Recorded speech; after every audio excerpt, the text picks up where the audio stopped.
Chapter 847. The sun was right, the clouds were in the lake, the water was flowing over the hills, and the leaves were dense. The Jing forest heard the sound, and the feathers fell. It was desolate.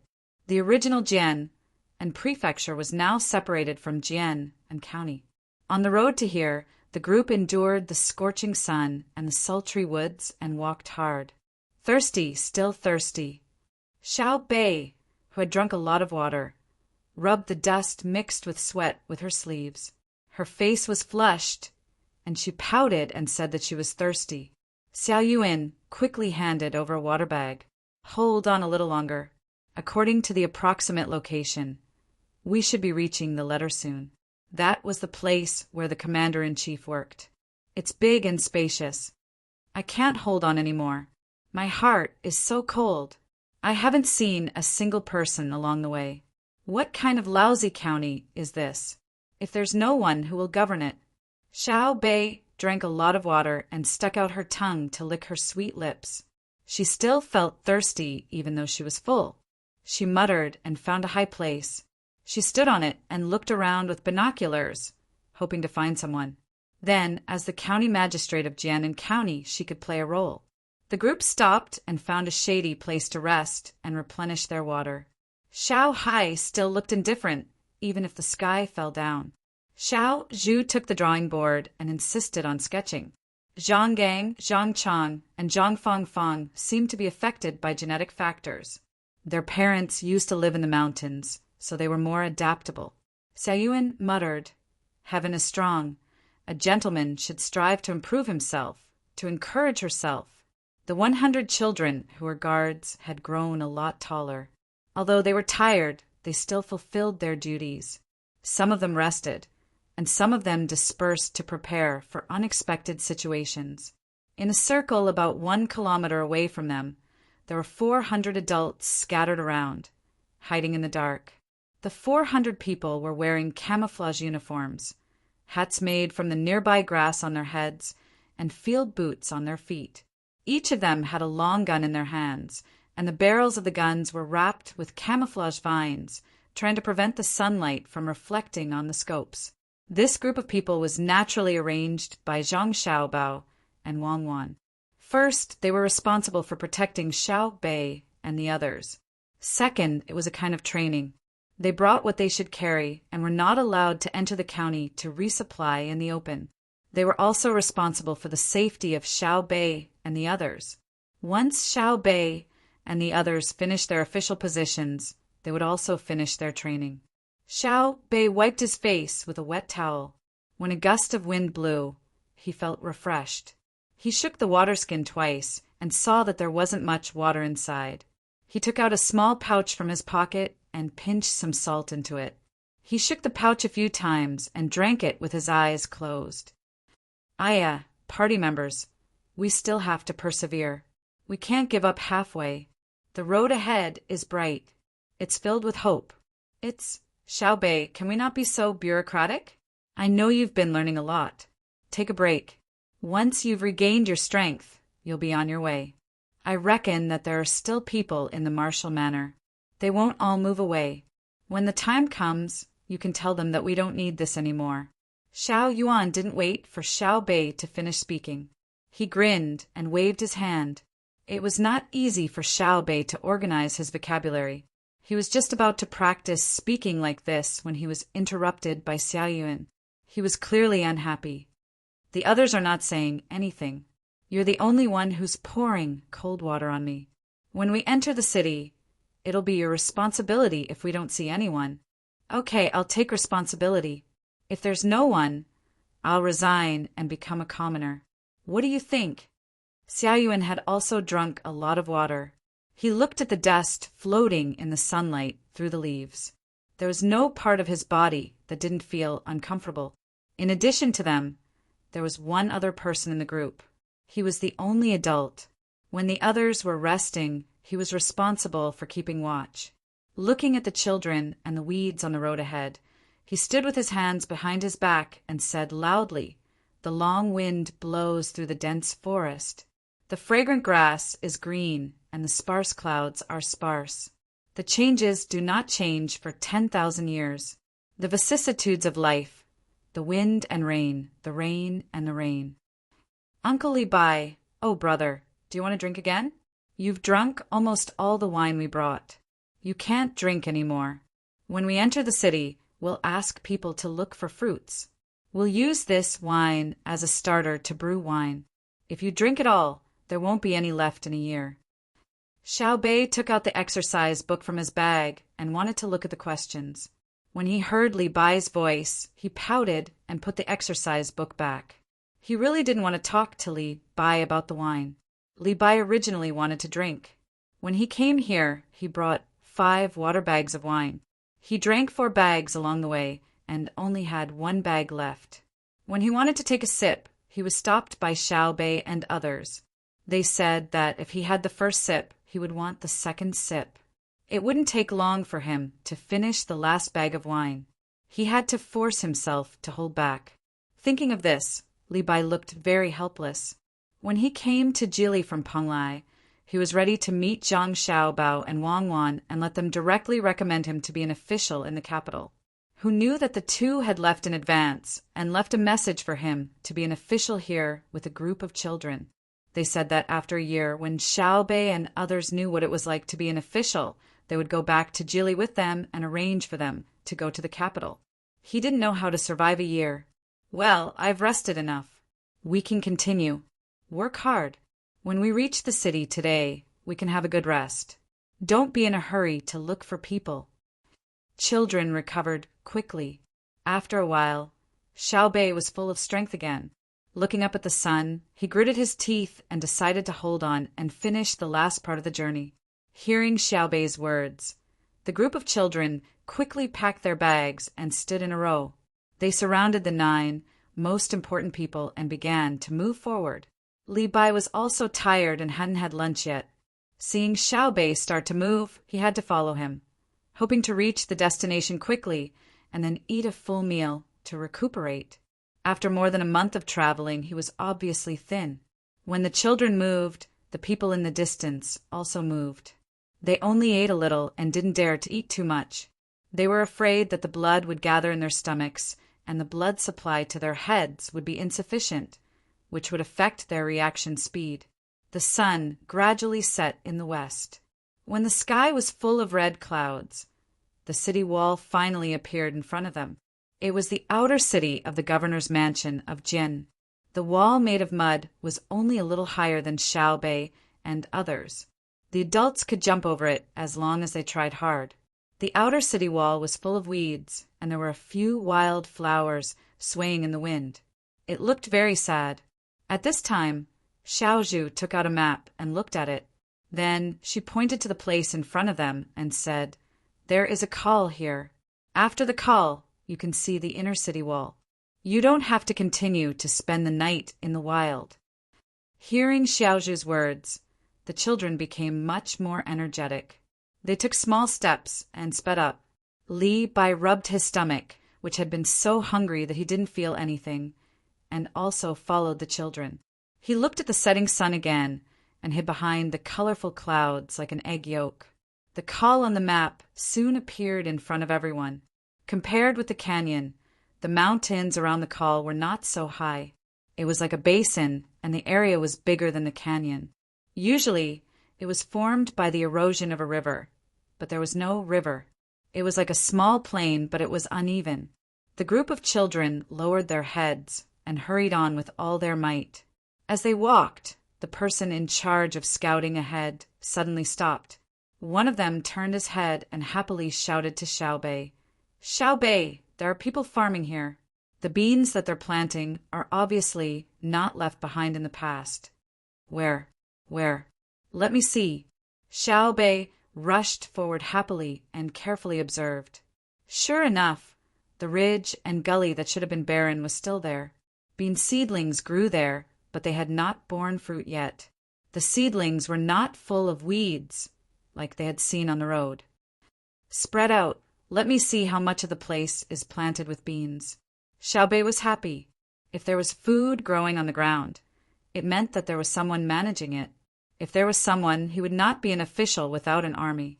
The children spread out and ran out, carefully stepping on the ground. They only stopped when they stood in a place where there was no food growing. There is rice here. It's dry rice. It doesn't grow well. A child's guard stood in the distance, gathered together, and shouted to Xiao Bei. There are cucumbers here. They are in a frame, but the leaves are yellow. It should be because they haven't been watered for a long time.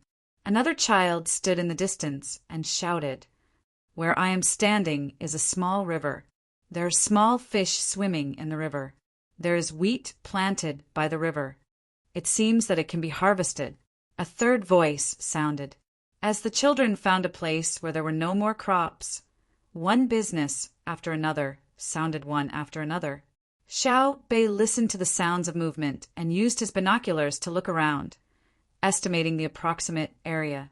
After seeing all the children standing there motionless, Xiao Bei nodded in satisfaction. The area is really not small. I don't think a single family can handle it. How big is the cucumber field? Let's water the cucumber field first. After shouting, Xiao Bei took the bag on her back to the front and pulled out something that looked like a round pancake. She fiddled with it a few times and pulled it up. A bucket made of cloth and steel wires suddenly appeared in front of Li Bai. Li Bai had never seen such a strange thing. He asked in confusion, What is this? A bucket. This bucket is easy to carry and can hold a lot of water. It can be folded and stretched, just like the sleeping bags and tents we used when we came here. Isn't it fun? Xiao Bei picked up the bucket and ran toward the river. She said to Li Bai, who was running next to her. Li Bai nodded. It's fun. He had never seen such a strange thing. He had seen buckets made of bamboo, wood, and ceramics. Rich people also had buckets made of iron, but he had never seen a bucket that could be folded.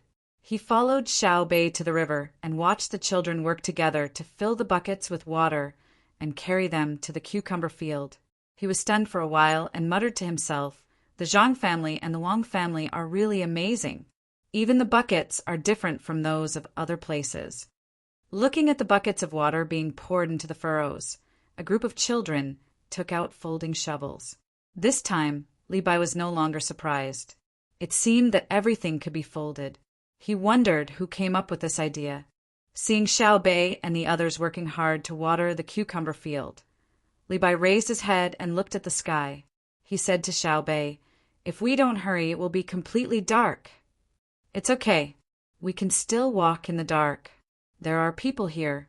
We are the Strong Children's Sapling Protection Group. We have to take good care of the saplings. In a few days, we will be able to eat cucumbers.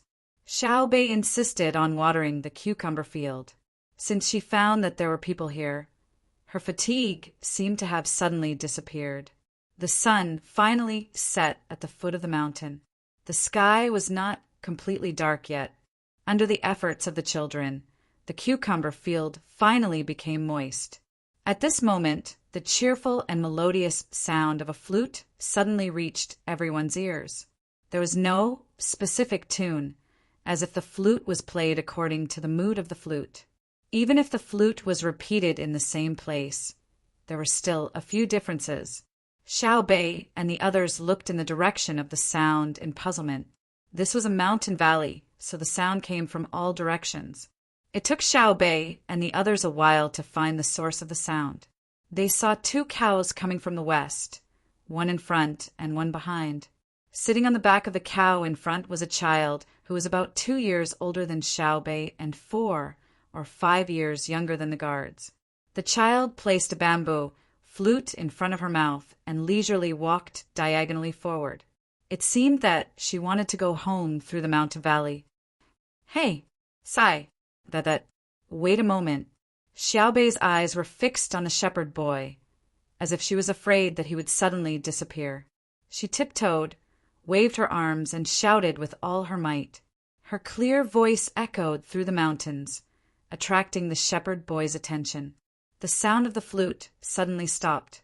Xiao Yuan saw the child open his mouth and widen his eyes as he looked in their direction through the binoculars. Xiao Bei wanted to take a closer look at her people, so she continued shouting, "Hey, come here, come here. Is this your land?" The child on the cow's back was clearly frightened. He looked over nervously and hesitated for a moment. Finally, he mustered his courage and made the cow walk over. When he came close, he saw a group of children in front of him. Some were older than him, while others were younger. There was also an adult standing by the side. He observed the clothes the adult was wearing and then realized that he was only wearing a pair of pants.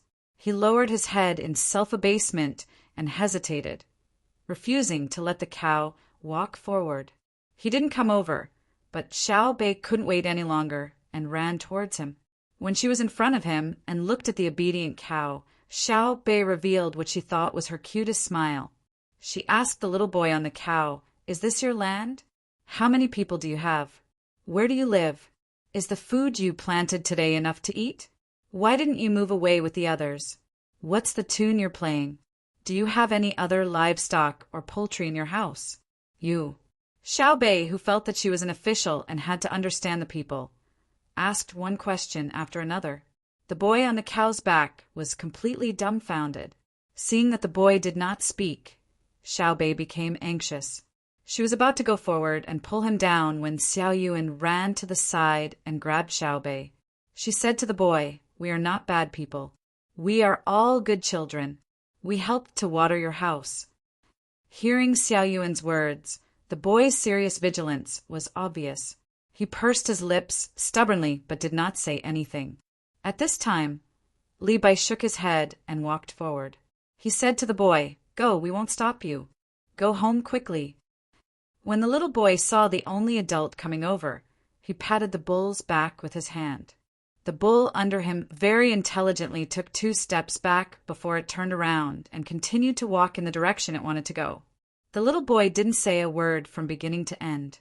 Looking at the back of the boy, Xiao Bei regretfully smacked her lips and said to Li Bai, "Why did you let him go? If I don't go, how can I find the adults in his house? Let's go and have a look."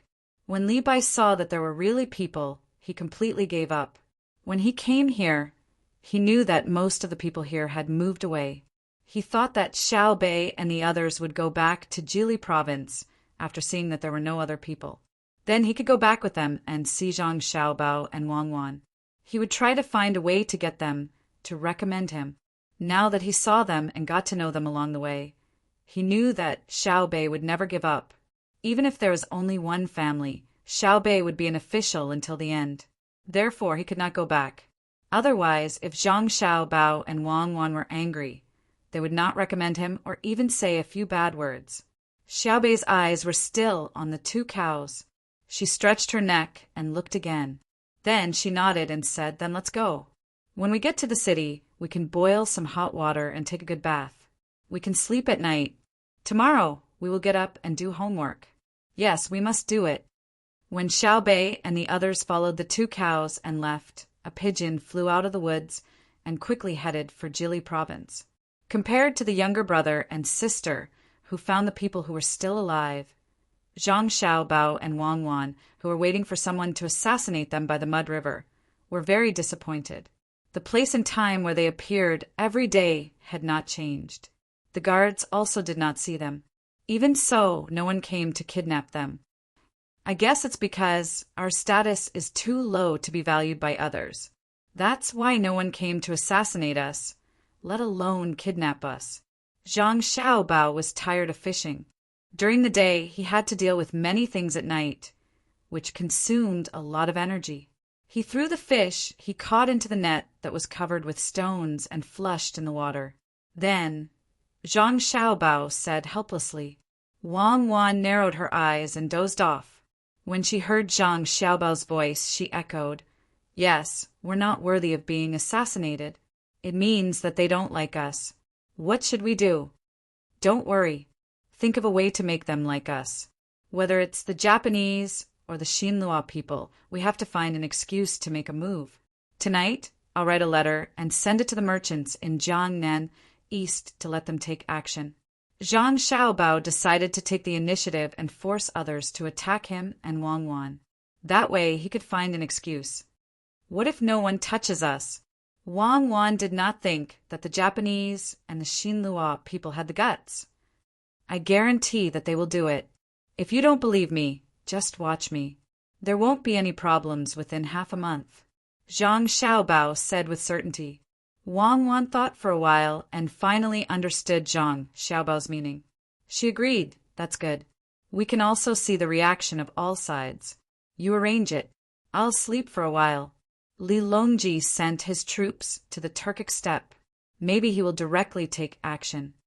I'm really worried that he will take action. The current Turkic steppe is different from the previous one. Previously, there were many internal conflicts. If the Tang Empire didn't attack them, they were willing to submit.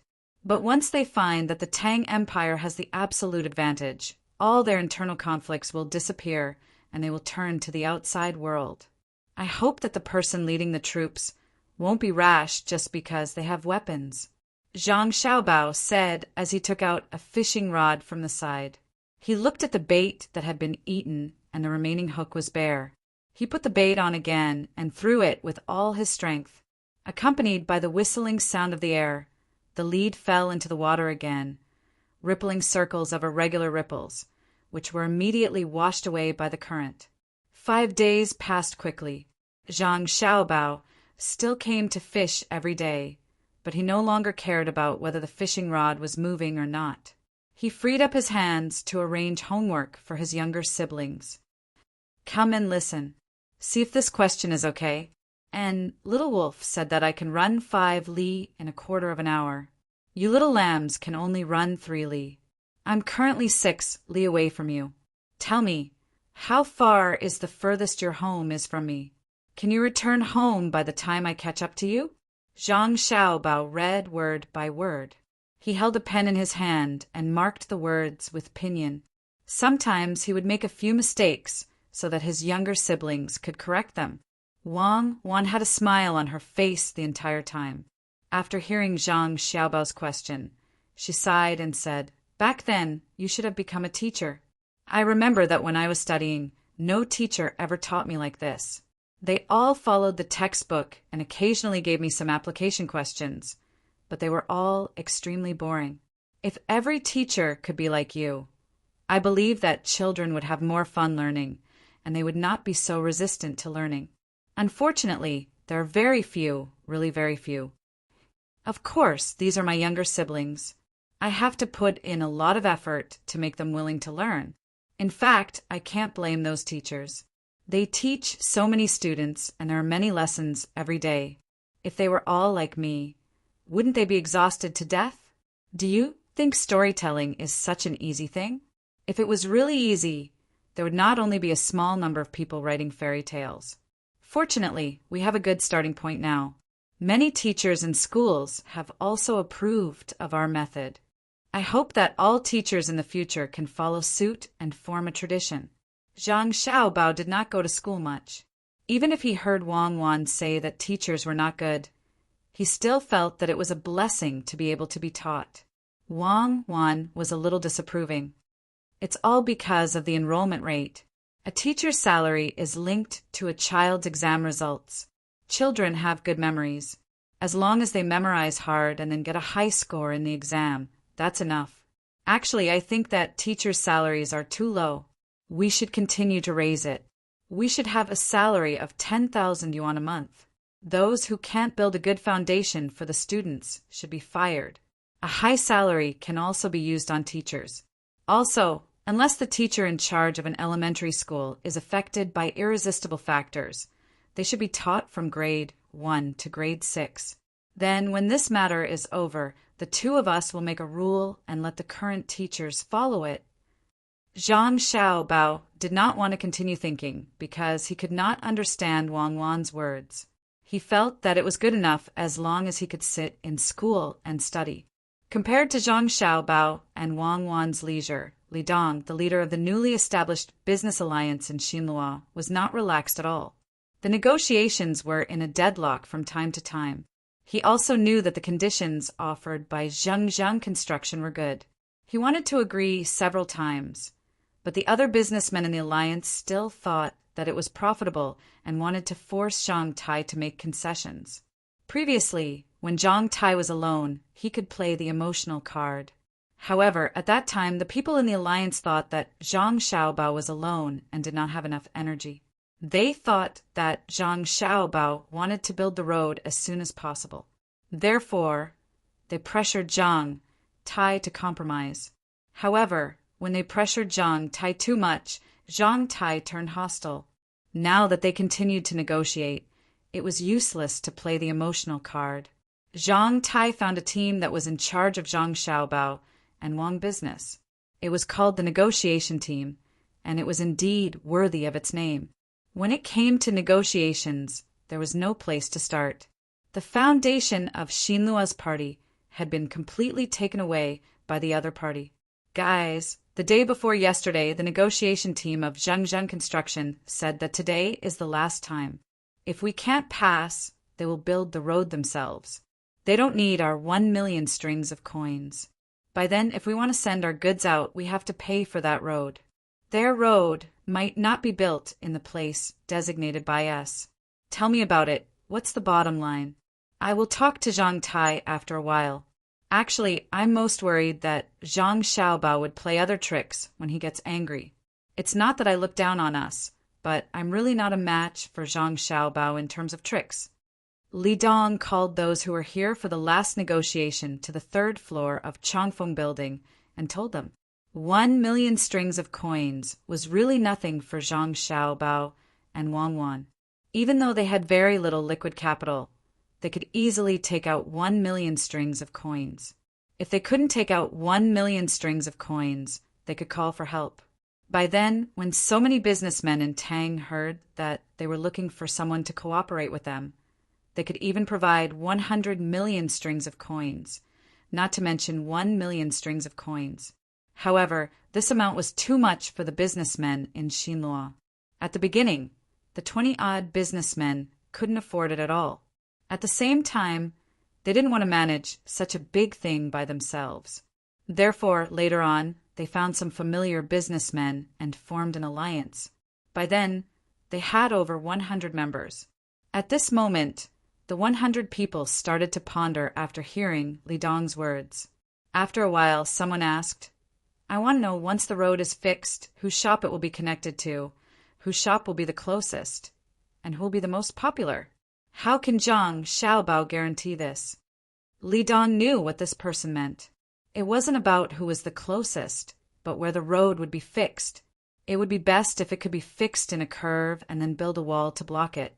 At that time, all the shops would be taken care of. All right, I'll ask about this. It's best to meet everyone's requirements, Li Dong said after some consideration. I have a question, another person said. Previously, he didn't have many questions because he had been conflicted about the division of the toll fee paid by the businessmen after the road was fixed. Now that the other party didn't agree, he could only return to reality. What I want to say is the standard of goods set by the Tang Empire. I used to sell things to the Tang Empire by water and land. Their standard is too high, and we don't have such good technology. As a result, the price of the same raw material is several times higher than ours after they process it once. Shouldn't this be adjusted downward? Or should they give us the technology so that we can also grasp it? Otherwise, we will be at a disadvantage. When we smelt copper and sell it to them, they will process it and decorate it on jewelry. The price of copper will be more than 6 times higher than ours. After this person finished speaking, he sighed and looked bitter. The others nodded secretly. It was indeed as he said. Due to the technical limitation, the price of the same raw material was very different. The more they thought about it, the more sullen they felt. How could Li Dong not understand? But when he heard this person's words, he shook his head and said, I'm afraid it won't work. The people of Zhengzheng Construction are discussing the road with us. It has nothing to do with the goods. If it were us, we wouldn't use the road to talk about the technology of the goods. How about this? I'll mention it when we negotiate with them later today. Even if they don't agree this time, I'll ask them if they can negotiate with us again about the rules of the goods. No one had any objections this time. They stood up, and a few people who had met Zhang Tai with Li Dong walked out together to participate in the last negotiation. Zhang Tai, who was waiting in the other room, was not in a hurry at all. He knew that, at the beginning, the little young master had planned to connect the river. However, as things developed, the little young master was no longer satisfied with just connecting the river.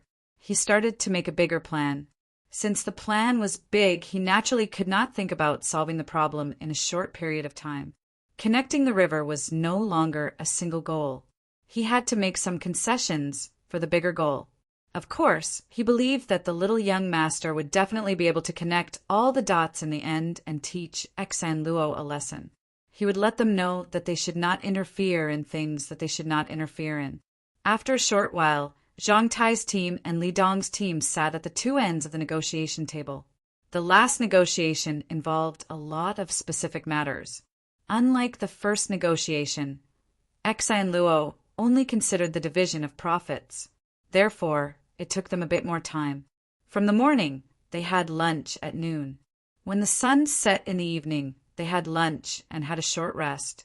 When the evening lights shone and the morning star reached the middle of the sky, the tired people finally settled the matter.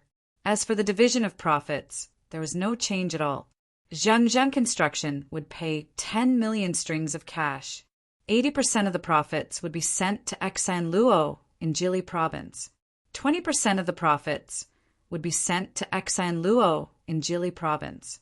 1 million strings of cash would be sent to Xan Luo in one go.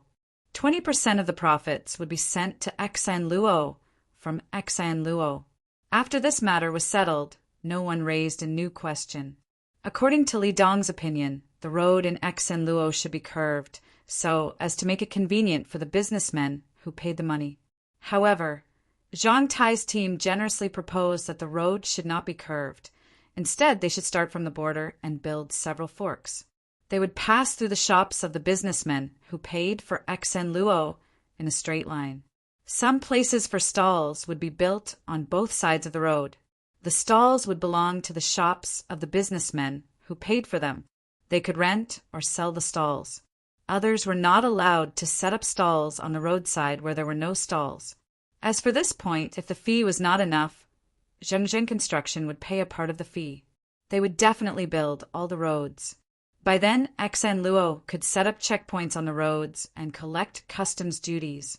After this plan was proposed by Zhang Tai, Li Dong's team became dubious. When did Zhang Xiaobao become so kind-hearted? Zhang Xiaobao's consideration was too thorough and comfortable. They had never thought that they would be able to earn money from the specially built roadside seats. If it wasn't for Zhang Xiaobao's criminal record, he would definitely be a great philanthropist. After this matter was settled, the businessmen of Xan Luo happily raised 1 million strings of coins and sent them to Zhang Tai the next day. Among them, more than 500,000 strings of coins were banknotes of the Tang dynasty. Xan Luo's own currency system was not perfect. They used to use the copper coins of the Tang dynasty, but now they dared to use the banknotes of the Tang dynasty. They were also learning from the Tang dynasty to make their own currency. They did not want to continue relying on the Tang dynasty. Otherwise, it would be easy for problems to arise. This time, they were just experimenting.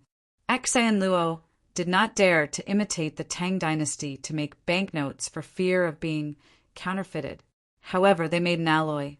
The specific metal was kept a secret, and the content of each metal was also kept a secret.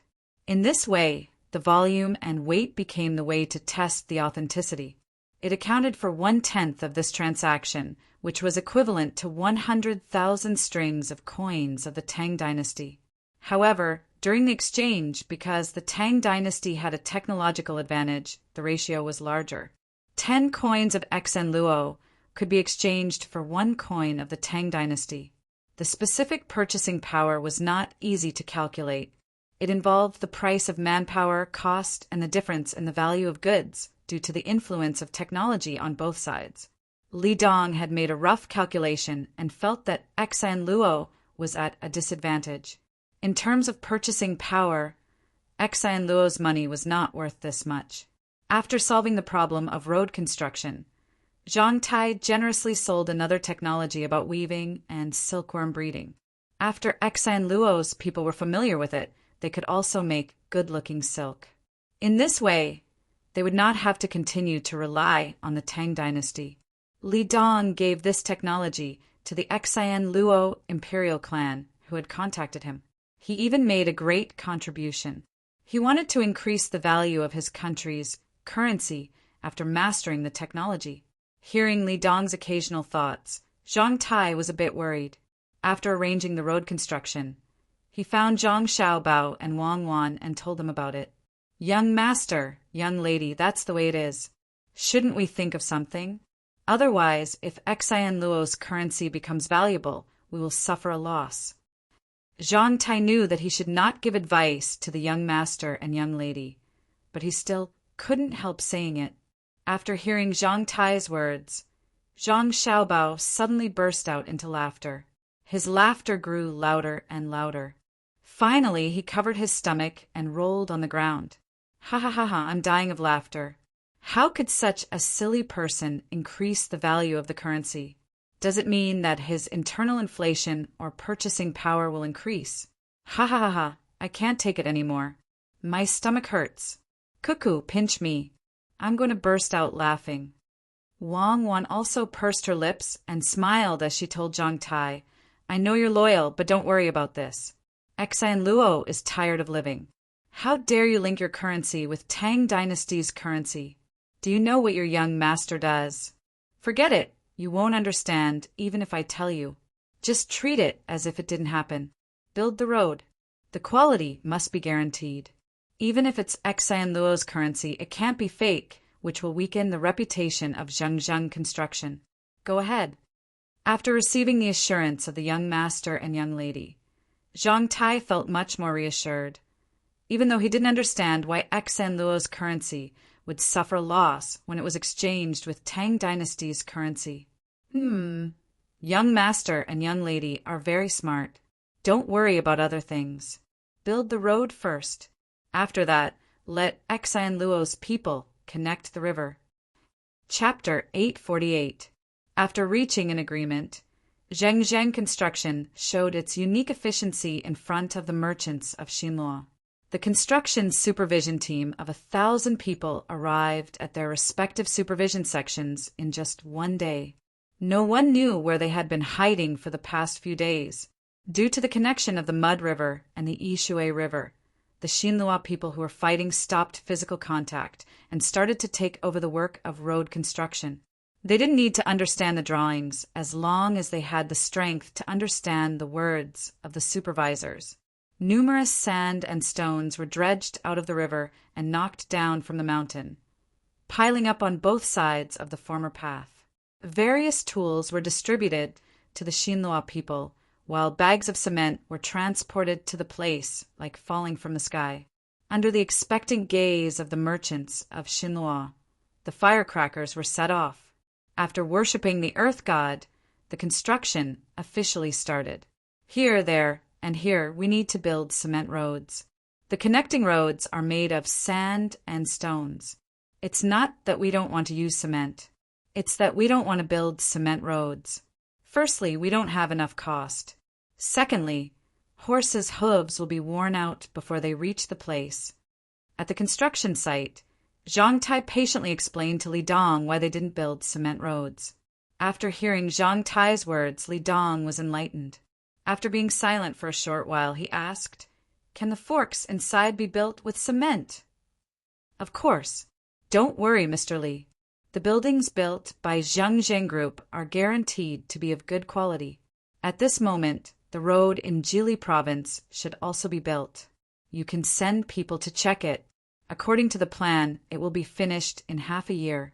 Zhang Tai looked like a professional as he unfolded the drawing and circled some points. After that, he started to talk about the details. Li Dong didn't know the real strength of Zhengzheng construction. Therefore, he couldn't estimate the completion time. No matter what, Zhengzheng construction was always praised by others. Half a year. Even if you give me 10 half a year, I still can't build a spacious road from Jili province to Xinluo. However, it has nothing to do with Xinhua. I have to connect Jili province to Daxing City. The road there is not easy to walk on. Besides, there's a river. The Yalu River bypasses the Changbai Mountain and is now called the Taibai Mountain. If you go northwest, you can reach Mongolia. If you go northeast, you can reach the Heishui Commander-in-Chief Mansion. Even if it is difficult to go against the current, you can send the resources of the two places to Jili province. Zhang Xiaobao, who is waiting for others to assassinate him, spread out the map and discussed the strategic layout with Wang Wan. This was also the reason why Jili province cooperated with Xinhua at the same time. They did not intend to build a good road to pass through, but others could not see it. Wang Wan looked at the lines and annotations that Zhang Xiaobao had just made on the drawing. She sighed and said, "Is this a professional habit?" Originally, it was to solve the problem of someone obstructing the construction of the two rivers. In the end, in your hands, it became such a big scheme. If I didn't know that you wouldn't lie to me, I would have thought that you were painting a big picture for me. People like you are really worrying. I'm just taking advantage of the situation. You said that the land road can't be built. When our people come back from North America, they will bring so many crops and plant them in the Heishui Commander-in-Chief Mansion and Heilongjiang at that time. If they can't be transported out, won't they all rot in the field? I'm not an official who casually deceives for political achievements. I have to lay a good foundation for the entire Northeast region. It's important to increase the yield of new crops in the future, but more important is to maximize the benefits. We rule the north of Hebei province, so we have to play it like a game of chess.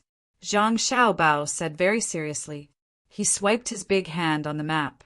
The three provinces in the northeast, including North Korea and Russia, were all covered. Look at you. You want to rule the entire north of Hebei province? You are just a provincial governor of Jili province. Wait. When so many of our craftsmen have built the overall industrial base, we will start to build railways. We will find craftsmen with flexible minds and let them learn more to form a system and set up a professional college. We can't lose traditional Chinese medicine. Many pharmacological theories are still good. We will gradually develop it then. Western medicine will also be integrated like now. In the future, there will be no traditional Chinese medicine and Western medicine. There will only be a medical system that interacts and blends like genetic chains. Wang Wan said, her eyes full of yearning. She leaned her head on Zhang Xiaobao's shoulder and enjoyed the breeze blowing from the river. Zhang Xiaobao slightly adjusted his posture to let Wang Wan lean on him more comfortably. He looked up at the sky and said, hand over Shuiyun. Fly to Jinan and bring back a letter from Xiaobei. I haven't seen Shuiyun for a while. I don't know what it is doing. I heard from Zhang that Shuiyun looks like it has found someone it likes. Let's guess if it will succeed. What does its partner look like? One head and two wings. It's as big as an eagle, isn't it? You feel it? Don't worry, it will never grow into a chicken. Hooligan, I'm talking about Shuiyun. If you put that dirty thing near my hand again, I will pinch it off for you. Uncle, sure, I sigh. Let me discuss something with you, okay? Find all the people who are still here. I will provide you with good tools and bring you to prosperity.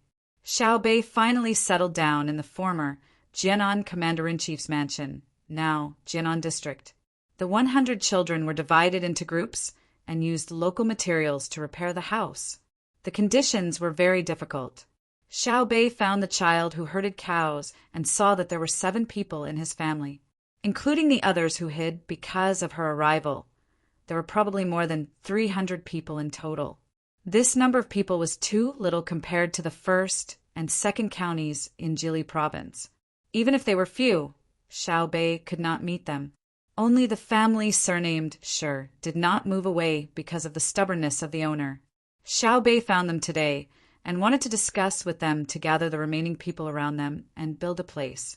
Early in the morning, she took a few pheasants that she caught yesterday and chose the 2 best ones. She imitated how her brother made the beggar's pheasants and put them in a basket while they were hot. Then, She carried them to this house with Xiaoyuan. She originally planned to show her identity. Later, she thought that Xiaoyuan disliked her for always being pretentious. She decided to be honest and express her thoughts. It was impossible to tell the age of the Uncle Sure that he was referring to. This surname was obtained from the mouth of a child who was hiding not too far away when the guard was surveying the terrain. That child was frightened to death. The guard did not dare to capture him and bring him to Xiaobei for fear of leaving a bad impression. At this moment, Old Sure was looking at Xiaobei with a kind of benevolent eyes. The rough skin on his face was wrinkled like the furrows in the fields. His hair was thin and loose, and there were several patches on his coarse linen clothes. The veins on his root-like arms were protruding, and his grayish-brown fingernails were sharp. When he heard Xiaobei's words, he reached out and touched Xiaobei's head. He smiled until his face was squeezed together. His eyes were almost blocked. He said to Xiaobei, "I heard the boy call you Xiaobei. Is your name Xiaobei?" "Yes, it's Xiaobei." "Uncle Sure, I brought you a chicken, the beggar's pheasant. It's delicious. Try it. Don't forget to help Xiaobei find other people. Otherwise, Xiaobei won't be able to stay as an official." Xiaobei did not avoid the old man's hand and said with a pout. The old man Weiwei nodded. "Which family is this child from? He's so good-looking." "Xiaobei, where are the adults at home? I shouldn't let you run around. What if you meet bad people? In the capital, my father is the minister of the Ministry of Works. My mother is a first-rank noble. I'm a fourth-rank physician and an imperial censor. I'm an official of the Supreme Court and the county magistrate of Jinan County. I'm the parent official here. Uncle Sure, you must help me. I'll make beggar's pheasant for you." Xiaobei was very honest and told the old man his identity. The series of official titles made the old man stare blankly, but he could only understand the two titles of minister and county magistrate. As for the titles of doctor and doctor, he had no idea at all. "Oh, good. Xiaobei is an official. Xiaoyuan has to work hard too." The old man squinted his eyes and rubbed Xiaobei's head again. "Uncle Sure, Xiaoyuan is also an official. He's a fourth-rank physician and an imperial censor. He's an official of the Supreme Court and the county magistrate of Jinan County. He's a little younger than me. His father is also a high-ranking official. His mother is also a first-rank noble. Uncle Sure, I'm telling the truth. If you don't believe me, take a look." As Xiaobei spoke, he knew that the old man did not believe him. He took out a goldfish bag and a silverfish bag and waved them in front of the old man. He regretted that he did not wear his official uniform and did not bring his official seal.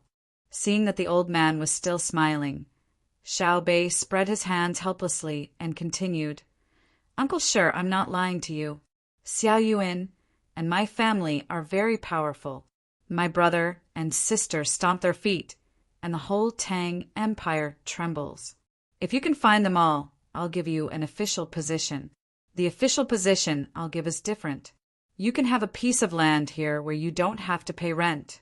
"Oh, you don't want to pay rent now, so let's not talk about this. Other than rent, my official position can also receive the full benefits provided by my family's business. Let me count. There are silk fabrics, furniture, soybean oil, medicine, fungus, kelp. Oh, it's called kuenbu. In the winter, you can even eat vegetables. Anyway, there are many benefits."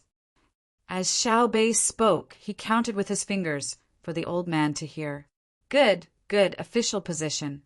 I'll take whatever official position Xiaobei is given. Come and rest. Stay at this old man's house for lunch. I'll make mushrooms for you." The old man smiled even more kindly.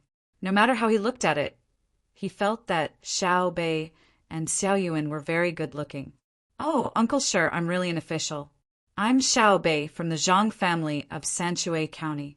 My family has business between the clouds and the water, as well as the blue sea silver sand. Anyway, there are many, many businesses. Uncle Sure, have you heard of them? Uncle Sure?" As Xiaobei spoke, the old man was stunned. He quickly asked again, "The Zhang family and the Wang family of Sanshui County? between the clouds and the water in the middle of the mountain beside the water? You're a child from their family?" The old man finally became serious. Xiao Bei nodded vigorously. "Yes, yes, I'm Xiao Bei." Chapter 849. Do you have any important matters to discuss today? With the arrival of midsummer, the rain gradually increased. The sky was gray, as if it was about to fall. Some people felt that it was difficult to breathe, while others felt a trace of coolness. In the morning court in Hanyuan Palace, all the officials were in their positions. Li Longji arrived late. As soon as he sat down, he could not wait to ask the officials. When the officials heard this, they knew that the emperor was in a good mood today and had something good to say. Therefore, if it was not something important, there was no need to talk about it. When they were done, they could just write a memorial and submit it to the emperor. Li Longji sat there with the same intention. When he wanted to speak, the others should not speak first. However, among the officials who usually had a tacit understanding with each other, one person stood up today. "Your Majesty, I heard that at the beginning of last month, Jili Province sent out fast horses and flying cavalry to send news everywhere. Rich merchants from Jingji Province, Guanyi Province, Hedong Province, Diji Province, Henan Province, Shannan East Province, Jiangnan East Province, and other places were all sent to Jili Province. Do any other officials know about this?" The one who stood up was Zhang Shuo. His expression was not very good. After saying this, he stood there without moving. His eyes looked back and forth between the officials in the row opposite him.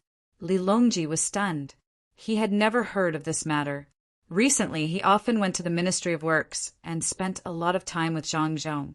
Occasionally, he would come back covered in dust. The main reason was that he had participated in a very big project. He thought that he had played a key role in it. Today, he succeeded and wanted to show off. He never thought that Zhang Shuo would not give him the chance. He had to stand up and talk about this matter. When he said it was about Jili Province, what did Zhang Shuo mean? The other officials also had their own thoughts. How could they not know that Jili Province had summoned a few hundred people to the prefectures and counties? However, Zhang Shuo brought it up to talk about this matter. Could it be that he felt that his life was too comfortable and wanted to find trouble? Who did not know that the emperor did not allow others to find trouble with Jili Province? Zhang Xiaobao and Wang Wan were so busy that their feet hit the back of their heads. How could they have the time and energy to deal with the impeachment in the capital and defend themselves? Half a month ago, there was a flood in the west of Jiangnan. The news only came the day before yesterday. As soon as the news from the west of Jiangnan arrived, a pigeon flew over from Jili. It said that the disaster relief supplies around the west of Jiangnan had been allocated and were on their way to the west of Jiangnan. Even an idiot would understand that this was the reaction speed of Zhang Xiaobao and Wang Wan. There were pigeon stations all over the country. Before the horses set out, the pigeons would go first. At that time, when they heard the two kinds of news coming one after another, they were relieved. The emperor was also relieved. However, before they could be happy, Zhang Shuo jumped out again. What did he want to do? Li Longji also had the same thought. Xiao Bao and Cuckoo were so busy. They had to manage the development of the north of Hebei province, especially the resource extraction of the Blackwater Commandery. They also had to plot against Xinluo and completely destroy their economy. In the future, they would completely rely on the Tang Empire. They also had to coordinate their own family's trading funds and the system of the Tang Empire's bank. In addition, they had to mobilize goods in the name of the imperial court for disaster relief in the west of Jiangnan. Looking at Zhang Shuo's expression, he was definitely not praising Xiao Bao and Cuckoo. Thinking of this, Li Longji's face was as gloomy as the sky. He turned his head to look at Gao Lisher, who was standing next to him. He wanted to know what Xiao Bao and Cuckoo were doing. Why did they mobilize so many businessmen from prefectures and counties to Jili Province? Gao Lisher really knew. He thought it was a small matter. Looking for businessmen to go to Jili Province had nothing to do with the administration. So he did not take the time to tell the emperor. Seeing the emperor looking at him, he took 2 steps forward and said, "Your Majesty, Xiao Bao mentioned this in his letter. Jili province is not short of population and resources, but there are too few people traveling there. There is a bottleneck in development. Therefore, he wants to find more rich people to experience the scenery there, so as to further stimulate the local economy. The reason for looking for businessmen is to discuss the application and distribution of new technologies. Some of the technologies that were first used in the military can be used for people's livelihood, such as the processing technology of the first-generation lathe. In terms of acid and alkali washing, a large amount of cheap washing powder and soap can be made. Now that the breeding technology of the Tang Empire is gradually improving, there is more oil left for businessmen to collect and process. There is also a fire starter, which is the match that Your Majesty saw. It is more convenient than a fire sickle. Therefore, he wants to find businessmen who are closer to Jili province and have a smooth journey. It is killing 2 birds with 1 stone. Oh, Li Longji suddenly understood. I see. In that case, Xiao Bao and Cuckoo can still find time to do other things? I think the 2 of them should be the Prime Minister, Li Longji whispered to Gao Lisher. Then he turned his face to look at Zhang Shuo, who had been standing below for a while, and asked, I already know what Minister Zhang said. Does Minister Zhang have anything else to say? Zhang Shuo knew that the emperor was going to be biased again, but he had to bite the bullet and say it. Otherwise, what was the use of being the head of the Secretariat? The military affairs were originally arranged by him. In the end, it was Zhang Xiaobao and Wang Wan, the compulsory soldier, who took the credit. The relationship with the neighboring countries should also be decided by the head of the Secretariat. However, the 2 of them intervened and settled it. In terms of the economy, he could not control the Tang Empire's bank. In terms of farming, he did not know how to breed and crossbreed. The arsenal factory was still controlled by Zhang Shuo and Wang Wan. He could not even interfere in the construction of the bridges and roads in transportation. The most annoying thing was the arrangement of the official positions. Why did Zhang Xiaobao and Wang Wan have the right to arrange a position for anyone? Did they think that the Ministry of Personnel did not exist? Was the head of the Secretariat just for show? Your Majesty, I think that the actions of Governor Zhang of Jili Prefecture are inappropriate. First, it is a waste of manpower and money. He transferred a few merchants to Jili Prefecture. The journey is not short and the expenses are enormous. If the money is used for civil purposes, the people of each Dao can prosper. Second, our dynasty's technology is ahead of the neighboring countries. However, if it is placed in the hands of merchants, it is feared that spies will get it. Third, with the position of the governor of a prefecture, he can transfer merchants from all over the country with 1 word. Please reconsider. Zhang Shuo listed the 3 matters. If he did not know that the emperor did not allow anyone to impeach Zhang Xiaobao and Wang Wan in front of the imperial court, he really wanted to put the charges on them. Li Longji listened to Zhang Shuo's words and did not directly express any opinions. Instead, he looked at the other officials and asked, Does everyone have anything to say? Your Majesty, I have something to say. I think that Zhang Zhongshu's words are not a cause for concern. If it is using power for private purposes, I accuse Zhang Zhongshu of using power for private purposes. He wantonly promoted officials who are on good terms with him. He has been constantly exchanging private letters and gatherings. He has formed his own faction with the imperial court. I hope Your Majesty can investigate this. Chapter 850. The sudden impeachment of Zhang Shuo caused all the officials to turn their gazes in that direction. Those who were far away recognized that it was Vice Minister Li Yuanhong. He was a man of few words and was always practical. It was unknown why he had suddenly appeared today to impeach Zhang Shuo. Zhang Shuo was also puzzled. He was the one who found fault with Zhang Xiaobao and Wang Wan. So why did Li Yuanhong appear? Could it be that those 2 people were related to you?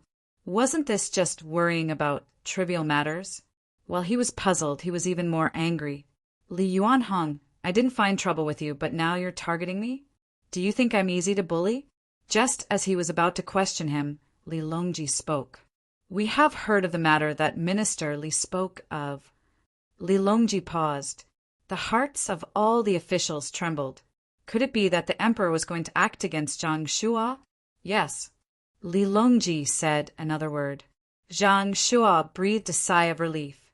Minister Zhang is the head of the secretariat, leading hundreds of officials. Naturally, you need to interact with them. There isn't enough time in the imperial court, so it's fine to speak in private. Does Minister Zhang think so? Li Longji narrowed his eyes at Zhang Shua. There was an indifferent expression on his face, making it impossible to tell if he was speaking the truth. As if he had grasped onto a life-saving straw. Zhang Shua nodded fiercely. His beard fluttered with his movements, slightly tinged with frost. Together with the weather, it gave off a desolate air. Standing across from him, Yuan Chenyao sighed softly. He was old, he was all old. Time waited for no man. Unlike Zhang Xiaobao and Cuckoo, he could decide the matters of the imperial court at such a young age and had plenty of youth to squander. That's right, Li Longji said casually. Then he continued, we know that many officials don't have any ulterior motives. It's just that it's easy for them to be misunderstood. Minister Zhang is one such example. I hope that the officials can trust their colleagues by their side more. Don't jump to conclusions based on hearsay, and don't assume that someone has bad intentions based on a groundless matter. Judge others by your own standards. According to Xiaobei's words, our great Tang's imperial court is united. Does everyone agree with our words? Your Majesty, after hearing your Majesty's words, I feel your Majesty's tolerance and trust. I will not let your Majesty down. Yuan Rong stepped out and said something. The other officials who were standing in front of him all followed suit. Zhang Shua was naturally no exception. After he finished flattering the emperor, he understood that his efforts today were in vain. The emperor's meaning was very clear. He shouldn't casually find a groundless accusation and pin it on others. Others impeached him, but the emperor didn't find trouble with him. Then, if he were to mention the matter of Zhang Xiaobao and Wang Wan, wouldn't he be playing with fire? Sigh. Why should the two of them receive such treatment? Zhang Shua was unconvinced. His face looked even older. He quietly retreated to his seat and decided to endure. The emperor and his officials praised each other for a while before returning to the peaceful scene at the beginning. The wind was still blowing, and the sky had not cleared up. When the morning court ended, there would probably be a heavy downpour. Did the emperor prepare an umbrella? There was still some distance from the Hanyuan Palace Hall to the office. He regretted not bringing the portable foldable umbrella that Zhang Xiaobao and Wang Wan gave him. He would definitely learn his lesson next time. After Li Longji settled Zhang Shua, he adjusted his mood and finally returned to his original state. He smiled and said to the officials, since you all don't have anything important to say, Zhen will talk about recent matters. This is something that Zhen suddenly thought of. What a coincidence. Come, bring Zhen's things up. The officials below did not think that it was something that Zhen suddenly thought of. Otherwise, he wouldn't have stopped them from speaking. Zhang Shua deserved it. The things that were prepared in advance naturally did not take much time.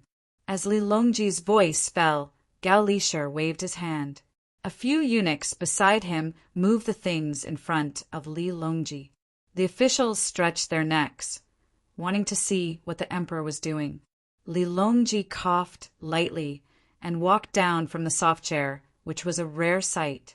He stood in front of the item placed on the ground and gave an even rarer smile. He took the item from Gao Lisher, who had squatted down to pick it up. He waved it in front of the officials and asked, "Does everyone know what this is?" The officials looked and recognized it. It was a light bulb. It was nothing special. Their own houses had it. Zhang Xiaobao and Wang Wan gave it to them. Any official with a high enough rank would be able to receive benefits from Zhang Xiaobao and Wang Wan for free. There were many low-ranking officials who would work hard for such benefits. The rich and powerful also bought it for use at home. Those who had a windmill would use it. Those who did not have a windmill would find a way to use a water wheel. Those who did not have both would take turns to use the generator. Why did the emperor take it out today? Li Linfu had a good eye. He stood up and showed an uncertain expression. He asked softly, "Your Majesty, could this be the legendary light bulb? Your Majesty is taking this small and exquisite thing. Did your Majesty make it yourself?" "Yes, it is a light bulb. Not bad. Minister Li's eyesight is indeed good. You can see it with your eyes." Li Longji admired Li Linfu's attitude. He praised him and then shook his head. "It was not made by me. I was afraid of hurting you. I do not have the ability to blow out light bulbs, much less draw air. Your Majesty's health is important." Li Linfu added.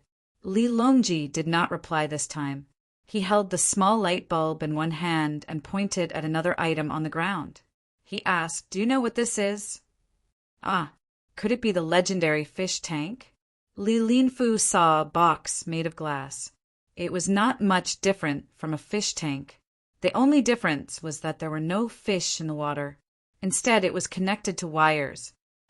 "No, guess again." Li Longji was like a child at this moment. "Your Majesty, please enlighten me. I really can't guess. I only know now that I am not as knowledgeable as your Majesty." Li Linfu asked in distress. This time he was not talking nonsense. He really did not know.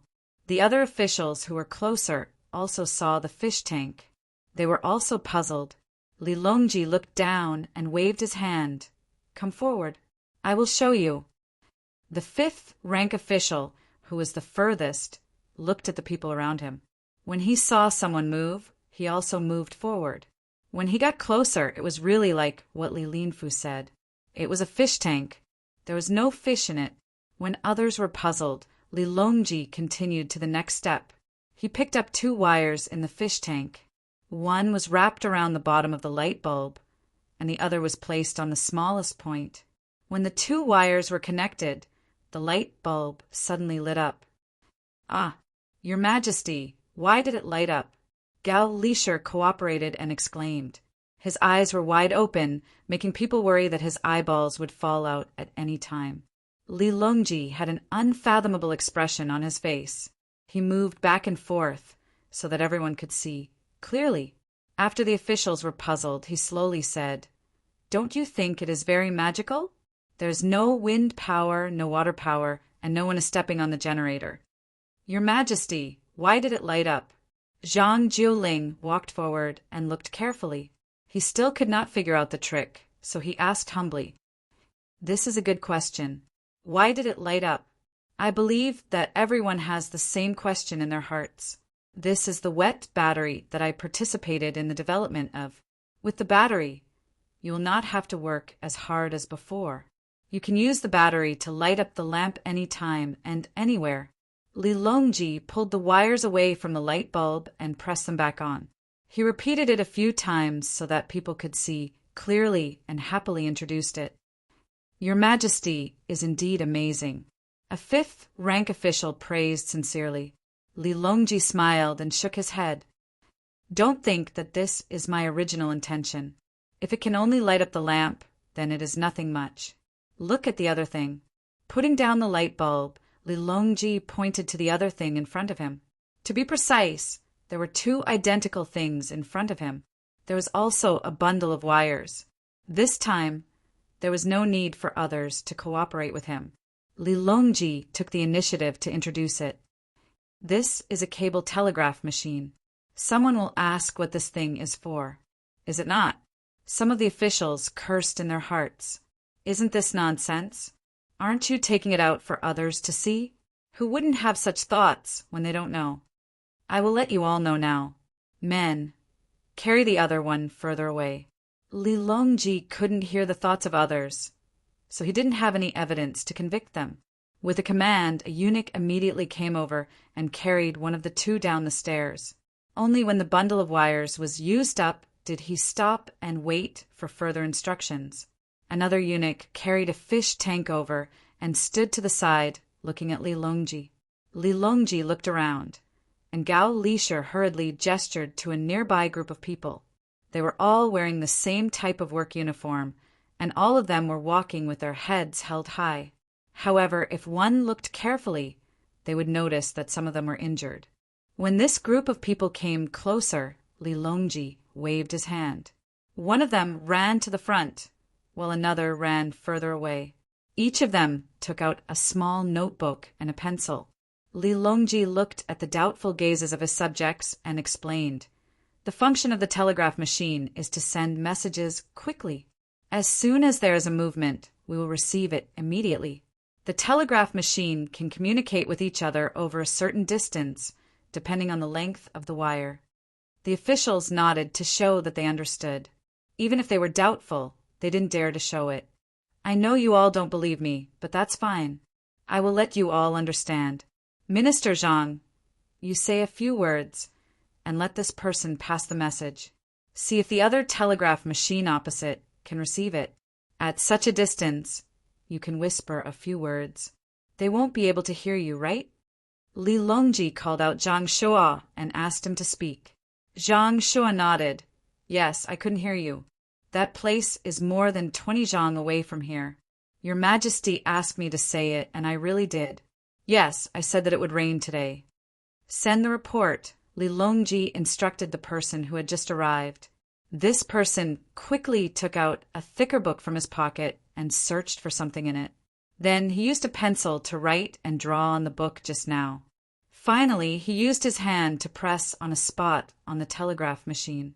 Another person helped to connect the wires in the fish tank. The same thing happened on the other side. When everything was ready, the man began to press on that place. Beep, beep, beep, beep, beep, beep, beep, beep, beep. A crisp sound rang out, and before long, the person raised his hand, indicating that he was done. The officials immediately turned their gazes back to the person below. They saw that the person had just finished writing in the book, then flipped open another thick book and began searching. A moment later, a person ran over from that direction and reported to Li Longji, "Your Majesty, the information has been received.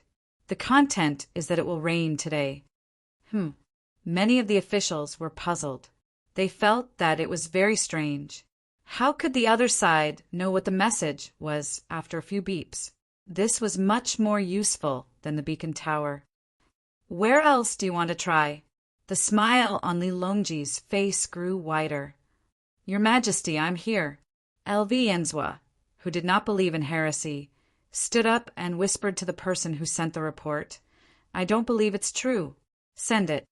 The person nodded and flipped through the book a few more times.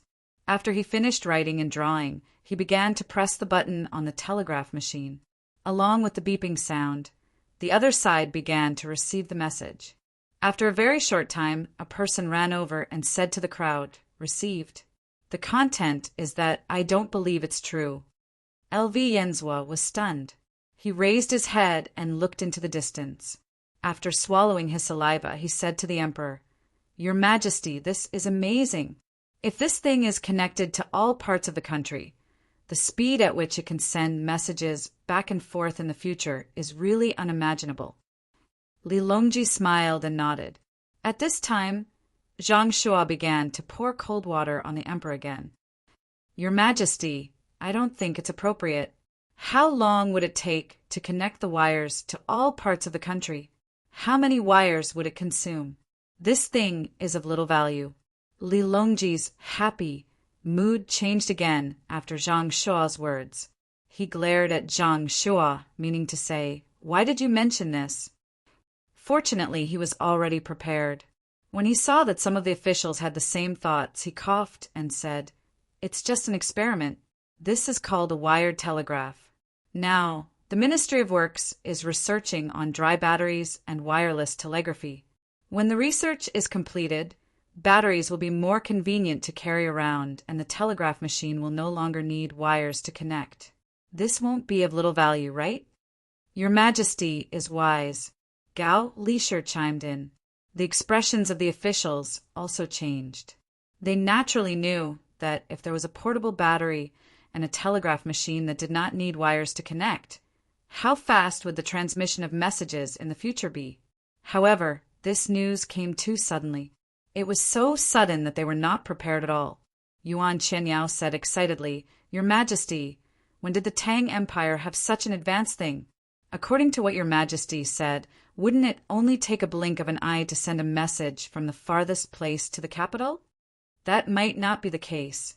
I heard from Xiao Bao and Cuckoo that it would require a few transfers. Otherwise, the distance would not be enough. They could arrange for a special frequency band for the transfer of telegraphy. Advanced? Yes, it's considered advanced. At least, it's ahead of the neighboring countries. Without the hundreds of thousands of craftsmen in the Tang Empire, there wouldn't be today's advanced technology. They have sacrificed a lot." As Li Longji spoke, the happy expression on his face disappeared. He looked at the group of craftsmen standing a few steps away and introduced them to the officials. "These are the researchers of the battery and the telegraph, Luliang. Your Majesty." As Li Longji called out the name, a person stood out. This person was still wrapped in a white cloth. The officials knew that he was injured. This was the classic packaging cloth used by Dei Hospital. Li Longji looked at Lu Liang with a gentle gaze. Lu Liang was very excited. He kept swallowing his saliva and his legs were trembling. "Roll up the sleeve of your right arm," Li Longji ordered. Lu Liang didn't dare to hesitate. He used his left hand to slowly roll up the right sleeve, revealing his arm. When the officials saw this, they all gasped at the same time. The arm was full of holes, and the skin was already wrinkled. The arm was small and thin, as if it had been burned by fire. Lu Liang's arm was burned by sulfuric acid during his research. However, he still determined the ratio of sulfuric acid. Without his persistence, there wouldn't be the current wet battery. I confer upon him the title of Founding Count. Zhao Qin, step forward. Li Longji introduced Lu Liang and shouted to the crowd. A one-eyed man stood out. "Your Majesty, this is Zhao Qin. He has been in charge of the production of the telegraph machine. During the welding process, one of his eyes was blinded.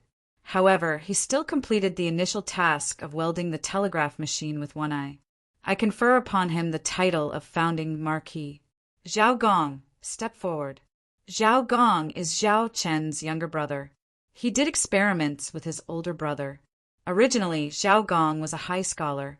However, he gave up the opportunity to take the imperial examination and was willing to take over the heavy responsibility of his older brother. Zhang Yan." Li Longji called out the people one by one. Every time one of them was called out, he would tell them what they had done and reward them. There were a total of 32 people. When Li Longji introduced them, all of them puffed out their chests. Their eyes were filled with excitement.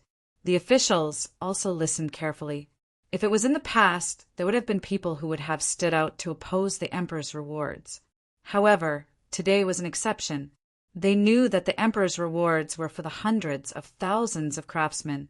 The fact that the craftsmen, whom they had never paid much attention to in the past, were able to create such amazing things made them feel emotional. Li Longji squatted down and touched the telegraph machine. He said, "I hope that all of you will know that the Tang Empire's craftsmen are not lowly. You will understand that while you are enjoying good things, there are people who are bleeding and sacrificing for them. Every item is filled with the blood and sweat of the Tang Empire's craftsmen. You must cherish them. I will remember." Gao Lisher was the first to speak. The other officials followed suit. "Yes, please go back. The craftsmen are omnipotent. Remember to keep it a secret." Li Longji showed the officials the power of the craftsmen. When the morning court session resumed, the first thing he proposed was to allocate a large amount of money to the Ministry of Works. All the officials now understood that the emperor was doing this to clear the way for Zhangzhou.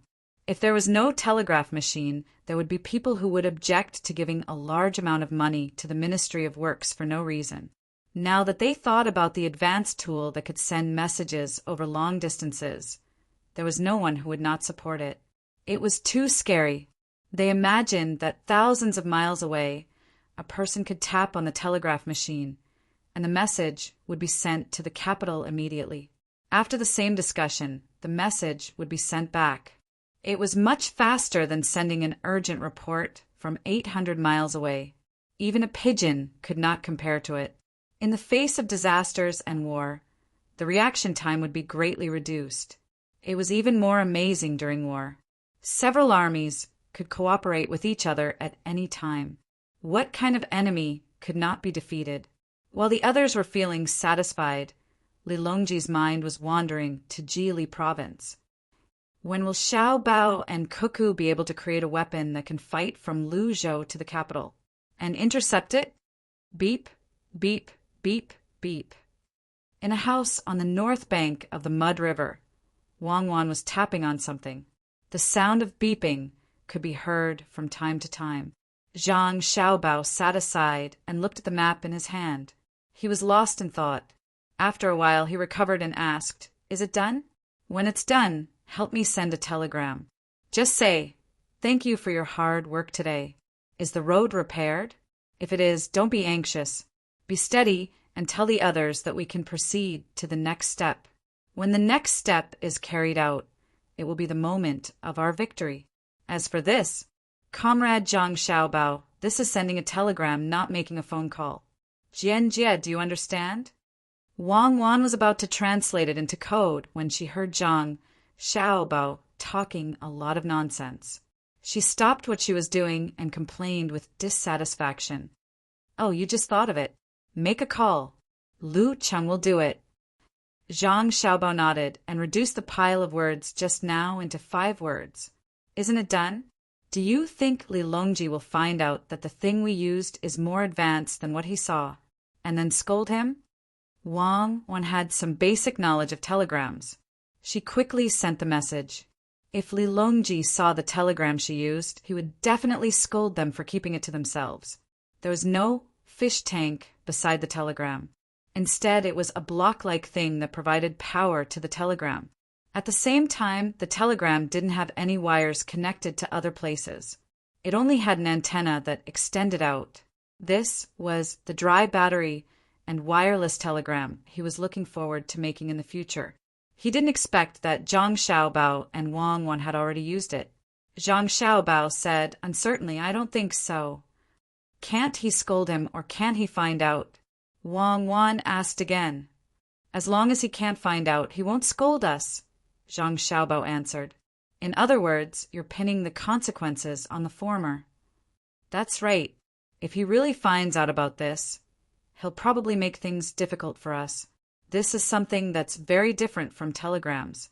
It's a product that transcends time and uses electromagnetic technology. In the future, we can make a radio station and use a thin box to receive the signal. This is the people's radio station. What we're broadcasting right now is whether the great Tang Emperor Li Longji will be angry if he finds out about this technology, and he wasn't the first to see it. Dear listeners, you can write a letter and send it to, all right, stop joking around. You still want to be angry? Based on his personality in the past, you should be beheaded for this crime. You should find 10,000 people to watch and then eat a steamed bun dipped in blood to treat tuberculosis. Can't we use Remy's seal to treat tuberculosis? Those people in the medical school are too lame. They haven't developed it yet. It's the same for antibiotics. At the very least, they should have developed penicillin first, so that it can be used to treat diseases. At this rate, when will they be able to perform heart bypass surgery? Zhang Xiaobao began to complain about the medical school's research speed. Wang Wan said disapprovingly, "You think it's a game where you can be as fast as you want? That's a problem with the system. Heart bypass surgery? Why don't you talk about changing the DNA? That way, humans won't have to worry about breathing. They can absorb the Reiki between heaven and earth and fly freely in the universe." "That's fine. This is a new topic in the medical school. It's best to first demonstrate it from the 5 elements and the balance of yin and yang in Chinese medicine. Sai, we have to go back. We'll be assassinated tomorrow. Zhang Xiaobao followed Wang Wan's words for a while and then remembered the serious matter. Tomorrow? Isn't it earlier tomorrow? Let's wait until the rivers start to connect. Otherwise, it's easy to cause problems. Wang Wan thought for a while and gave her opinion. I'll listen to you. It's late. Madam, why don't we go to sleep? Zhang Xiaobao said with a yearning look. If you dare to touch me while I'm asleep again, I'll chop off your perverted pig hand. You're the one who put it on me. Then I'll chop it off too. After receiving the young master and young lady's orders, the construction workers worked much faster. They didn't stop at night. They lit torches and continued to instruct the people of Xinlua to work hard to build the road. During this period of time, the road on the side of Xinlua was about to be paved. The place where the tariffs were collected was also built. Anyone who paid the tariffs would be let through when they passed through this road. Those who didn't pay would be blocked on the other side. The merchants of Xinlua were looking forward to the benefits they would receive after the arrival of the tariffs. The members of the royal family of Xinlua were also looking forward to using the money to build the place. Another 2 days passed. The last section of the road was being watered. When it was dry, the moisturizing grass mats on it were taken away. The road could be extended to the farthest place. Another day, Li Dong listened to the sound of firecrackers and stood happily at the place where the tariffs were collected. He waited for the Tang Empire's caravan to take the initiative to send the money. The people sent to the Tang Empire sent back information that there was already a large caravan coming, and Li said that they would arrive last night, but they didn't expect that they still hadn't arrived. While waiting anxiously, the sun reached the middle of the sky. Just when Li Dong and the other merchants of Xinlua thought that the Tang Empire's caravan would not come today, a large amount of dust was blown up by the wind on the distant path. They're here. Get ready. When you check the goods later, you have to be serious. You can't charge more or less. 20% of the tariff. Remember. Li Dong saw the approaching caravan and hurriedly instructed the person in charge of collecting the Tang Empire's tariffs. The group of people answered in unison. Their eyes were fixed on the caravan, and their minds were filled with the sound of money. The more anxious they were, the slower time passed. Just when Li Dong and the others couldn't wait any longer, the caravan finally slowly arrived at the customs. They looked at the people in front of them blankly, as if they didn't know the situation. Li Dong, the main leader, knew that it was time for him to go on stage. He took 2 steps forward and asked the caravan, "Where is your boss?" According to the agreement between Xinlua and the Tang Empire, when you sell goods in Xinlua, you have to pay 20% of the tariff, which is 20%. You can pass after paying the money. When did this happen? 20%? That's too much. While after Li Dong finished speaking, a person stood out from the caravan and asked in confusion, "Not long ago. It was proposed by that Zhang Xiaobao from your Tang Empire. 20% isn't much. Don't you know how much your goods can be sold for in Xinlua? If you can't pay, you can use 20% of the goods as a substitute." As Li Dong said this, he had other thoughts in mind. He didn't need to treat the merchants who came with a good attitude. As long as they had any questions, they would immediately push the blame to Zhang Xiaobao, causing the conflict between Zhang Xiaobao and the other merchants to worsen. The people in the caravan clearly felt that it was too much. That person asked again, "What if you don't pay?" "If you don't pay, you can't go over here." Li Dong was not anxious at all. "Then it's not too much. Let's go back." The leader of the caravan was even more straightforward. With a wave of his hand, the caravan turned around and left at a speed many times faster than when they came. Li Dong looked at the caravan that was gradually disappearing from his sight. He wanted to stop them, but he realized that they were on the land of the Tang Empire. He was not qualified to do so. After the last wisp of smoke disappeared, Li Dong gritted his teeth and said gloomily, "This group of merchants from the Tang Empire is treacherous, stingy. Watch them carefully in case they sneak over under the cover of the night. The equally disappointed Xinluo people were also furious. They agreed to Li Dong's words and swore to guard this place well. They would not give the merchants of the Tang Empire any chance. This wait lasted until nightfall. The moon hung high in the sky, and the stars around it dimmed due to the lack of one side of the moon. Li Dong, who still insisted on not sleeping, kept dozing off. He drank cup after cup of tea, but it didn't seem to have any effect. His eyelids kept closing. Just as he was about to fall asleep, a person rushed in from outside and reported anxiously, "Boss Li, bad news! The Tang Empire's caravan has bypassed us and entered Xinluo from another place." What? They went in. Why didn't they stop them? What Li Dong was worried about had finally happened. The merchants did not care about the system. If they could pay less, they would definitely not pay more. "We did, but the place is too big, and we don't have enough manpower. The Tang Empire's caravan is divided into countless small teams, coming to Xinluo from all directions. Those who were stopped by us said that they had taken the wrong path in the dark and turned around to go back.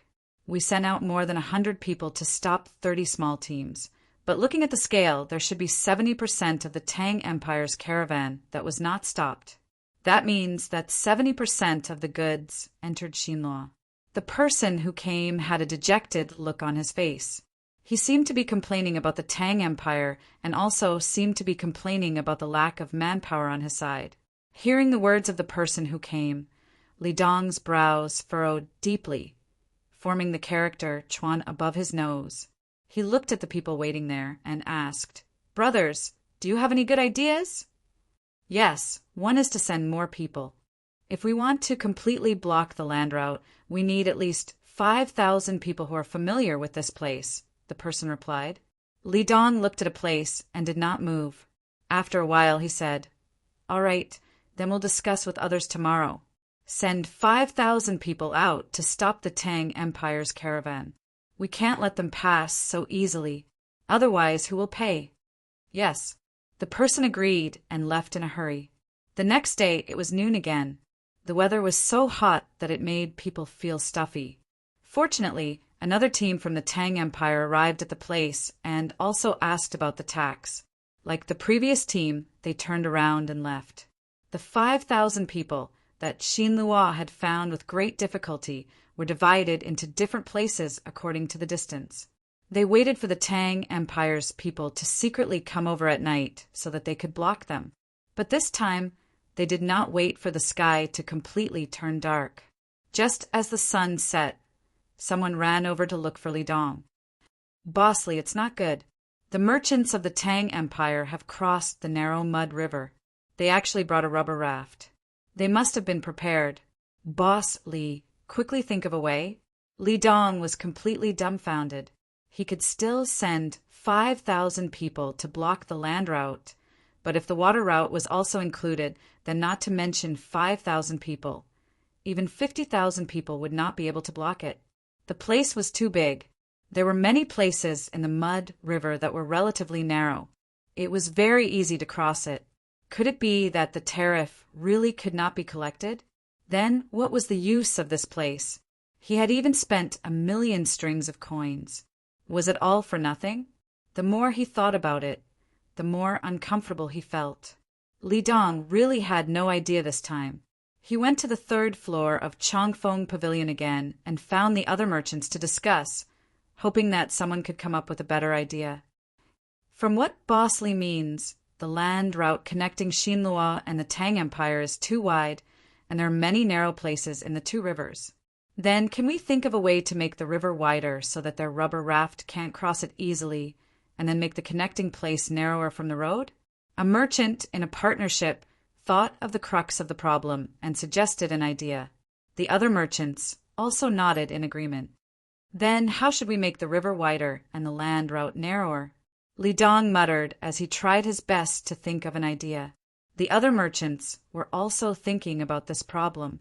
Suddenly, a merchant's eyes lit up and he said excitedly, "I thought of a good idea. That is to connect the 2 rivers. This way, the flow of water will increase and naturally make the river wider. Moreover, Once the protruding land that was not submerged by the water is submerged, it will form a reef and it will be very easy for something to happen. Then we can find a place such as where our road connects and build a bridge there. Let the merchants from the Tang Empire pass through the bridge. This way, it will be difficult for them to take a detour. If a few boats capsize, they will lose more than just 20% of the tariff. The value of the goods transported to Xinlua is quite a lot. In addition to the human lives, I think we can solve this problem. That's right. Another merchant slapped his thigh in agreement. Suddenly, he revealed a confused expression and said, "Why does this idea sound so familiar to me?" Li Dong's thoughts were faster, and he said, "Of course it's familiar. That was the idea that Zhang Xiaobao first suggested. Wasn't it messed up by the people we hired? We even had a lot of fights with the people we hired. Zhang Xiaobao, oh Zhang Xiaobao, you're good. I understand. This is a way to connect the rivers. I'm impressed.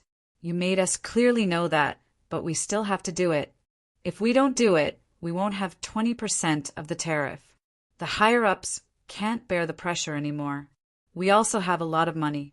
The other merchants were not stupid.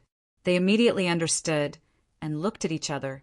They could see deep worry in each other's eyes. This Zhang Xiaobao had finally met him. If they did not have direct contact with him, they would not be able to understand his abilities. After going around in a big circle, the rivers that should be connected had been connected, and the bridges that should be repaired still needed to be repaired. Li Dong sighed helplessly. "Let's discuss it with Zhangzheng construction groups, Zhang Tai. I'll have someone deliver the letter tomorrow. Everyone, remember to be careful. Whatever Zhang Xiaobao brings up next time, we must consider it carefully. Don't be fooled again. I finally understand why Li Longji sent him here. He's a smart man." Everyone nodded in agreement. The news that Xinlua wanted to cooperate with the Tang Empire to connect the two rivers and repair the bridge quickly spread to the Tang Empire's Chang. During the morning court session, Li Longji was in the middle of a discussion with the officials about how more merchants would be sent overseas to explore new places in the future, and how they would be charged for bringing good goods back to the Great Tang. When Gao Lishur was sent by a young eunuch to collect a letter. After reading the letter from Gao Lishur, who left and returned in a hurry, Li Longji was stunned for a while. Then he suddenly burst out laughing. "Ha ha ha ha, Xiaobao. Oh, Xiaobao, you really didn't disappoint me. You went around in circles and used the same method to deal with me on Xinlua. Good, I'm very relieved. Come, let the officials take a look." The matters discussed earlier in the morning court were put on hold, and the letter was first delivered to Zhang Shua. His position was the highest, so after he finished reading the letter that did not have too many words and passed it on to the next person, Zhang Shua fell silent. He had an impulse to overturn the method he had just proposed. When they were talking about collecting the goods tax from the merchants who returned from the sea, he suggested that Lu Zhou's coastal patrol team be placed in the hands of the imperial court instead of Lu Zhou. In other words, he was taking back the power of the Zhang family and the Wang family in disguise. That was a team to make money. Whoever controlled it could get both power and money. There would definitely be many people begging to do things for them. However, after reading the contents of the letter from Jili province, he was a little afraid that Zhang Xiaobao and Wang Wen would find out about his proposal. With Zhang Xiaobao scheming, would the consequences be unbearable if they spent a little effort on him? The officials read the letter one by one. Each of them had a different expression after reading it. Some were nervous, some were relieved, some were confused, and some were deep in thought. When the letter was passed around and returned to Gao Lishur, the officials had different opinions about the ownership of Lu Zhou's coastal patrol team. Li Longji was still excited. He said to his officials, "Xiaobao is really reassuring. If all the local officials are as good as him, what else do I have to worry about? Unfortunately, Xiaobao and Cuckoo are only a pair. It's hard to find them. Let's wait until Xiao Bei and the others are older." Where was I just now? Minister Zhang said that he wants to take back control of the coastal patrol team. What are you going to do? Li Longji sighed. Then he remembered what happened just now. He looked at Zhang Shuo and asked. Zhang Shuo smacked his lips. He looked at the row of people who were looking at him with a gloating expression and replied calmly, Your Majesty, I've thought about it again. I still don't know enough about Lu Zhou's place. Why don't we send more people there to have a look and learn? After that, we can discuss it again so that we don't make any mistakes in our haste. Oh, you're not in a hurry to take it back? What do the others think? Li Longji asked deliberately. He did not want the head of the Secretariat to meddle too much. That would give him too much power. Xiao Bao and Cuckoo were more reassuring. I agree. The person who spoke up for Zhang Shuo earlier quickly changed his mind at this moment. With his words, the others did not want to offend Zhang Xiao Bao, who had just schemed against Xan Luo. They all agreed. Chapter 851. As the only good restaurant in Xinlua, close to Tang Dynasty, Changfeng Pavilion had become the place where Li Dong and the others would discuss things. Today, a group of businessmen were still here to invite Zhang Tai, who was a builder. Steward Zhang, drink up. This is shipped from Tang Dynasty. I think Steward Zhang can still drink. Li Dong said to Zhang Tai with a brilliant smile as he filled a bowl of wine for Zhang Tai. Zhang Tai's smile was no worse than Li Dong's. He raised his bowl and clinked it with Li Dong's. Raising his head, he poured the liquor into his mouth.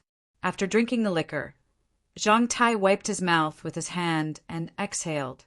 He then said to Li Dong, It's hard to refuse Boss Li's hospitality. After not seeing you for a few days, I also missed you. Originally, I planned to have a good drink with Boss Li and the others after the tariff was settled. Unexpectedly, Boss Li asked me to leave first. Steward Zhang, you're treating me as an outsider. Do you need to be so polite with me? It doesn't matter who invites you. As long as we're together, I will feel very comfortable. Do you agree with me? How about this braised pig's tail? Li Dong chuckled as he pushed Zhang Tai's favorite pig's tail in front of him. Great. After biting the pig's tail, Zhang Tai praised as he continued, Steward Li's hospitality will be engraved in my mind. When the restaurant in Tang Dynasty is built, I will definitely invite you to taste it. Young Master wants to build blue sea silver sand and between the clouds and the water. At that time, the two restaurants will still face each other, compete with each other, and progress together. That will be different from each other. Oh, and the newly made furniture will also be displayed. If you see a set that you like, I will make a promise and sell it to you with the capital. The businessmen of Xinlua didn't take it seriously. Words at the table could not be trusted. They exchanged glances with each other as they didn't know who should mention the matter of Tongha and the bridge. Finally, Li Dong took over the load and filled Zhang Tai's cup. Looking at the river outside, he said to Zhang Tai, This river is really nice. The fish in it is also delicious. I suddenly remember that although the fish in the mud river is good, the fish in the river is also not bad. Have you tasted it before? Of course, of course. Each has its own flavor, just like between the clouds and the water and blue sea silver sand. Why? Does Boss Li want to eat the fish in the water? I'll have someone catch a basket of them and send them here. They'll definitely be fresh. Zhang Tai nodded. Li Dong nodded as well, but then he shook his head and said, It's still difficult. If we can connect the two rivers together, then wouldn't we be able to taste both? I remember that back then, the young master of the Zhang family had such a plan. Unfortunately, some unreasonable commoners ruined it. Steward Zhang, why don't we do this? This time, I will definitely control the people and not let them cause trouble. You can continue to follow the original idea and connect the two rivers. At the same time, choose a place to build a bridge to facilitate water transportation. Last time, we were in a hurry and didn't have time to control it. It's really a pity. After hearing Li Dong's words, the other businessmen of Xinlua fixed their eyes on Zhang Tai, hoping to get a definite answer from him. After hearing Li Dong's proposal, Zhang Tai suddenly revealed an embarrassed look. After letting out a sigh, he said helplessly, No, you don't know my young master. When he thinks of something, he will do it. After a while, he will forget about it. If not for the person who was arranged to do it, he could not do anything at all. It's the same for connecting the two rivers and building a bridge. If we ask the young master now, he will definitely lose his previous enthusiasm. Actually, it doesn't matter if we don't build it. The ships of Tang dynasty can take a detour. Perhaps we can change our mind and go to Japan. Don't mention it again. I dare not tell the young master about it. Otherwise, the young master will remember that his idea was ruined. He will be unhappy and vent his anger on me. It's not worth it. Come on, let's drink. Manager Zhang, how could that be? How about this? Manager Zhang, let us meet the young master of the Zhang family and make it clear to him face to face. I think the young master will agree. Li Dong drank another bowl of wine, as he still didn't want to give up this hope. Wei Wei shook her head. After thinking for a while, she looked at Li Dong and said, Actually, if you want to connect the two rivers, you can also build a bridge. However, you can't ask the young master for help. You only need to contact Zhengzheng Construction. Zhengzheng Construction is willing to accept the job and give you a discount on the fee. If it weren't for the fact that many people in the group depend on this job to make a living, I wouldn't have earned a single cent. But I can guarantee that if Mr. Li pays, I will only earn a little. I hope that there will be more jobs in the future. Mr. Li, please think more about our Zhengzheng Construction.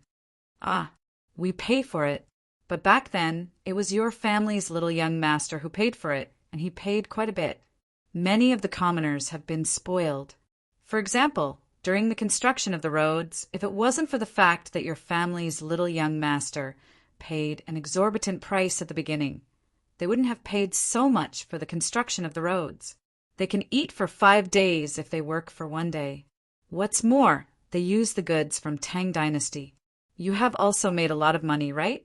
If you still want us to pay for the bridge, we really can't afford it. Why don't we discuss it again? I'll ask the people who build the bridge to ask for less money and make it clear to them. Li Dong had already felt that it was shameful for him to agree to it now. In order to receive enough tariffs, he had accepted his fate. However, he had not expected that he would have to pay for it. It was not just a matter of shameful or not. That kind of burden was too great. Zhang Tai nodded, I know. It's too expensive. Therefore, you'd better not build the bridge. If you really want to meet the young master, you can. However, you can't meet the young master with Li Dong. Our young master is an official of Tang dynasty, a provincial governor. If any businessman could meet him, wouldn't it be too troublesome? You can find a member of the imperial clan of Xinluo. You must have a high status. You can accompany him. Well, I'll try my best to find someone from the imperial clan. However, I might not succeed. Please put in a good word for us in front of the young master. Someone, bring the things for Steward Zhang. Li Dong had no other choice. He shouted towards the outside. After a short while, someone came in with a tray and gently put it on the table. Li Dong lifted the silk cloth and revealed the things that he wanted to give to Zhang Tai. Zhang Tai glanced at them and then looked at Li Dong. Under Li Dong's expectation, Wei Wei smiled and said, What a great gift! I've not imagined that Steward Li could find 6 pearls as big as pigeon eggs. If you sell them, you might not be able to get them for less than 10,000 coins. I'll take them. You're joking, Steward Zhang. Who doesn't know that Zhang family and Wang family are rich? 6 pearls are too little. After we succeed, we will reward you more. Li Dong said with a smile. I can't guarantee whether we succeed or not. I'll try my best. Alas, I'm dizzy. I'm really sorry. Zhang Tai couldn't do it at all. He grabbed the 6 pearls and put them into his arms casually as if they were 6 stones. Then he covered his forehead with his other hand and slightly swayed. Someone, help Steward Zhang to take a rest. Li Dong was very sensible and immediately asked someone to help Zhang Tai away. Waiting until the sound of footsteps could no longer be heard, Li Dong, who had escorted them to the door, turned around and looked at the people who had also stood up. With a pained expression, he said, This is going to be troublesome. With Zhang Xiaobao's ruthless personality, who knows what will happen this time? Steward Li, Zhang Tai has accepted the pearls. Can't he help us? Someone asked. Didn't you hear what he said? 10,000 strings of pearls. He means that it's too little. I don't know how much money Zhang family and Wang family can get. Send someone to inquire about it. Next time, we'll give something else. Li Dong felt a bitter taste in his mouth. He also wanted to give more money. However, how much could he give? After all, he couldn't give 1,000,000 strings of pearls as a gift. If so, he might as well spend money to get through the river. After returning to a room, Zhang Tai took out the 6 pearls. Suddenly, he thought of Xiao Bei and the others. Frowning, he muttered, "He really doesn't know how to give gifts." He only gave 6 pearls. If there were 9 pearls, he could give 1 each to Xiao Bei and Xiao Bei. Should I make 1 gift and send it over? That's worrying. When the merchants of Xinlua were waiting, they didn't receive any news about getting through the river and building the bridge. When they looked for Zhang Tai, they were told that Zhang Tai was busy building the road from Jili province and was not available for the time being. Goods from Tang dynasty were smuggled into Xinlua in batches. With the same price and better quality, Xinlua's people in the same industry were greatly shocked. The members of the imperial clan of Xinlua were anxious. Originally, they planned to offset this part of the money with tariffs. However, they couldn't collect the tariffs. Xinlua's people couldn't sell their goods. As a result, they kept lowering their prices. They almost couldn't make ends meet. The imperial clan of Xinlua and the merchants finally saw the threat of trade dumping. The cheap grains from Tang dynasty made the local farmers unwilling to cultivate. They would only plant enough for themselves to eat. After that, they would think of ways to make money so that they could buy other goods at a cheaper price. More and more people lost their jobs. When those who worked in the handicraft industry and odd jobs looked for jobs, they found that there were more and more people in the same industry. The competition was especially fierce. The employer kept lowering the price. If the price of the goods was low, they would lose money. If the price was high, they couldn't sell it. The Xinlua people who felt the man-made economic crisis for the first time were completely dumbfounded. They didn't know how to deal with it. In the end, they could only attribute it to tariffs. The imperial clan found Li Dong and the others once again and put a lot of pressure on them. Li Dong's hair almost turned white. He figured out why things had developed to this stage. How could a seemingly simple trade turn out to be so serious? Zhang Xiaobao, the existence outside the top-ranking list, is he really that powerful? How does he work? What is the theoretical basis that the Tang people often talk about? Is tariffs really just a matter of tariffs? If you want tariffs, you have to control smuggling, build bridges, and force people to their deaths. At night, Li Dong stayed alone in the small dark room, thinking hard. He wanted to find a key point in Zhang Xiaobao's series of actions, but no matter what, he had to find a way to enter the door. Zhang Xiaobao and Wang were happy when they received the news. Wang looked to the south and felt sorry for Xinlua. If they hadn't cooperated with the Japanese and the Turks to make trouble for Zhang Xiaobao, how could they be in this situation today? Xinlua is finished. If we just attribute the problem to tariffs, even if we receive tariffs, we still won't be able to withstand Xiaobao's next move. Even big countries are very cautious in this regard, let alone small countries. Wang muttered softly and looked at Zhang Xiaobao, who was not far away with his head lowered to make a plan. She smiled at Wei Wei and asked, "Xiaobao, how far do you want to push Xinlua? Make them all lose their jobs? Create a limited situation where supply exceeds demand? How can that be? After all, the people of Xinlua don't have it easy. In the spirit of internationalism, I have to help them. Now, I'm letting them buy things more cheaply. After a while, I'll help them find jobs. I'm a kind person. I can't bear to see others have a hard time. Every time I think about how there are still places in the world where people live in poverty, I feel that I haven't done enough. I don't think of myself as great. I just believe in God who benefits his people. Amit Ba. May God's light illuminate the earth. God said that there should be light, so there was light. I said that I wanted to find them a job, so they had a job. Zhang Xiaobao had a pious look on his face. He placed one hand in front of his chest and began to draw a cross from bottom to top with his other hand. Xiaobao, I think you're only missing 2 horns on your head. Otherwise, you would be even more perfect. Why are you looking for a job? Wang Wan shook her head helplessly when she saw Zhang Xiaobao begin to criticize other people's religion again. Putting down his hand, Zhang Xiaobao scratched his head and said slowly, it's a job. The main way to solve the current problem is to increase domestic demand and transfer internal conflicts. It's best if we can sell the produced goods abroad. There's no need for domestic demand because the goods of Tang Empire are enough for them. The way to transfer internal conflicts is war. If they really dare to do it, then you'll take action and eliminate evil in the world. If we export goods, the price should be lower. We'll charge tariffs and increase the quality of the goods. In this way, Xinlua still seems to be in a difficult position. Therefore, I used my smart brain and came up with a good idea.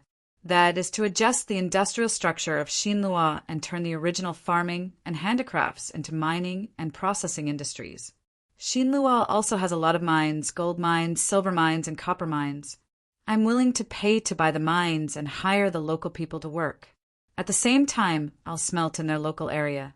This requires workers. Many jobs are left for them.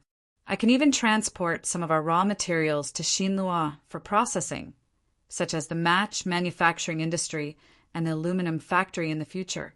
This way, they can also come into contact with some technology.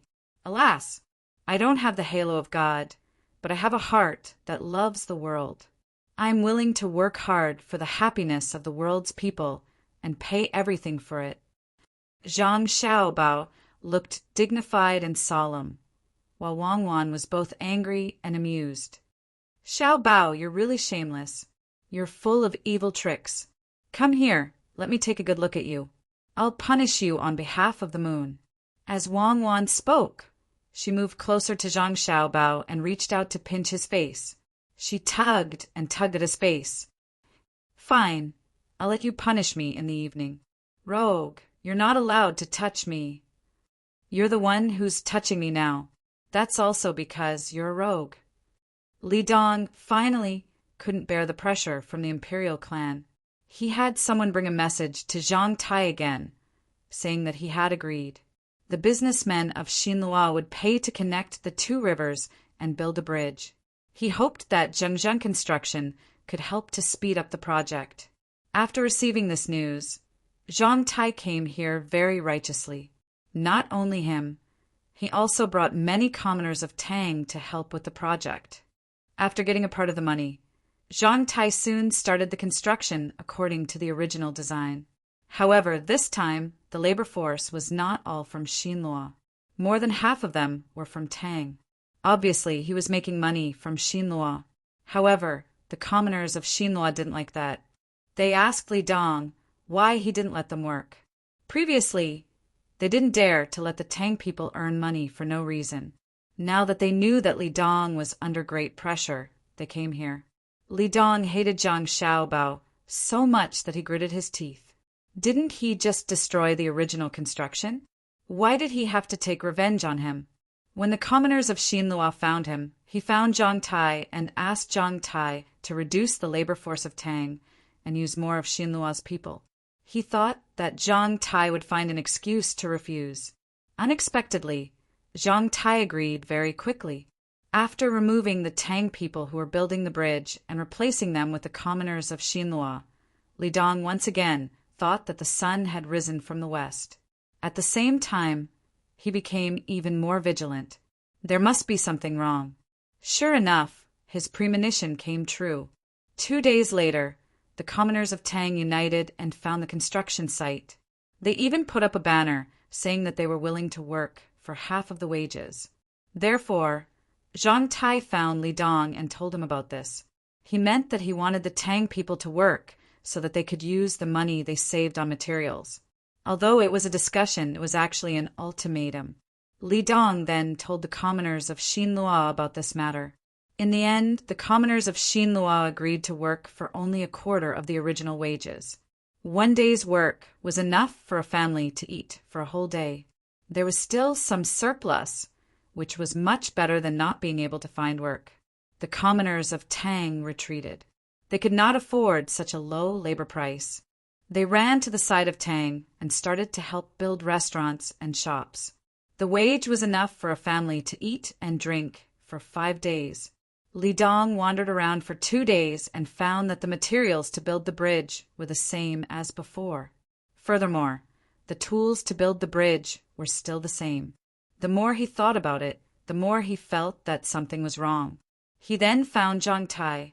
Manager Zhang, there seems to be no changes to the materials you mentioned. Does that mean that the budget should be reduced?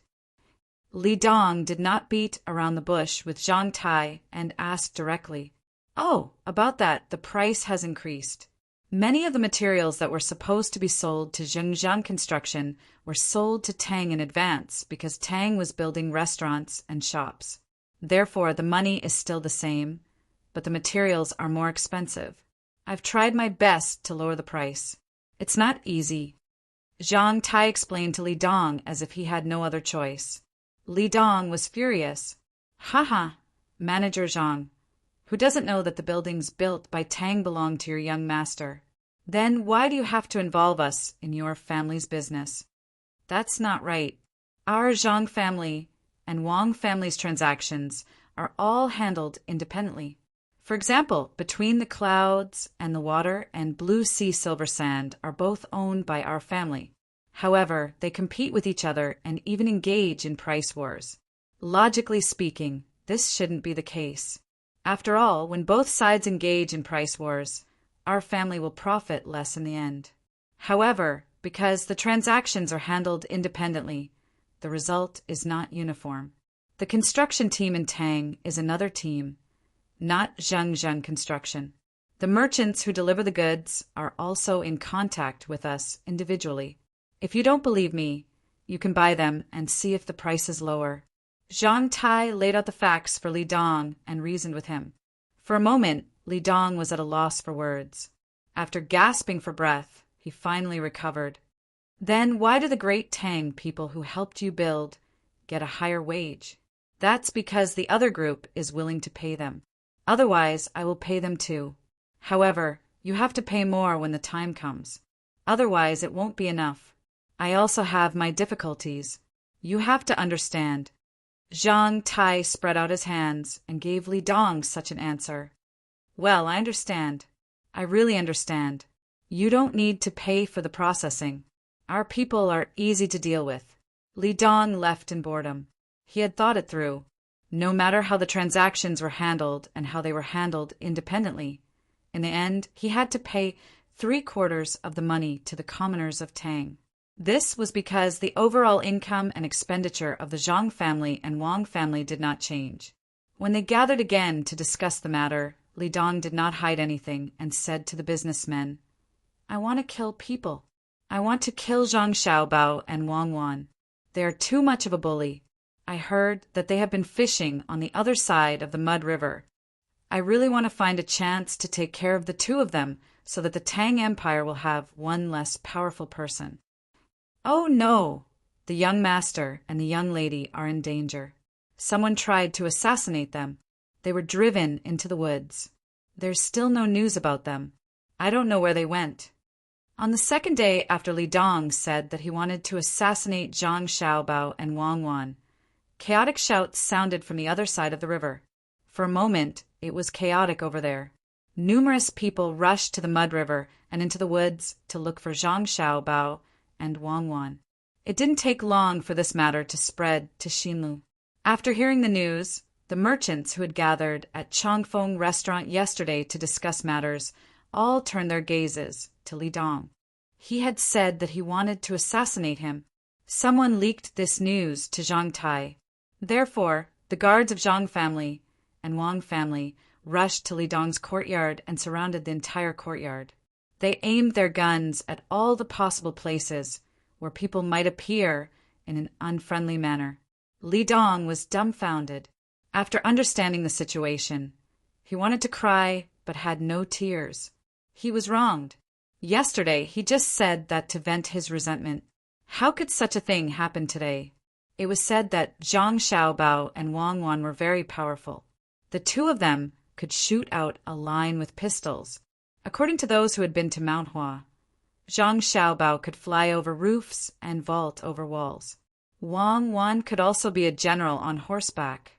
How could the two of them suddenly disappear?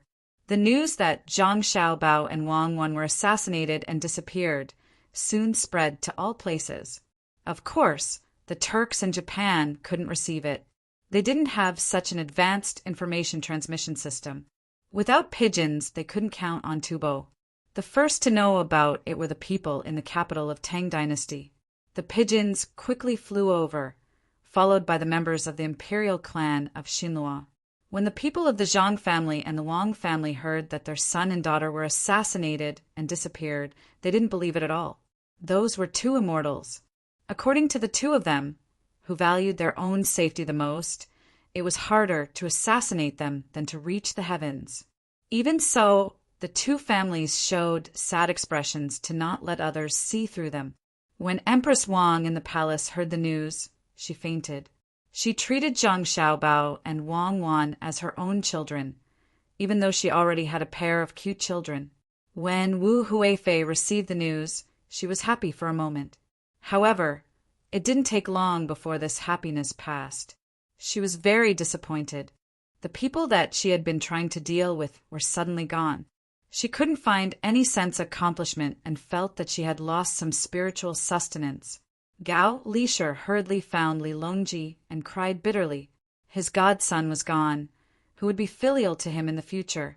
How could such two cute little fellows be assassinated just like that? Li Longji didn't cry, but he sat there in a daze as if he had lost his soul. His eyes stared straight at a certain place without the slightest focus. He muttered, "It can't be right. It can't be right. It can't be. If they are gone, what will happen to the Tang Empire? Who can control the entire northern Hebei province like them? Will the surrounding countries take action? How will the Tang Bank solve the trouble in the future? Who can lead the manufacturing of weapons? No one will send me fun things anymore, and I won't be able to taste the food they cook. Investigate, investigate for us, investigate thoroughly. No matter who did it, us will destroy him. Send out the decree. Hunan Circuit, urgently send 30,000 strong soldiers, 10,000 navy soldiers, and 20,000 land soldiers to the Great Tang and Xinlua. If there is no news within half a month, us will destroy Xinlua at all costs." The sorrowful Gao Lisher quivered and nodded vigorously. He immediately went to grind the ink and wrote the imperial edict with trembling hands. He glanced at the emperor and saw that the emperor was still sitting there in a daze. He stamped the imperial seal on the edict and ran out as fast as he could. He ordered the military relay station to send the imperial edict to Hunan province. When most of the court officials heard the news, they showed a sad expression. They were looking forward to the safe return of Xiao Bao and Cuckoo. With the two of them, they would feel at ease. They didn't have to worry about economic problems, and they didn't have to worry about who dared to start a war. A small number of people were gloating, wondering if they could take advantage of the absence of Zhang Xiaobao and Wang Wan to find an opportunity to take over their family business. Zhang Shua was happy and afraid. He was happy that Zhang Xiaobao and Wang Wan finally wouldn't fight for power with him. He was afraid that the two experts of the Zhang family and Wang family would get angry. He knew of the existence of the experts. Zhang Xiaobao and Wang Wan were the disciples of the two experts. He hesitated for a moment, not knowing what to do. The next morning, Li Longji came to his imperial bed with an uneasy expression. He glanced at the court officials and forced himself to calm down. He asked, "I believe that all of you already know about the matter between Xiao Bao and Cuckoo. Do you have something to say?" The court officials looked at each other. No one dared to make a sound. If they didn't do well, they might be sent away. "Yuan Xiang, you speak." Seeing that no one spoke, Li Longji began to call out names. He pointed to Yuan Qianyao. Yuan Qianyao slowly walked out, took a deep breath, and said, Your Majesty, Provincial Governor Zhang and the army have always been vigilant. I thought that nothing would happen to the two of them.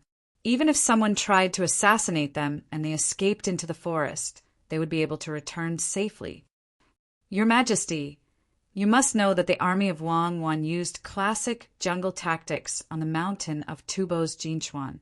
When Provincial Governor Zhang was climbing Mount Hua, he displayed the ability to leap onto roofs and vault over walls. The two of them also carried all kinds of weapons with them. Ordinary people would be lucky to be able to come out alive from their hands, let alone successfully kill them. I think that we can send an army to the border of Xinlua to put pressure on them. If they did it, they will definitely think of a way to withdraw the killers they sent. If they didn't do it, they will have to cooperate with the search. And Minister Zhang, you speak. Li Longji nodded and asked about Zhang Zhong. Zhang Zhong didn't want to speak. He was afraid that he wouldn't be able to act well. Of course, he couldn't tell Li Longji that no one could kill his son and daughter-in-law. Hearing the emperor's question, he could only stand up and reveal a sad expression. Your Majesty, don't worry. I will definitely manage the Ministry of Works well and let it research more new technologies to protect Tang Empire. Bullshit. Li Longji suddenly scolded. After scolding, he was stunned. The court officials who heard his voice were also stunned. It was too strange. The emperor actually scolded him. Xiao Bao is your son, but you don't care.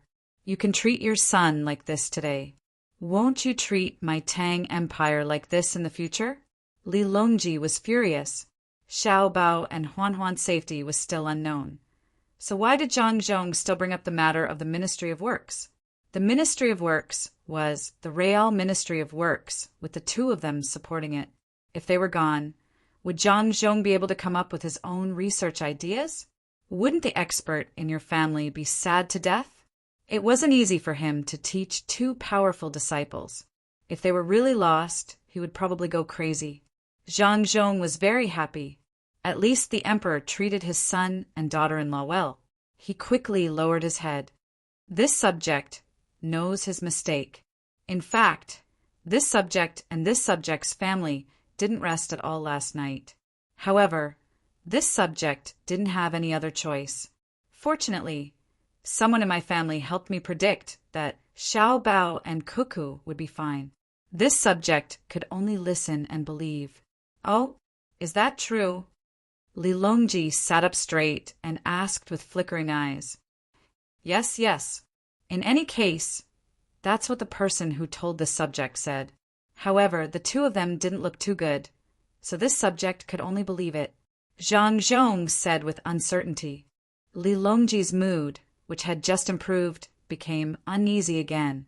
He turned to Zhang Shua and asked, Prime Minister Zhang, do you have anything else to say? Zhang Shua came out and thought hard about how to answer. This was an opportunity, and it depended on how he grasped it. In an instant, countless thoughts flashed through his mind. In the end, he gritted his teeth and said, Your Majesty, this subject also thinks that Provincial Governor Zhang and Adjunct Officer Wang are good people who can avoid this incident. However, the Jili province they are in can't be without a ruler for a day. Why don't we send other officials to temporarily hold the fort and wait for the two of them to return before regaining power? This subject feels that Provincial Governor Zhang is thinking the same.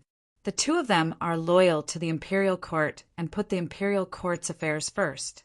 If we don't send people, the two of them will return after a long time. When they see the chaos in Jili province, they will be very sad. Your Majesty, for the sake of the two of them, should also send officials over.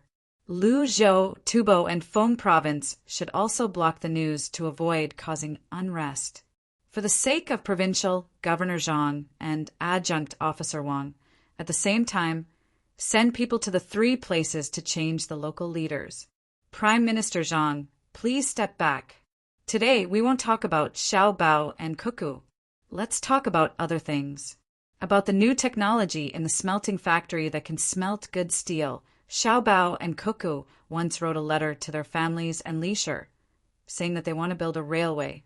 When the steam engine is perfected, we will make cars to make it convenient for our great Tang to travel around. My subjects, where should we test it first? When Li Longji heard Zhang Shua's words, he did not show any other expression on his face. Just like before, he did not mention the assassination of Zhang Xiaobao and Wang Wan. Gao Lisher glared at Zhang Shua fiercely. He was angry and relieved. He knew that Zhang Shua was done. After following the emperor for so long, he knew the emperor well. As long as there was a chance, Zhang Shua would be dealt with. When the people of Xinlua learned that Zhang Xiaobao and Wang Wan were assassinated and went missing, the people of the imperial clan were very happy. They knew the weight of the two of them in Great Tang. The sword meet on Mount Hua was organized by the two of them. It would be best if they died. That would cut off one of Li Longji's arms. The only thing they were worried about was that Great Tang would push the responsibility to them. Although they did not send anyone to assassinate them, they did have the idea, but they did not dare. Who was the one who helped them vent their anger? Li Dong was not a member of the imperial clan. He kept saying that he wanted to assassinate Zhang Xiaobao and Wang Wan. Now that he had received the information, he was afraid. Not to mention the armed men outside, even the money invested.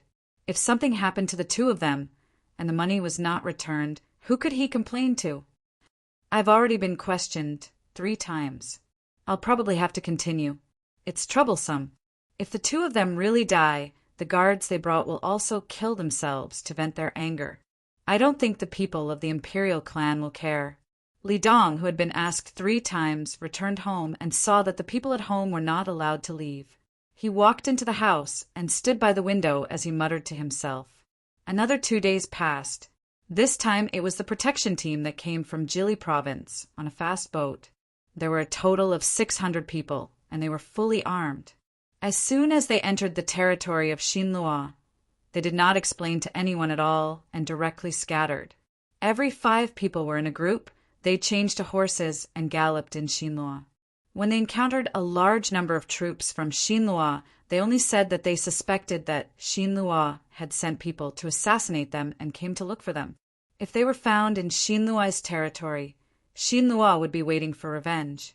Xinlua's troops were much more numerous than the 600 protection team, but none of the soldiers dared to find trouble. They could only watch as groups of people rode their horses in all directions. Then they would stop from time to time to look through binoculars and spread out a piece of paper to draw a map. There were soldiers who had seen the map by chance. No matter how they looked at it, they felt that the map looked like a map. They did not know if the people from the Zhang family and Wang family came to look for people or to draw a map. They told the officers, and the officers went to ask. The answer they got was that they had a map so that they could estimate the location of the evil people. The imperial clan of Xinlua knew that there were 600 people who had rushed in, but they did not intend to care. After all, Zhang Xiaobao and Wang Wan had been assassinated and disappeared. What if they said too much and let the Tang Empire vent their anger on them? Let alone the Great Tang, even the Zhang and Wang clans with their wealth could crush Silla with money regardless of the cost. With the arrival of the 600 people protecting the Miao, the 30,000 soldiers of the Hunan circuit of the Great Tang did not take too long to arrive at the border in 2 groups. 20,000 land troops and 10,000 navy troops were on standby at any time, ready for a strong attack. In the past, Xinlua had fought with the Tang Empire many times. They had fought in the Sui dynasty and later in the Tang dynasty. However, they had never been as timid as they were now. Not to mention sending troops to the border and asking Li Longji what he wanted to do. They did not even dare to mobilize their own troops easily. They were afraid that the Tang Empire would misunderstand. If they really touched the taut string, it would not be just 30,000 soldiers who would fight. Lu Zhou's gunships were gathering. They could attack along the way from the Blackwater Commander-in-Chief's mansion. There were also the local garrison in Jili State. They would be surrounded on all sides. Xiao Bao, let me carry you for a while. It's been so many days. It's quite tiring for you to carry me. On a mountain, Wang Wan walked in front of Zhang Xiaobao. Zhang Xiaobao followed behind with a radio on his back. Wang Wan was afraid that he would be tired, so she wanted to change. No need. This is just a few days. It's almost half a month. In half a month, I'll be able to see Xiao Bei and the others. I miss them. Zhang Xiaobao adjusted his straps and shook his head. Wang Wan grinned. Don't lie to me. You want to go from North Korea to Inko in half a month? Not to mention the current road conditions. Even if we ran a marathon back then, we couldn't do it unless we could maintain that speed. There are still 3 days to half a month. I promise we can get there. If we really can't, I'll send a telegram and ask Zhang Ying to send Shui Yin to pick us up. Didn't it find a companion? We can each have an eagle. You use the red one, and I'll use the white one. Zhang Xiaobao was not in a hurry at all. He followed Wang Wan to the edge of the mountain top. Looking back, it was really quite steep. Wang Wan heard Zhang Xiaobao mention Shui Yin and said with a smile, I hope they can have children soon. It'll be good if they can give birth to dozens of children at once. They'll be able to perform exceptionally well. The inherited genes must be good. When the time comes, we'll make a big place for them. The protection must be strengthened so that when they push the children down, they won't fall to their deaths. We have to give them a few more chances. Who hasn't made a fool of themselves? Don't you think so? I heard that for creatures like eagles, even if the baby eagle can fly, it's better to break its wings and let it continue to fly. One is to train the baby eagle's perseverance. The other is to let the bones grow better and tougher. When the baby eagle is older, we can give Xiao Bei and the others one each. They can be playmates at ordinary times. When they encounter danger, they can run with them, just like you in the desert in Tubo. Zhang Xiaobao recalled what it was like at that time and smiled. The two of them took a short rest and then rushed in the direction of Jinan. Uncles, aunts, brothers, and sisters, listen to me. A few days ago, we watered the fields that had been planted and made a water wheel. My brother said that the winter here is so cold, even colder than Jili province. It can freeze people to death. Then we can't continue to plant things like before, right? Xiao Bei, the county magistrate, gathered more than 100 people under her rule today and said in a sweet voice, the people did not regard Xiao Bei as a county magistrate at all. They just felt that Xiao Bei was cute. They often saw her and were happy to talk to her. Of course, no one would look down on her. To be precise, they looked down on her identity. After all, she was a member of the Zhang family in Sanshui County. The reason why there were so few people in Jinan was that Zhang Xiaobao was recruiting people in Jili province and the various preferential policies given by the Tang Empire. With such an identity, no one would doubt that Xiao Bei could make people live a good life. Even if she could not lead them to build the county well, she could transfer enough materials from other places. Some time ago, they had been following her to weed the fields and made a water wheel according to the method of the little guys. This year's harvest would not be bad and would be enough to eat until after next year's autumn harvest. Now that they heard Xiao Bei talking, they did not know what she wanted to do. Xiao Bei felt that she had done a good job. At least, she did not make them feel disgusted. Seeing that everyone was listening, she continued, in order to make everyone live a better life this year, I will teach you a way. That is, to make a greenhouse. There should be glass, but I don't have it yet. Let Sister Xiaozhu tell you what the first greenhouse in Sanshui County looks like. What do you think? Okay, the ones who answered were the children who had eaten the candy she gave. What do uncles, aunts, grandparents, what do you think? Xiao Bei felt that they were not enthusiastic enough, so she asked again. Old Man Sure was the first to express his opinion. Okay, whatever our Xiao Bei says is good. Xiao Bei is a good official, the kind that is upright.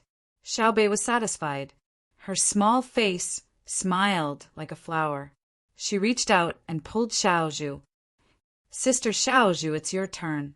I can't remember what the greenhouse looks like. Xiaozhu stood out a little nervously. Her ability to organize her words was far worse than Xiao Bei's. It was not easy for her to express her meaning clearly, but she could not say the steps of building a greenhouse. In the past, she had seen her brother and sister show them how to build a greenhouse. So, she could only take out a pen and paper and let the others gather around to watch. She would draw for them so that they could understand. The people here really did not know how to build a greenhouse. They only heard that with a greenhouse, they could also plant in the winter. It was not like in the past, where they had to dry the vegetables in the sun or in the shade before winter. When there was nothing to eat, they could take them out and soak them in water. Then they could eat them. At this time, the season had just entered autumn. There was no frost yet. The leaves on the trees were still green and did not turn yellow. They swirled and fell. The common people remembered the steps of building a greenhouse. Levi also watched from the side. Ever since he came here, he had not played any role. Although the 9 little guys were small, they really supported the Yaman's work. Xiao Yuan remembered everyone's name, including the relationship between them. The Yaman's accounts were memorized by Xiaohai. When Xiao Bei asked for data, she could answer as soon as she opened her mouth. Xiao Zhu was in charge of drawing the map. Big Man, Small Man, and the other 3 children who had not come here and should have grown up in the mountains also helped. The population was small to begin with. The 9 children worked hard together with 100 small guards to tear down and repair the houses here in preparation for winter snow. Through this period of observation, Li Bai was very puzzled. Could it be that the children of officials were really so powerful? Zhang Xiaobao and Wang Wan had been talked about like gods. Now, the 9 children also began to show their abilities. If one did not see it with their own eyes, no one would believe it. It seemed that Confucius was not lying when he said that he was born with knowledge. Gan Luo also existed. He could feel it from Xiao Bei and the others. The common people surrounded Xiao Zhu to look at the map. Xiao Bei was free. Seeing Li Bai standing on the side, she walked over and tugged at his clothes. She said, "Brother Li Bai, building a greenhouse like this requires materials. If there is no bamboo, you have to find a way to break the wood. Also, choose the location. When the fire is burning, you can't let the smoke get in. It's best to have a chimney to guide the smoke." Okay. Li Bai nodded and agreed. Just as he agreed, he was troubled again. He whispered to Xiao Bei, "But I don't know how to do it. The heavens have fallen and the common people suffer. If they don't drink today, they will drink tomorrow. If you ask the immortals about farming, they will only say that it is in the fields." Hey, Brother Li Bai, now is not the problem of the immortals. It is the common people's problem. Don't you want to be an official? You have to familiarize yourself with it. Xiao Yuan, don't you think so? Xiao Bei was a little angry. Li Bai was always reciting poems. When it came to serious matters, he did not say anything. He even waited for his brothers and sisters to recommend him. How could he be like this?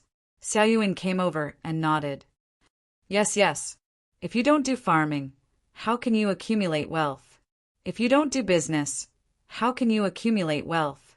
If you don't do politics, how can you govern the people of the 4 seas? If you don't do fortifications, how can you make people convenient? Li Bai was a little embarrassed by the question. He raised his head and said, "I can flatten the 4 barbarians and give advice. That is enough." Xiao Bei curled his lips. "Brother Li Bai, you can't do this. I promise that my brothers and sisters will definitely not recommend you. Even if they do, they will arrange for you to sing and dance. If my brothers and sisters don't recommend you, others won't dare to. Even if they do, it will be useless. Uncle Emperor won't listen to others. I also promise myself that even if you are recommended by a prince, I will join forces with others to impeach you. If you don't do practical things, isn't that cheating people? You say that you want to come up with a plan. Well, you can come up with one now and wait for me to send it to my brothers and sisters." Xiao Bei was threatening him. Li Bai's expression did not look good. He believed in Xiao Bei's ability. He had already learned that Xiao Bei had 9 people to impeach 2 officials. There was also a corruption official who was originally caught. Because of the 9 people protecting Xiao Bei, nothing happened to him at all. Instead, he was promoted. It was too unfair for 9 children to have so much power. He really couldn't do anything about it. He seemed to be angry and said, "Okay, I'll do the greenhouse thing first. Then I'll write a memorial for Zhang Xiaobao and Wang Wan to see. That's right.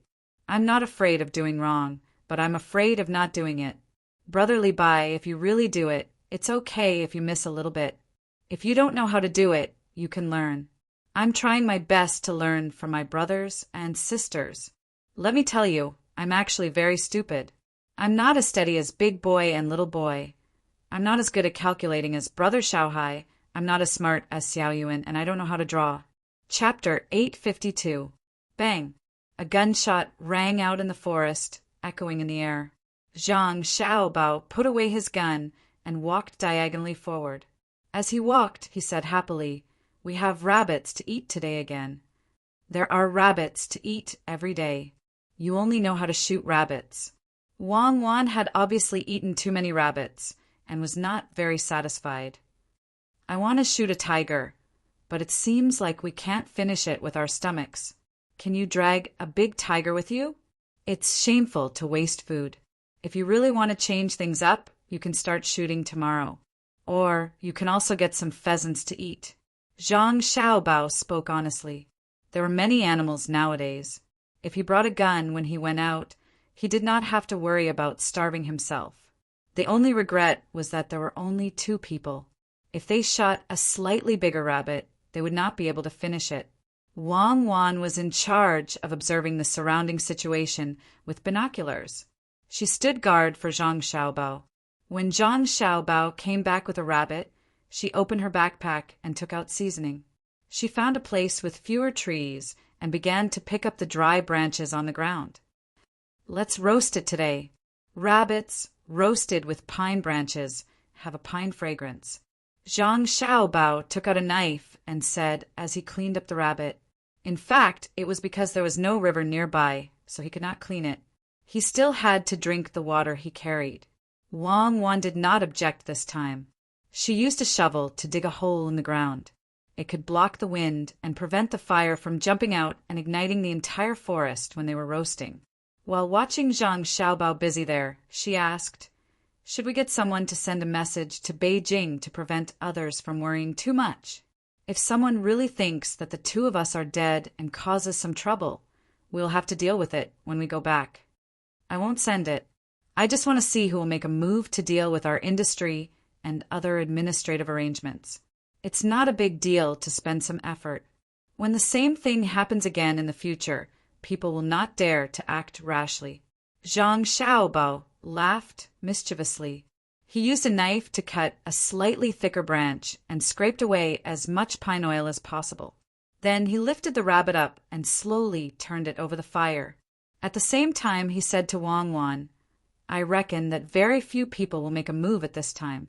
After all, the officials who have the ability to know about our family situation are afraid of our master.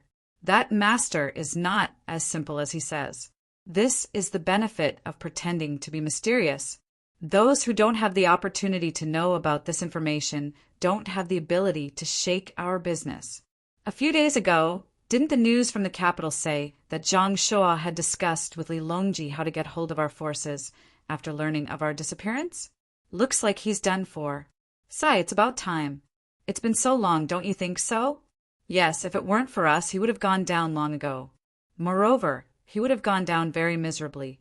However, not only does he not know how to thank us, he also wants to deal with us. It's really too hateful." Wang Wan also agreed. After thinking for a while, she suddenly asked Zhang Xiaobao, "Do you think we should still deal with Li Linfu? His position now seems to be more stable. If we want to deal with him, we have to do it early. We can't expect him to make mistakes. Deal with him? Who knows if he will become the Prime Minister again? We can't let our guard down. However, I don't think we should kill him. According to what you said, he is still very capable. Then we should arrange for him to be in a suitable position." Zhang Xiaobao used a knife to cut the rabbit's body. Blood kept flowing out from the cut. Drops of blood fell on the fire below, making a sizzling sound. The night deepened. A bright moon gradually rose, dimming the stars in the sky. Zhang Xiaobao and Wang Wan found high ground. They took out the small tent they had brought with them and lit 3 fires outside.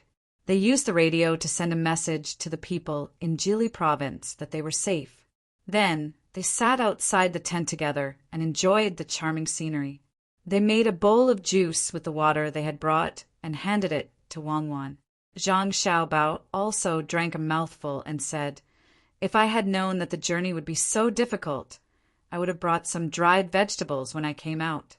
Why do I feel that my body is lacking vitamins now? You are so delicate. In just a few days, you know that you lack vitamins. Previously, you said that you would arrange a job for Li Linfu. Have you thought about the details?" Wang Wan held the bowl and looked into the depths of the forest. The bright moon could not make it bright. She thought of Zhang Xiaobao's words and asked, "I just thought about it. In the future, I will let him work here. The Northeast is a big place with rich resources. The climate doesn't change much in 4 seasons. It is suitable for him to develop. You can't speak against your conscience. When has the Northeast not changed much in 4 seasons? There is no population, other than Idyllic province. You have basically moved everyone away." As they were talking, there was a sound from the radio. Wang Wan hurried over to receive it. After a while, Wang Wan said to Zhang Xiaobao with a bad expression, "The Japanese seem to be taking action." "Japan? Action against our disappearance? They don't seem to have radio technology, right?" Zhang Xiaobao was stunned. "It's not the Japanese island. It's from Huainan province. They are in the 4 Seas Academy and want to join forces with the students of Xinhua. They want to form an alliance between the 2 places." Wang Wan explained, "That's not slow. It seems that they really care about us. Something just happened and they reacted. How are the details? I'm still investigating. It hasn't arrived yet. Do you think we should speed up the development of radio? What's going on now? We have to run with the radio on our backs. Every once in a while, our people will follow us. The distance of the signal transmission is too short." Wang Wan suddenly thought of a key problem. Although she and Zhang Xiaobao came out in name, in fact, many people were arranged to carry the radio on their backs. It was like a transit station. They had to transfer many times in the middle to send and receive a message. Zhang Xiaobao nodded. "Okay, we'll launch a satellite tomorrow. Let's get one up first and cover the place where we are. What do you think?" "Okay, you can carry the satellite up. Comrade Wang Wan, don't bite off more than you can chew. It's already not bad. This time, we came out just in time to let the team practice the problem of information conversion. The Japanese move quickly. Maybe they were the ones who started the alliance with Xinhua and the Turks. I knew that place was a wolf that couldn't be raised well, so I never planned to raise it. After I finish off Xinhua, I'll take the time to deal with them. Where were we just now? Li Linfu came to the Northeast to develop, right?" As Zhang Xiaobao spoke, he threw a few pieces of pine wood into the fire beside him. As he listened to the crackling sound and looked at the red, yellow, and blue colors, he was a little lost in thought. Wang Wan entered the tent and took out 2 pieces of clothes. She put one on each of them and said, "Yes, how are we going to develop in the Northeast? Without people, we can't do anything. Let Li Linfu come over to protect the resources, especially the places with minerals. Draw out an area and turn it into an animal sanctuary. We can't say that in order to protect the environment, we won't develop the entire Northeast region. We have to draw out an ecological area. We have to circle the largest mineral resources, such as oil and metal mines. Then we won't develop it." Wang Wan asked, "Develop it? Leave it for a few thousand years later. When the resources in other places on Earth are almost used up, we'll develop it. If we use it now, we can go to other places to get it. We're not afraid of the distance. At that time, we'll leave a rule to tell future generations that it's not that your ancestors can't find the mineral resources, but that your ancestors have the ability to rob others. The mineral resources will be left for you. When you feel that you don't have the ability to rob others, you can take it out and use it. The night wind was cold. Zhang Xiaobao tightened his clothes. Wang Wan leaned on Zhang Xiaobao and said, "You still care about future generations? Just take care of yourself. It's okay to take care of yourself. Let Li Linfu come over to build roads and railways all the way to Russia in our time. From there, we'll transport oil out. At the same time, we'll find all the places in the Tang Empire with oil and natural gas and draw them into protected areas. When it's easier for the fleet to travel to and from other continents, we'll send them out to mine, smelt locally, and transport the metal back. We'll dig a hole in the Tang Empire and bury it for preservation. It's not good to bury the metal directly, right? Then we'll transport the ore back and bury it." Zhang Xiaobao started to become enthusiastic about this matter. He really had such a plan. While others weren't developing it, he would snatch back as much as he could. After saying this, he nudged Wang Wan. "Go to sleep first. I'll wake you up to keep watch when I'm sleepy. We'll be able to reach Xiaobei's place before winter. Why don't you say before summer? In a while, if you ask others to transport the ore back, will they really transport it? They can't even smelt it when they transport it back. Are they that patriotic? Or are you planning to pay for it?" Wang Wan leaned on Zhang Xiaobao and narrowed her eyes. "Tax deduction. In the future, all goods that are directly transported back from the outside will be heavily taxed. If you don't want to take so much money, transport the ore and oil back to Xinluo and Japan. They can smelt it there and solve the problem of unemployment in the two places." "I'm too kind." "Okay, then you're so kind. I'm going to sleep. You can keep watch until tomorrow morning." Wang Wan stood up and went into the tent. "Well, when we go back, let's get married. We're not young anymore." Zhang Xiaobao turned his head and shouted, "Okay, do as you see fit. After the engagement, we'll live separately. I'll wait for you to marry me in my boudoir. Then forget it. I'll persevere for a few more years." August, the harvest season in various places. The people who had worked for a year began to enjoy the fruits of autumn. The officials, on the other hand, were busy. They needed to allocate all kinds of resources. The busiest person was Zhang Shuo.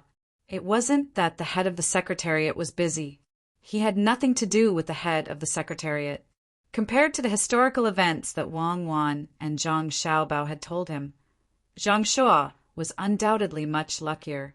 He was not imprisoned. As he always thought about Zhang Xiaobao and Wang Wan's Jili province and occasionally mentioned it, Li Longji fulfilled his wish and arranged for him to be in a place not too far away from Jili province. Fanyang Jidushi was an official position with real power. It governed many provinces, and it was the kind of place where Wang Wan's family lived. This position had more power than Zhang Xiaobao and Wang Wan combined. It was also not far from Shanhai Pass. It could be said that it took care of each other with the place where Zhang Xiaobao dug coal. He and Zhang Xiaobao were both important figures. It could be said that they allowed Shanhai Pass to sit in the key position of the unparalleled lock of the two capitals, the first pass of the Great Wall of China. As a result, the court was harmonious. Those who had supported Zhang Shuo also began to do practical things and no longer continued to speak. Li Longji wanted Minister Zhang from the Ministry of Works to be the Prime Minister, which was also a position under the Hall of Secretaries. However, Minister Zhang refused because he was too inexperienced. Then Li Longji scolded Minister Zhang, mainly scolding Minister Zhang's son and daughter-in-law. His reason was that why they didn't say anything earlier when they were still breathing. They caused him to not eat or sleep well for a long time. Zhang Shangshu tactfully explained that he had mentioned it before. Someone had calculated and said that his son and daughter-in-law were fine. But this did not make Li Longji's anger disappear. In a fit of anger, he removed Zhang Shangshu's son and daughter-in-law from their positions as provincial governor and military officer. He set up a new position of Bohai Jidushi, making the two of them the head and the deputy head. They had control over more than 10 governor manors and protectorate manors. The two of them had no time to continue playing games as a punishment. The grain for this year's autumn harvest had not been shipped over, but the taxes had been paid first. Now that it was convenient to pay taxes, there was no need to ship the money to the capital. They could directly deposit it in the great Tang Bank. Li Longji looked at the money in the account book, his eyes shining. He was rich, he was really rich. With a wave of his pen and a stamp of his seal, he ordered the great Tang Bank to issue $1 billion of national debt this year. It was an issue, not a repayment. If it was to be repaid, the first 5-year period was not up yet. The main reason was a ship that had set off from Jili Prefecture. The ship was heading toward the capital. It had to stop on the way, and its speed was slower than a sailboat or a ship. However, when this ship was going against the current, it did not use sails or wheels. It did not even need people to row it, and it could not find a boatman. Although there were always problems along the way and it needed to be fixed, it was still a new thing. Especially when the news came back yesterday that the ship had not broken down for half a month. It was about to enter the capital, and the people of the capital could see something new. For the stability of the country, Li Longji had no choice but to encourage the development of technology. Thus, he borrowed money from the people to make steel and build railways. According to his thinking, if a ship could work, then so could a carriage. Thus, Li Longji wanted to build a railway to connect the capital and Luoyang. Oh, there were two. The current technology could not allow a train to cross a river. The bridge could be used by people, but it could not be used by carriages. The series of changes in the imperial court did not have a direct impact on the people. The people did not care about those things that they could not worry about. They only knew that they had earned more money this year, and they wanted to buy some luxury goods. For example, they wanted to buy a small glass wine cup with a reduced price. They wanted to pay the price of a pig to buy a set. For example, they wanted to buy a beautiful pearl necklace. They sold half a pig to buy a smaller one. For example, the people of the capital took advantage of the warm weather, gritted their teeth, took out a sum of money, and brought their family to the lake to spend some money. No one bragged about the Tang dynasty's long-term stability, and no one deliberately gave Li Longji a watch. However, Li Longji, who had secretly sneaked out, was very happy to see the people wearing beautiful clothes on the street. In the tea house, accompanied by armed guards, he listened to the storyteller talk about the current situation of the Tang dynasty. Li Longji drank 2 pots of tea of unknown grade and gave out 100 banknotes. He even added a few words to the storyteller, such as the matter of the Blackwater governor's mansion. If it were not for the guards stopping him, the founder of the Pear Garden really wanted to chase the storyteller away and personally sit in that position to say, traveling the south and drinking tea, the water in the river, the water in the lake. Listen to me, there's black water in the Bohai prefecture. Unfortunately, a wish was a wish after all. It did not come true, let alone get some rewards and fill the treasury.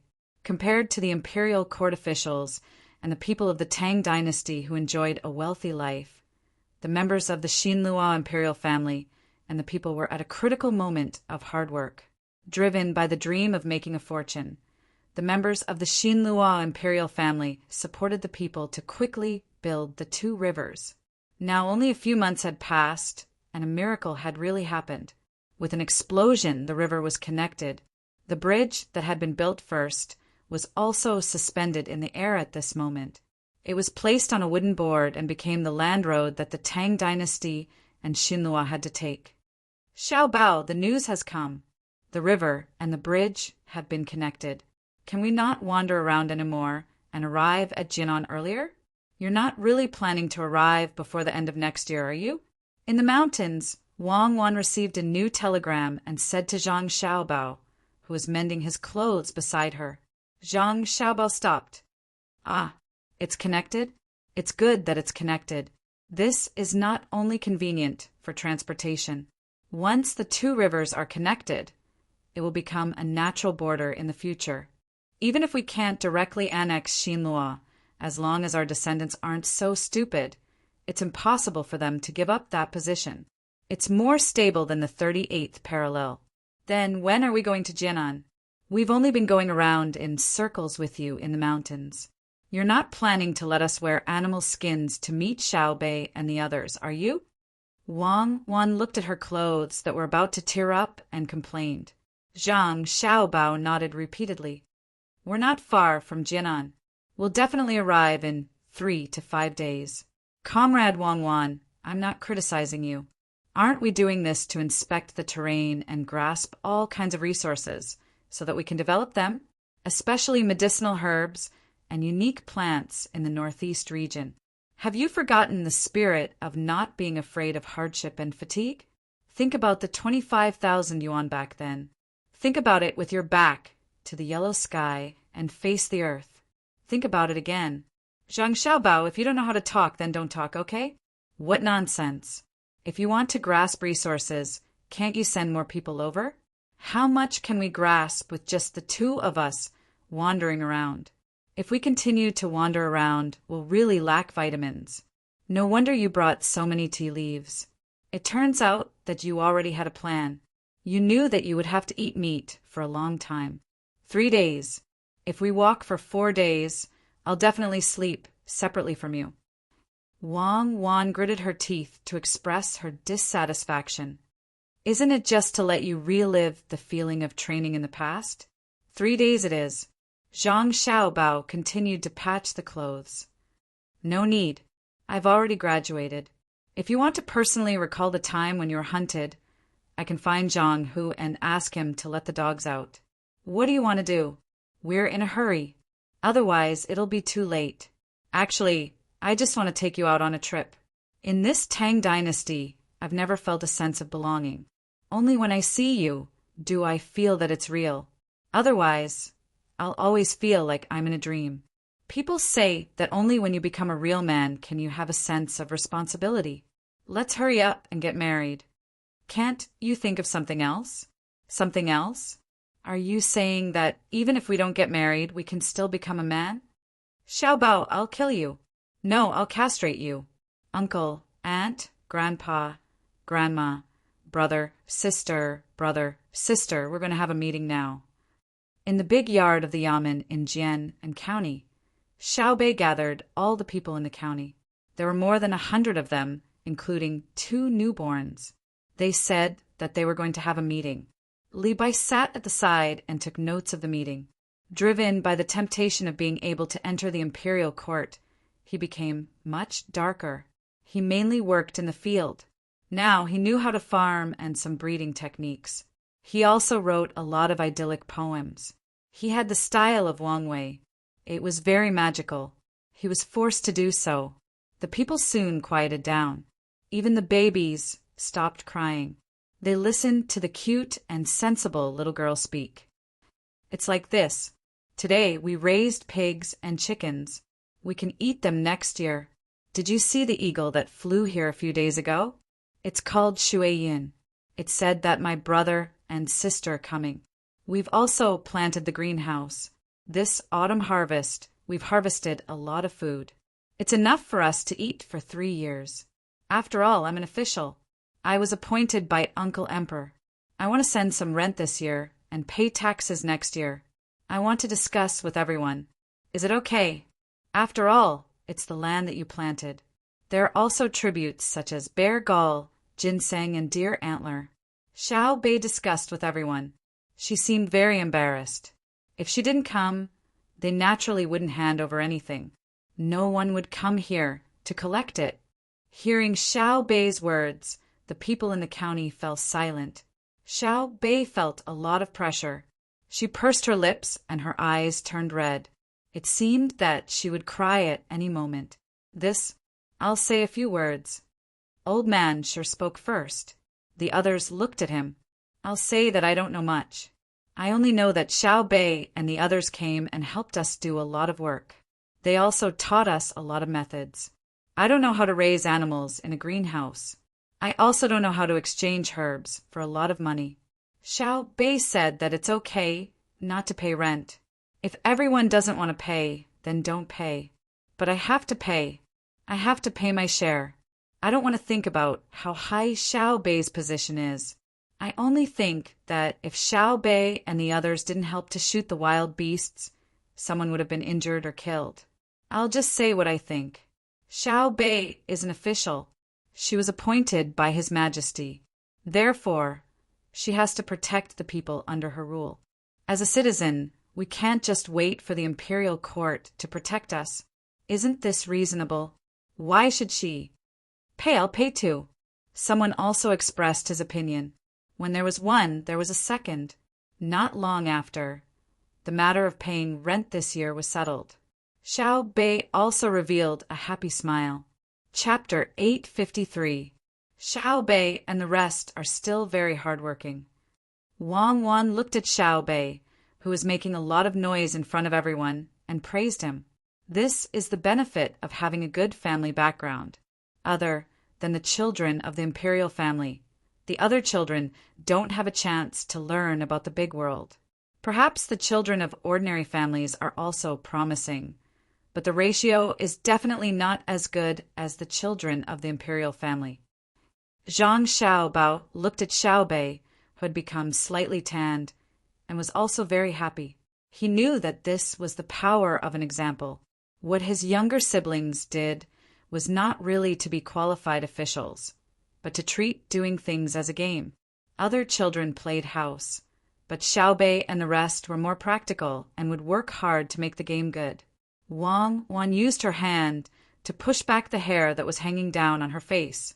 Seeing the people of more than 100 counties below discussing how to transport this year's rent to the capital, Wei Wei shook her head. Xiao Bao, now that we are provincial commanders, we can control the local taxes. Should we exempt the taxes in Jianan County? Otherwise, with their ability, not to mention transporting the rent to the capital, even if they transport it to Jili province, the amount of food they eat along the way will be several times more than the rent. It's inevitable. Paying rent is an obligation. We can directly transfer the rent that they pay to the yamen of Jianan County. I have decided to move the Bohai provincial commander's residence here. It's just beside Jianan County near the sea. At that time, we will vigorously develop the marine aquaculture industry. This is a long process, but it has to be carried out. We can't always let the northeastern region lack people. If others don't take the initiative to come over, we will attract them over. When the people from North America return, we will plant all kinds of seeds in the entire northeastern region. At that time, whoever wants to taste the freshness can transport it themselves. When the sea route is developed, the land route naturally needs to be developed as well. Now that the medical conditions are better, there are also fewer deaths. In another 10 years, there will suddenly be a blowout explosion. As Zhang Xiaobao talked about the rent, he casually talked about the direction of future development. At the same time, he was worried about why the people he sent out had not returned. Too much time had passed. After the new year, it would be 2 years. Wang Wan frowned. After some thought, she asked, "Aren't we going to promote new crops throughout the Great Tang?" "There's no hurry. If we promote it directly, others may not be willing to plant it. I'm afraid that if there's a problem, it will affect their original income. We have to set an example for them. I'll send a telegram later and ask Jili province to ship pottery and other daily necessities here." As Zhang Xiaobao spoke, he began to jump again. "Oh, if you send it over, I don't think the commoners can afford it. It's not selling, it's giving. It's their obligation to pay the rent. Let's give them benefits and send a message to the people who ran to the border of Xinlua to make a move." Zhang Xiaobao thought of something else. Just as he finished speaking, the radio on his back started beeping. The sound was not loud, but it was heard by the people in the courtyard. The unique sound made them look around, trying to figure out what it was. "Why, I see there are 2 savages on the roof." Xiao Bei's eyes were sharp. She looked up and saw Zhang Xiaobao and Wang Wan climbing on the roof. However, the 2 of them looked a little disheveled, so she did not recognize them immediately. The guard who was in charge of protecting her stretched out his hand and pulled out a few pistols. He pointed them at the 2 of them warily.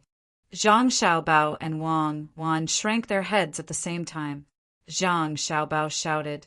"If you dare to point your guns at me again, I'll shoot all of you." "Ah, it's my brother's voice." The familiar voice made Xiao Bei's expression change. She then shouted with all her might, "Brother, I miss you. Come down quickly. Why did you run up to the roof?" Wei Wei, the commoner of Jianan City, was stunned. Then, she suddenly became excited. She could finally meet the legendary figure. Li Bai also had a look of anticipation. He wanted to see how the person who could decide his official position looked like. Following the sound of two people landing on the ground, Zhang Xiaobao and Wang Wan jumped down one after another. Everyone was stunned again. When they looked at the two of them, they realized that they could not reconcile the image in their minds with the two people in front of them. Their hair was messy and their clothes were tattered. They looked worse than people who had escaped from the wilderness. Could they be the legendary god of war and god of wealth? It seemed to be a little difficult to convince oneself. Xiao Bei did not care too much. She spread her arms and legs and rushed into Zhang Xiaobao's arms. She kissed Zhang Xiaobao's face hard. "Brother, where did the two of you go to play? Did you kill a few big tigers with your bare hands? County Magistrate Zhang, can you arrange a place for me to stay? I'm tired and hungry from the journey." Zhang Xiaobao also kissed his sister hard. Then he put on a straight face and started talking about how he was doing. "Ha ha ha ha, I didn't know that Lord Zhang is here. Please forgive me. Guards, can't you see that Lord Zhang and Lord Wang are travel-worn? They fought tigers along the way and suffered a lot. Hurry up and arrange it. Lord Zhang, Lord Wang, this way please." Lord Zhang, what are you carrying?" Xiao Bei laughed happily. She hugged her brother's neck with one hand and led the way to the house with the other. She was very curious about the thing her brother was carrying. As Zhang Xiaobao carried his sister and walked, he said, "This is a treasure. In the future, if you want to communicate with your grandparents and parents in the capital, you can use this thing to send messages quickly. Let me see. Xiao Bei, why did you become tanned?" "Brother, I helped them make a greenhouse. When are we going back with you? It's not fun at all. We can't hear stories. I don't want to be a county magistrate. I want to go back and be another official. I want to follow my brother and sister." Xiao Bei felt a little regretful and complained to her brother. "Okay, we don't want to be a county magistrate. We want to be an official with a higher position. I'll accompany you. Go and do your work first. I'll tell you stories when we rest." Zhang Xiaobao was indeed tired. He kissed his brothers and sisters one by one and took a hot bath with Wang Wan. After hurriedly eating, he lay on the kong and fell asleep. Li Bai didn't find a chance to talk to Zhang Xiaobao and Xiao Bei. He had no choice but to go back to his work. He was also thinking about how to arrange a better position for himself when the two woke up. Compared to Zhang Xiaobao and Wang Wan's happiness after a long journey to meet up with their brothers and sisters, Fanyang Jadushizhang had a very bad time. The family followed him to a remote place and could no longer see the prosperity of the capital. In the capital, he was busy as the head of the secretariat. Here, he also couldn't relax. There were many trivial matters waiting for him to take care of. The most annoying thing was that the ability of the officials under his rule was far worse than that of the officials in the capital. In the capital, he didn't have to speak too clearly. The officials could understand. Even if there were occasionally people who did something wrong, he could say that the officials didn't understand his intentions. In his current location, if he did not explain things clearly, the officials would be stunned and ask him about the specific situation over and over again. In addition, the roads here were not smooth, and it was far from the sea. Many people had migrated out, which made him very uncomfortable.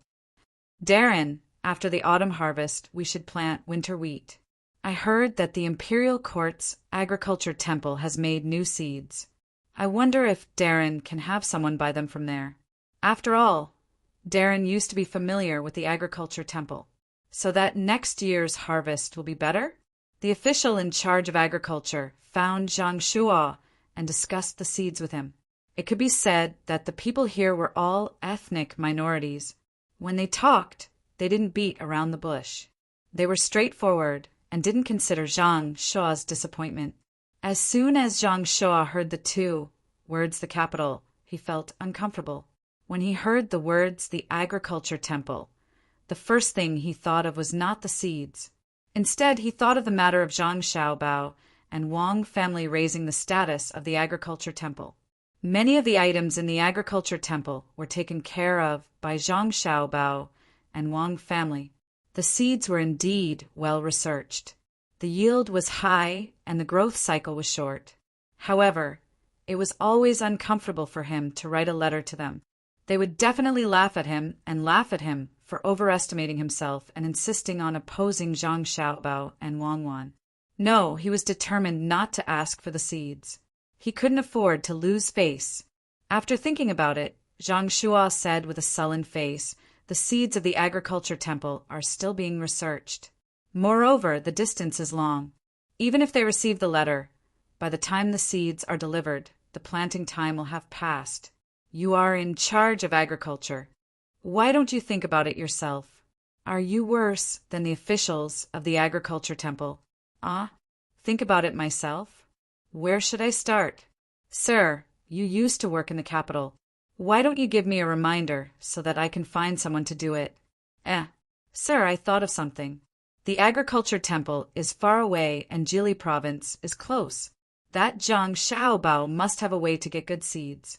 Why don't you ask him?" "That's right. I will immediately send someone." This person in charge of agriculture was very honest. In the blink of an eye, he thought of a good idea. He believed that he could successfully get the seeds. It was said that Zhang Xiaobao and Wang Wan were very supportive of the common people's lives. "You are not allowed to go. No one is allowed to go. Whoever dares to go will be punished by me. How can the seeds of Jili province be planted in my Fanyang? You are not acclimatized. Go, mind your own business." Zhang Shua seemed to be sitting on a barrel of explosives. He reprimanded the person in charge of agriculture and waved his hand, shooing him out like he was shooing away flies. When he was the only one left in the room, Zhang Shua seemed to have aged a lot in an instant. He fell weakly into a chair and said angrily, "Zhang Xiaobao, Wang Wan, do you think that after you take care of me, I will be unable to recover? Just you wait. You want to build roads? When I come to Fanyang, I won't let you succeed." The guard who was standing outside the door waiting for the summons heard Zhang Shua's voice and shook his head helplessly. He said to the other person beside him, "Lord Zhang is crazy. He still wants to deal with Zhang Xiaobao and Wang Wan. It seems that he will only stop after he loses his life." The other person looked around and saw that no one was paying attention to him. He nodded. "Lord Zhang Xiaobao is angry. The idea that Zhang Shua came up with is inferior. Zhang Xiaobao and Wang Wan don't have the time to care about him. He wants to obstruct the construction of roads. I heard that it will cost a lot of money to build a railway. If Lord Zhang Shua really stops him, I think His Majesty will chop off his head." "Sigh. That's right, that's right. It's better to think of a way to leave as soon as possible. We can't be with him. Otherwise, we won't even know when we will lose our lives. If you don't believe me, you can look at Xinlua. They also didn't allow the construction of the river back then. Now that they have taken out the money, I don't think there's any hope for the road." The guard who spoke previously lowered his voice, trying to find a new way out. Like what he said, the road from Jili province to Daxing City was still being repaired. He had recruited many people to work together. Before winter, the road would be repaired.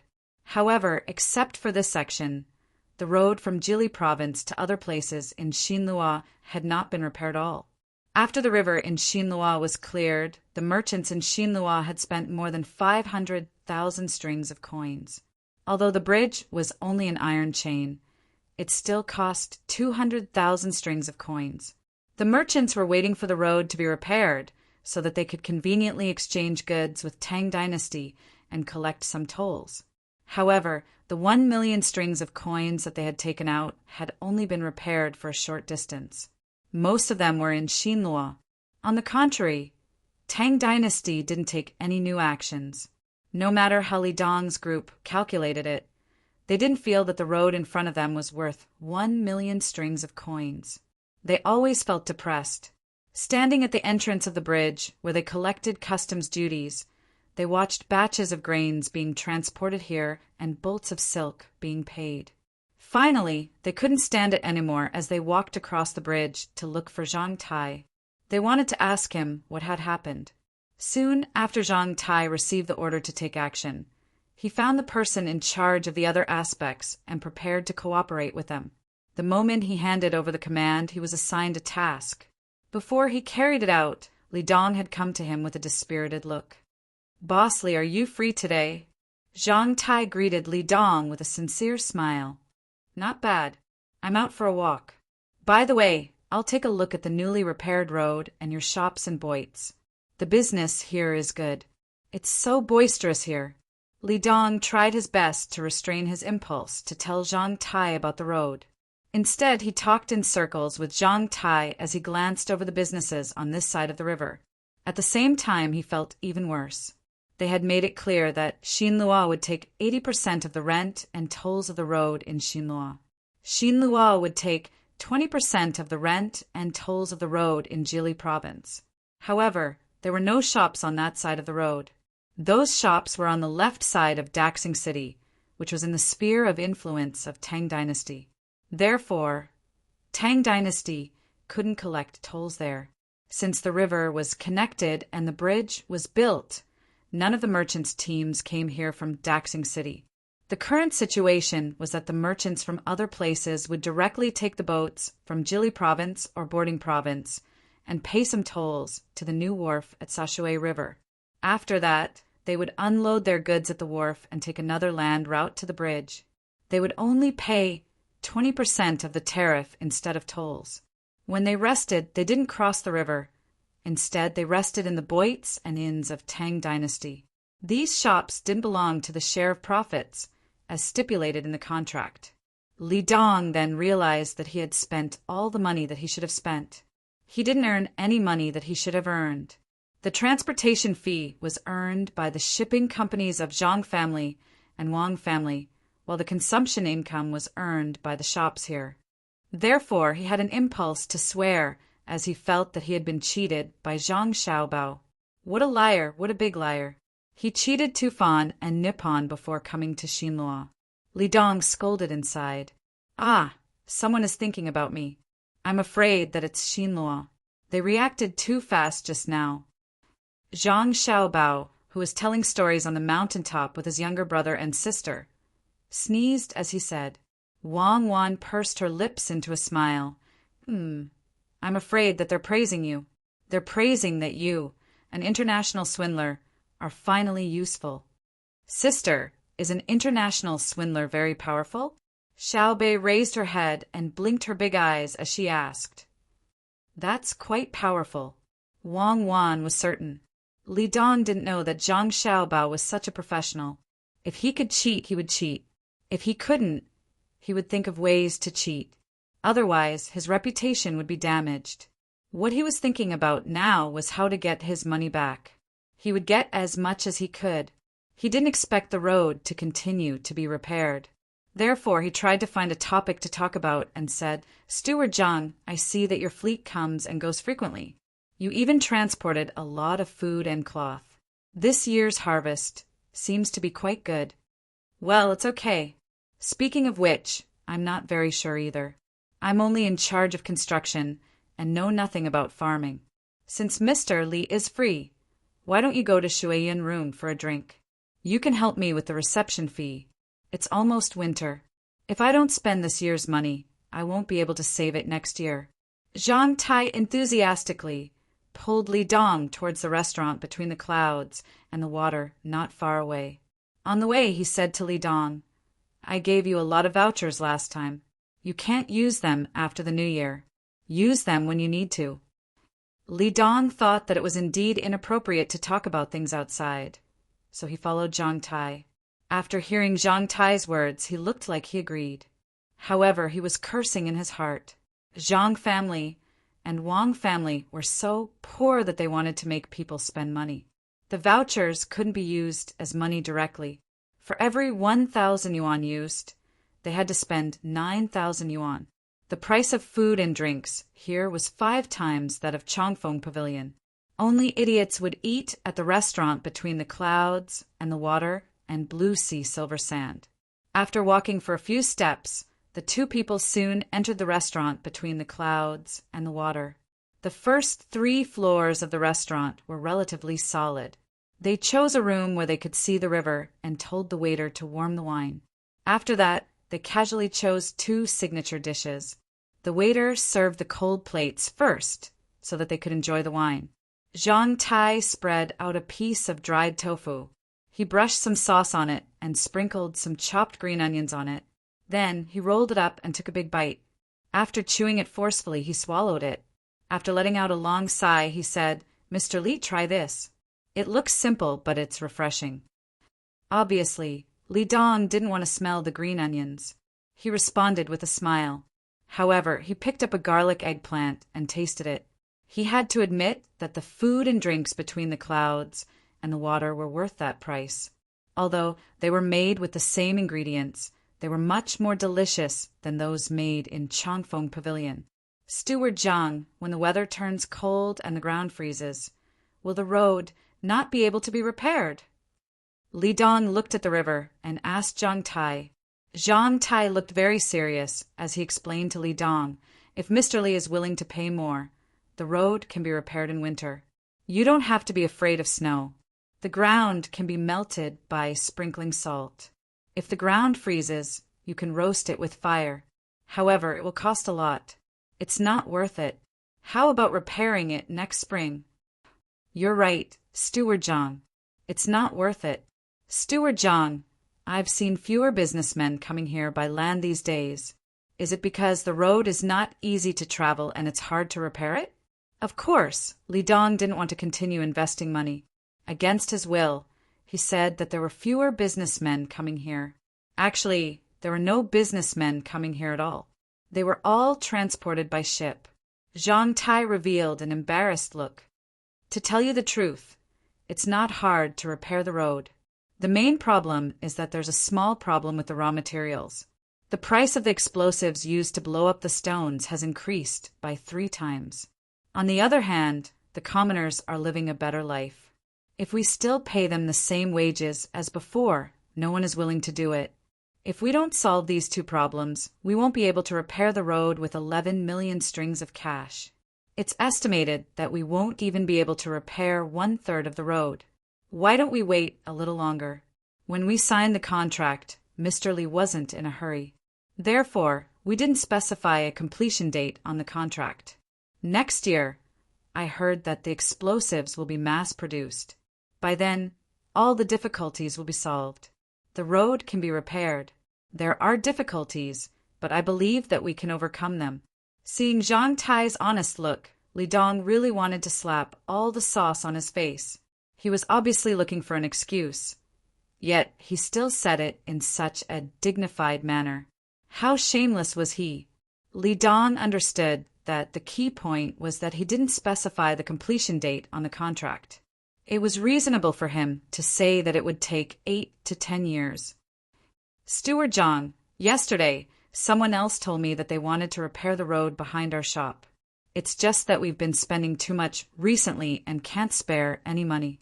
I see that we haven't spent the 1 million strings of cash on the road from Jili province to Xinluo. I wonder if you can take it out for us to use first?" "I can't do that. If the money is in my hands, I might lend it to you if you want to borrow it. But I'm only responsible for the construction chores. I'm more in charge of business. I'm not in charge of the specific accounts. Even if I promise you, I can't take out the money. Haven't a lot of materials been transported to your shop recently? You've already collected a lot of customs duties. Why don't you use that money to do it?" Zhang Tai revealed a helpless look as he changed the topic to customs duties. Li Dong pointed at the place where money was collected with his chopsticks. "Where's the cash?" Back then, it was said that if we couldn't pay for the customs duties, We could use goods to pay for them. Isn't that what we've done? Piles of silk, mountains of grain, we can't sell them. It's not just us who are anxious. Even the people of the imperial clan are anxious.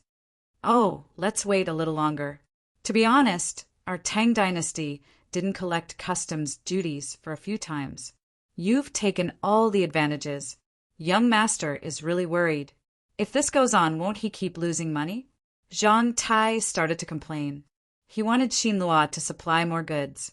Li Dong also admitted that he had taken advantage of Zhang Tai in this aspect. However, he still felt that something was wrong.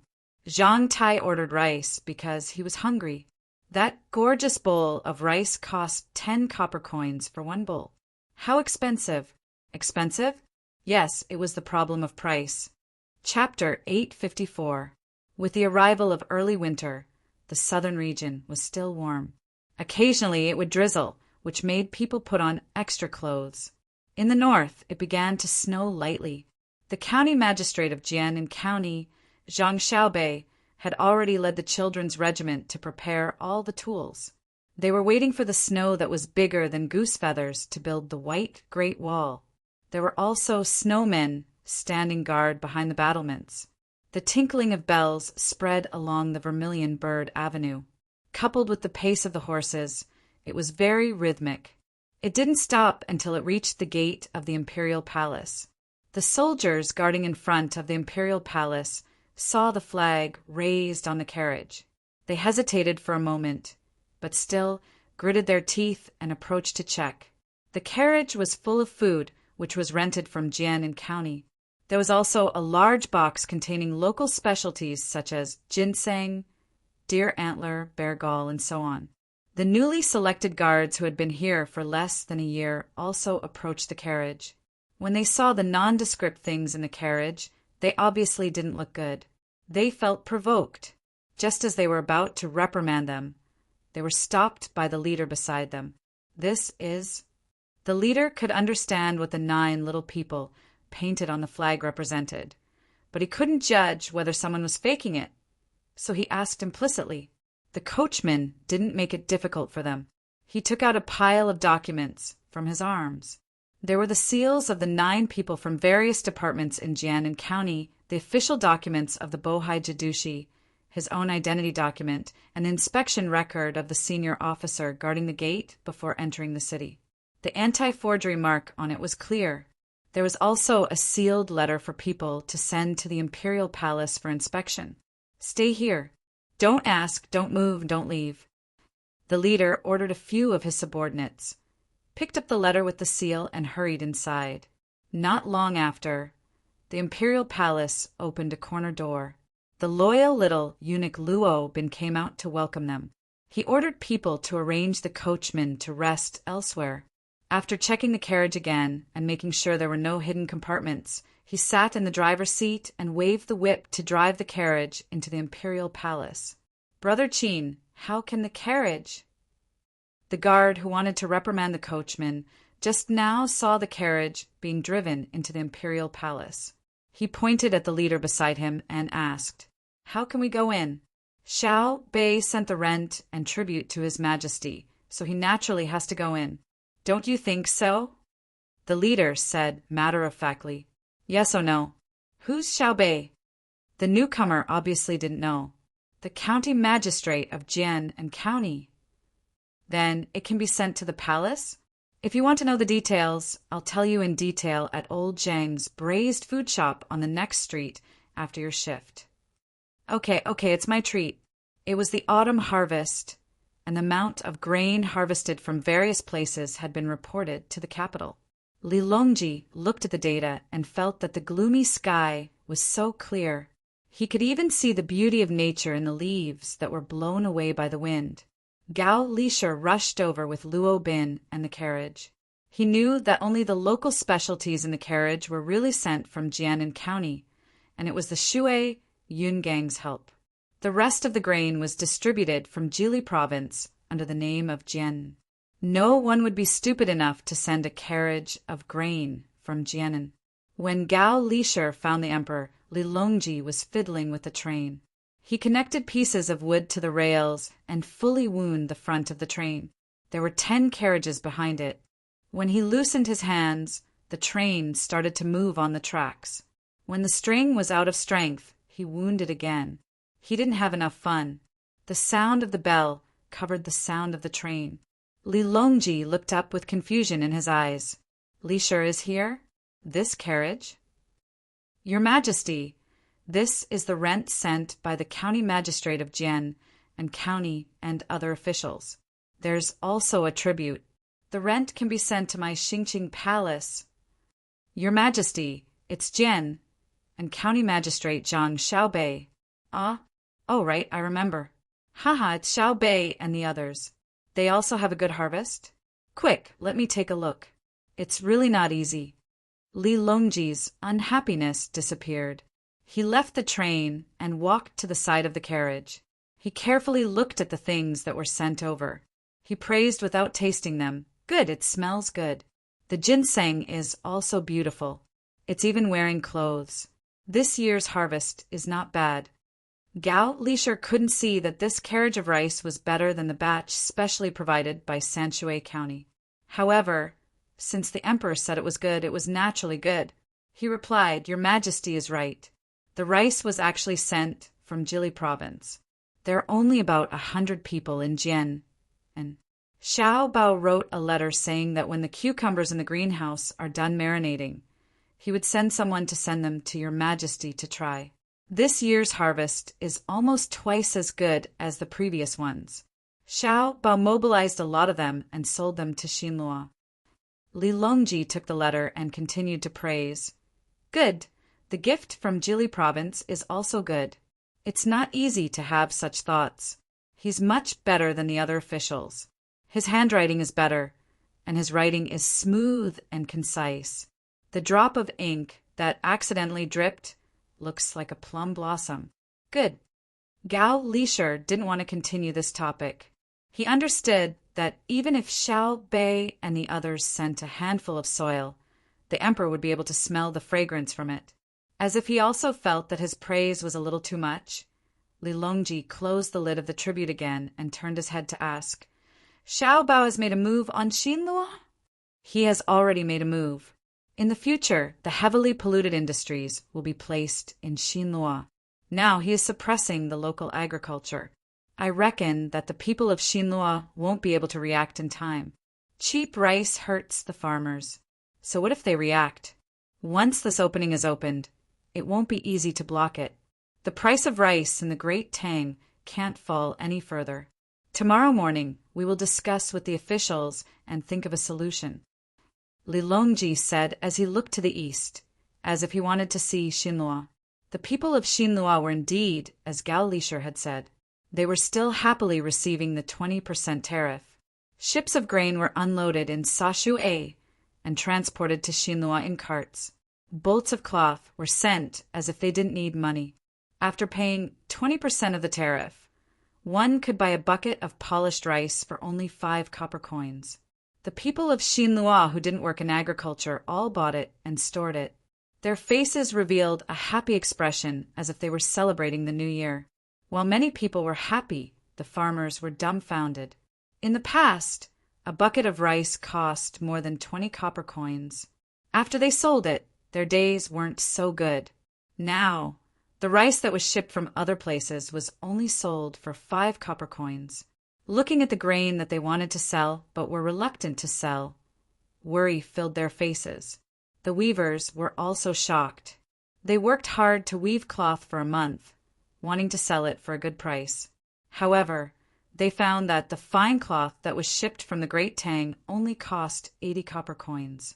At this price, if they sold it, they wouldn't be able to eat until they vomited blood. Chapter 855.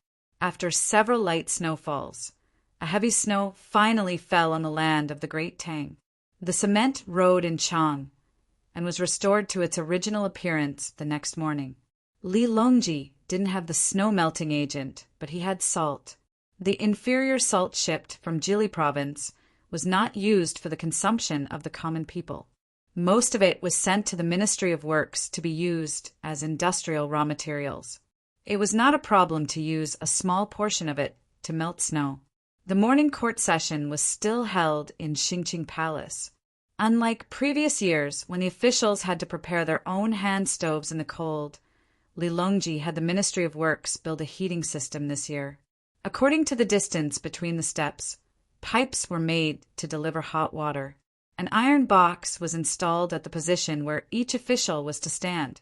When their feet were warm, their bodies would not be too cold. All of the officials knew that the emperor would not be so idle as to casually do such a thing. He definitely had a purpose to achieve. As expected, when the morning court session started and the officials were feeling the warmth of winter, Lilongji opened his mouth. "Do you know what is under your feet?" The officials were stunned. "What is it? Is there a need to ask?" "It's a heating system," which official didn't have one in their house. The Ministry of Works fixed all of their houses for free. A thing called a boiler was installed in every house. Those who were not used to sleeping on Kong could still sleep on their beds. Although they thought so, the officials knew that the emperor must have something to say about the heating system. They tacitly looked at the emperor and waited for him to explain. Lilongji didn't wait for others to ask and said directly, "This thing is a heating system. Everyone has one in their house. You don't lack it, right?" Some nodded and some shook their heads. Nodding meant that they had one in their house. Shaking meant that they did not lack it. Lilongji didn't care about the different body language of the officials and continued, "Of course you have one in your house, but the common people don't. I can't be comforted. I can't sleep at night. How will the common people survive in winter?" The officials didn't believe the emperor. If they died without a heating system, how did the people in the past survive? They were all wondering what the emperor was trying to achieve and continued to remain silent. "I heard that there is a thing that can generate electricity, make lights, and produce heat. It's killing two birds with one stone. I'll let the Minister of Works, Zhang Zhong, be in charge of it. What do you think?" Lilongji followed his words and said Zhang Zhong's name. The officials immediately understood. It seemed that the thing that needed to be repaired would cost a lot of money, and they were afraid that they would object to Zhang Zhong being in charge of it, so they took a big detour. "Your Majesty, I have a question. How much does that thing cost?" Zhang Jiling stood up and asked, It's not a lot of money. I estimate that it's around 10 million or so. However, heating is relatively easy, but generating electricity is difficult. It needs to be tested first, and it might not be possible within a few years."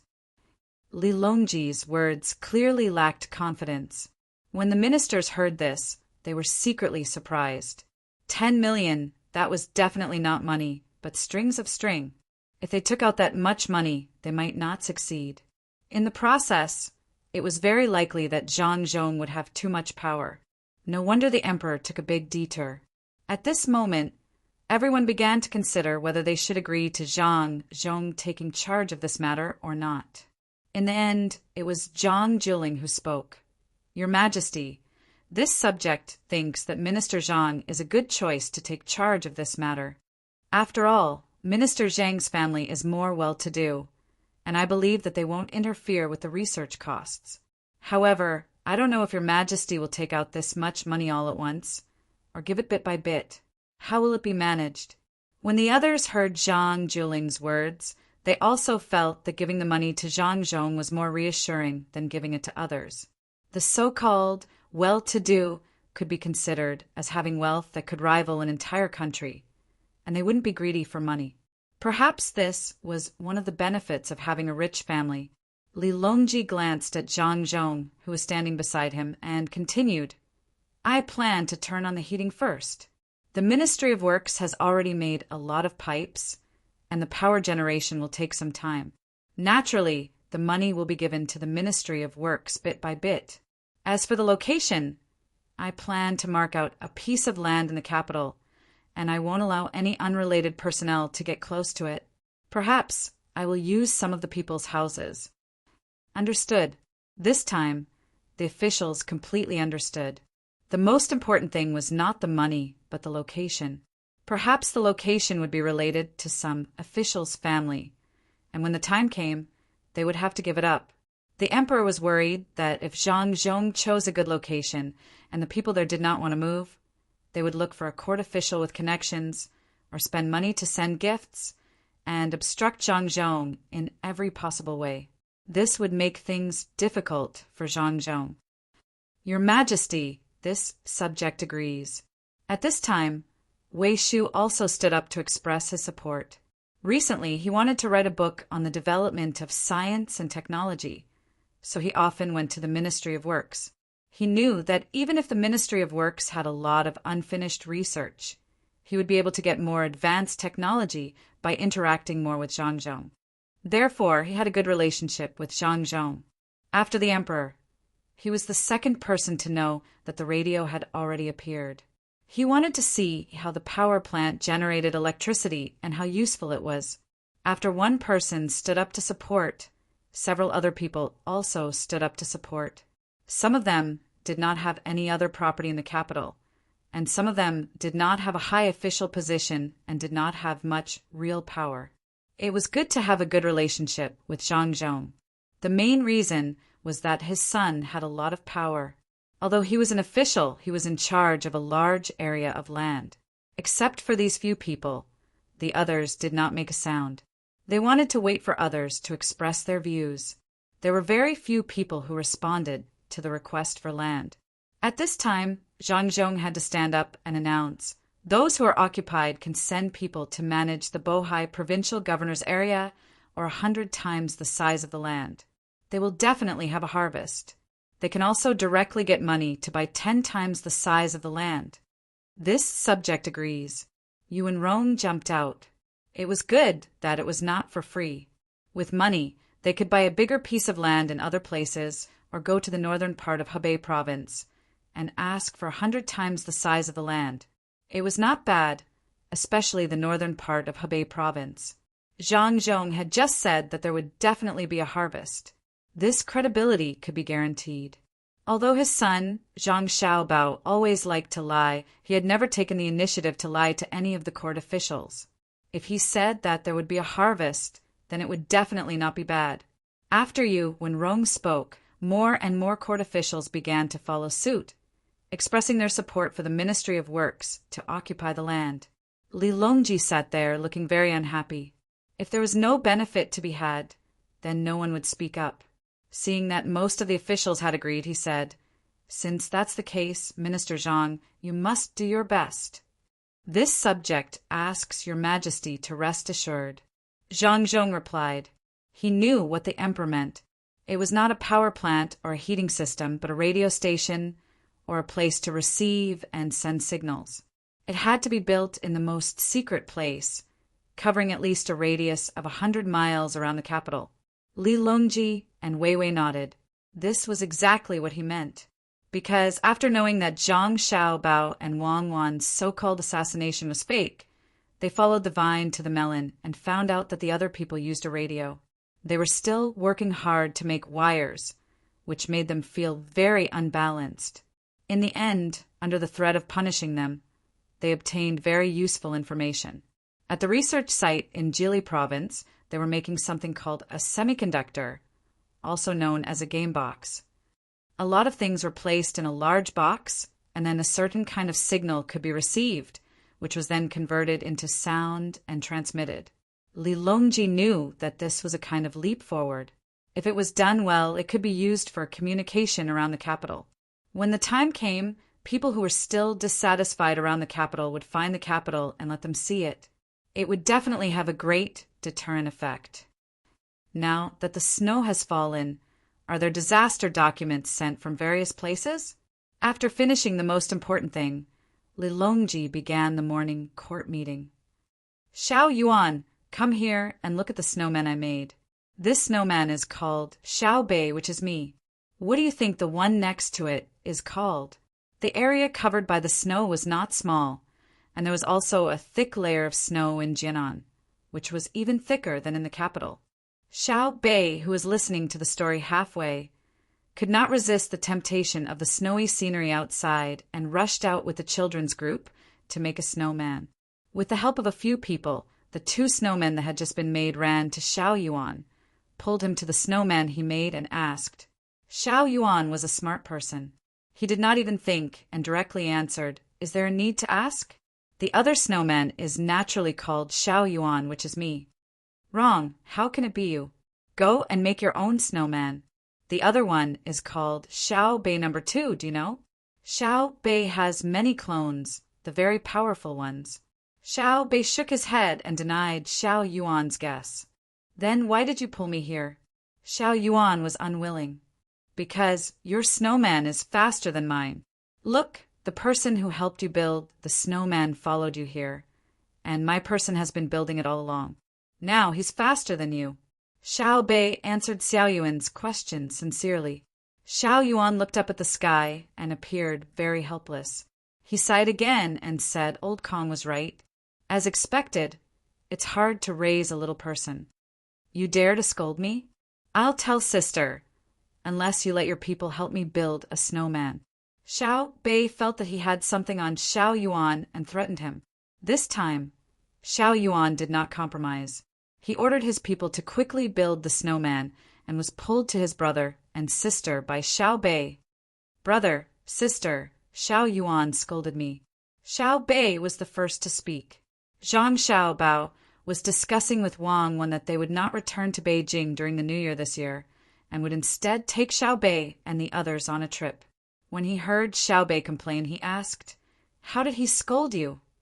"He said that little people and women are hard to raise." Xiao Bei seemed to have learned a little and understood the meaning behind Xiao Yuan's words. Zhang Xiaobao looked at Wang Wan, then at his younger brother and sister. He smiled and nodded. "That's right, Xiao Yuan is right. Little people are naturally children, and it takes a lot of energy to raise them. Have you seen Pan or Anjuna? Do you have to wait on them? Of course, women are also hard to raise. Marrying a wife, eating a wife, dressing a wife, and eating a meal. With our family's business, our clothes and accessories mostly for men or women." "Ah, you can explain it like that?" Xiao Bei was stunned. He looked at his brother with eyes full of worship. His brother was indeed talented. He nodded and said, "Yes, I know. Women have a lot, and men need to buy all kinds of things for women. Xiao Yuan, did you hear that? Help me build a snowman later." "Why should I?" It was Xiao Yuan's first time hearing such an explanation. He was thinking about it when he heard Xiao Bei's request and asked in dissatisfaction. "Because of what you just said. Humph, if you don't help me, I won't be your wife when we play house in the future. I won't let you marry me when we grow up. I don't care for it. Trip rope. Don't scare me. I'll do it. I'll go out and get someone to help you build a snowman. This is called a gentleman does not stand on a collapsing wall. A wise man submits to circumstances." Xiao Yuan had a look of awe-inspiring righteousness. Zhang Xiaobao and Wang Wan looked at each other and smiled. He said to Xiao Bei, "And Xiao Bei, have fun today. Sleep early tonight. I'll take you out to play tomorrow." "Where are we going?" When Xiao Bei heard that they could go out to play, he immediately forgot about the snowman. "Ulaanbaatar. Oh, it's called Yan Rant's Commander-in-Chief Manor. We're going to see the grassland scenery." Zhang Xiaobao pointed to the northwest. "Then can we still build a snowman?" Xiao Bei thought of the snowman again. "Yes, the snow on the grassland is more convenient to build a snowman. Go and play." Zhang Xiaobao rubbed his sister's head. After Xiao Bei left happily, Wang Wan looked at the map carefully. "There's a lot of resistance if we fly there. The cold current of Siberia is blowing in this direction. It's too cold to fly. What's there to be afraid of if it's cold? Prepare more warm supplies. There are many mines there and large grasslands. I plan to raise tens of millions of cows and sheep there, the kind that doesn't need artificial chemical feed. If I don't deal with the Turks, I'll always feel like there's a thorn in my heart. Agent K is really too annoying. Seeing that the Great Tang's national strength is getting stronger day by day, why can't he just quickly submit? Why does he have to play tricks and run north? Won't he have a conflict with the locals? Oh, there are very few locals. That's enough to freeze them to death. According to our calculations at that time, the place they're hiding in is 10 degrees colder than the winter they were in before. This is not a matter of 20 degrees or 30 degrees above zero. They'll definitely find a way to come back and block them. We'll take advantage of their low morale to take them down in one fell swoop. Zhang Xiaobao used his hand to draw a rough area on the map. He estimated that the Turks would run to that place to survive the winter. Wang Wan looked carefully. Then, how many people are you going to bring? We only brought 2 people when we came. I'll bring 400 people. 50 people from the children's regiment and 350 people to protect Xiaobei and the others on the periphery.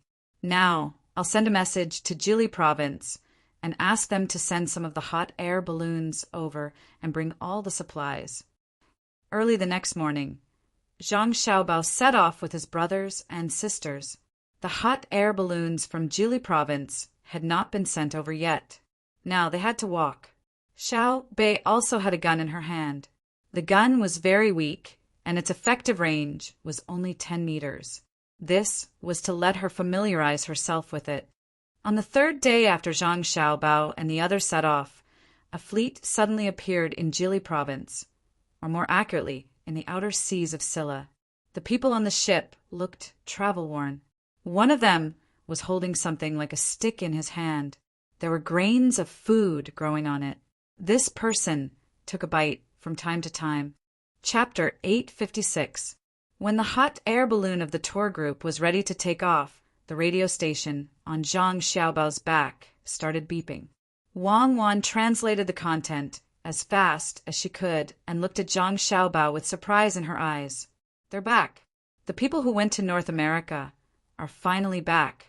We can eat proper Sichuan-style hot pot in the future. We can also make scrambled eggs with tomatoes for Xiaobei and the others. And my cigarettes, roasted potatoes, and the first thing that came to Zhang Xiaobao's mind was to eat. Wang Wan nodded vigorously. She also knew the value of the things that the team brought back. They would add many kinds of dishes to the tables of the people of Tang, especially potatoes which could be preserved for a long time, just like cabbage. Chili was not only delicious, but also had certain medicinal properties. Touching Xiaobei's head, Wang Wan said to her, "Xiaobei, it's almost time to eat popcorn. There are also pancakes made of corn flour. Eat salted fish. People who go out will have a variety of dry food." "What is corn? Is it more delicious than rice?" Xiaobei stuck out her tongue and licked her lips. "It's corn. Anyway, there are many names. It can be cooked as snacks. Order. Stop the trip and ask Shui Yun to send some seeds." Wang didn't know how to explain it to Xiaobei. No matter how good it was not as direct as seeing the real thing, so she immediately issued the order. The people who had just returned to Jili State had a good sleep. According to the order, they packed a lot of strange seeds, tied them to Shui Yun's feet, and released them into the sky. While waiting, Zhang Xiaobao thought of Li Bai. Recently, Li Bai had written a lot of poems for Zhang Xiaobao and Wang Wan, hoping to be appreciated by them and get a satisfactory position. But the result was not very good. This time, before Zhang Xiaobao and Wang Wan set off, they arranged for him to be a 6th-rank official in Jili province. It was not a small position, but compared to his yearning for the capital, he still had many regrets. Now that Zhang Xiaobao knew that a new variety was coming, in order to preserve it well, he did not plan to let Li Bai continue to be in charge of the warehouse. He was afraid that Li Bai would one day drink too much and kill the newly obtained seeds. If that happened, he would have no one to cry to. When he found Li Bai, who was also packing his luggage, Zhang Xiaobao said to him directly, "Young Master Li, there are 2 official positions for you to choose from. One is to be the county magistrate in Jian. I'll give you a mission. You are to lead the people of Jian and to plant a new kind of thing in the greenhouse. This greenhouse is a glass greenhouse. It's no longer simple." Li Bai listened carefully. When he heard Zhang Xiaobao talking about something new, he was a little curious, but he did not want to stay. How could a county with only 100 people be called a county? Even if they grew smallpox, it would be useless. Then he asked, "What about the second one?" "The second one is to enter the capital and become an official. You first go to Jili province and get some seeds there. When you return to the capital, you take them directly to the Sinong temple and let people plant them. Your official position is also in the Sinong temple. Well, you can be a garden supervisor. What should we call it?" "Oh, let's call it Shirlai Garden." "What do you think?" Zhang Xiaobao suddenly thought of a new name and a new department, so he asked Li Bai. Li Bai did a little calculation and knew that the new official position was a 6th-rank official with some real power. He was also an official in the capital. He had not considered whether this official position was what he wanted, but he had a new understanding of Zhang Xiaobao and Wang Wan's abilities. From Zhang Xiaobao's words, he knew that the Sinong temple did not have a Shirlai garden yet. Zhang Xiaobao was going to make one. He looked so confident, as if the Sinong temple would do whatever he said. He could give him a 6th-rank official, as he said so. Feeling Zhang Xiaobao's power, Li Bai temporarily believed that Zhang Xiaobao could successfully give him a garden in the Sinong temple. But after thinking about it, he found that no matter what kind of garden it was, his official position was a little small, and he still had to farm. He could not help but show an expression of embarrassment. Zhang Xiaobao knew what Li Bai was thinking when he saw his expression. He felt very uncomfortable in his heart. He gave him a 6th-rank official, and he was not satisfied. He gave him this because of his reputation as an immortal poet. "Which one do you think is more suitable, Child Li?" Zhang Xiaobao asked patiently. "Can I change to another place?" Li Bai was not willing to study farming in his heart. "Then you can go to the Ministry of Rights and be a secretary. That's also a 6th-rank official." Zhang Xiaobao thought about it and gave him another official position. Li Bai lowered his head and thought for a while. The expression on his face was still the same as before. It seemed that the Ministry of Rights was not very good either. If the Ministry of Rights is not good enough, you can go to the Ministry of Revenue and be a manager. That's a 7th-rank official. Zhang Xiaobao was thinking of new things now. He wanted to get rid of Li Bai as soon as possible. The Ministry of Revenue was in charge of money. It was a very important department. The manager could see the minister, and it was convenient to contact him. It was a good place, but the rank was not good. Li Bai gritted his teeth and asked, "Can I be a doctor?" "What do you think?" Zhang Xiaobao asked rhetorically. He knew that Li Bai wanted to be the physician of the left and right departments of the ministries, a 5th-level official who could attend the morning court. This was purely a joke.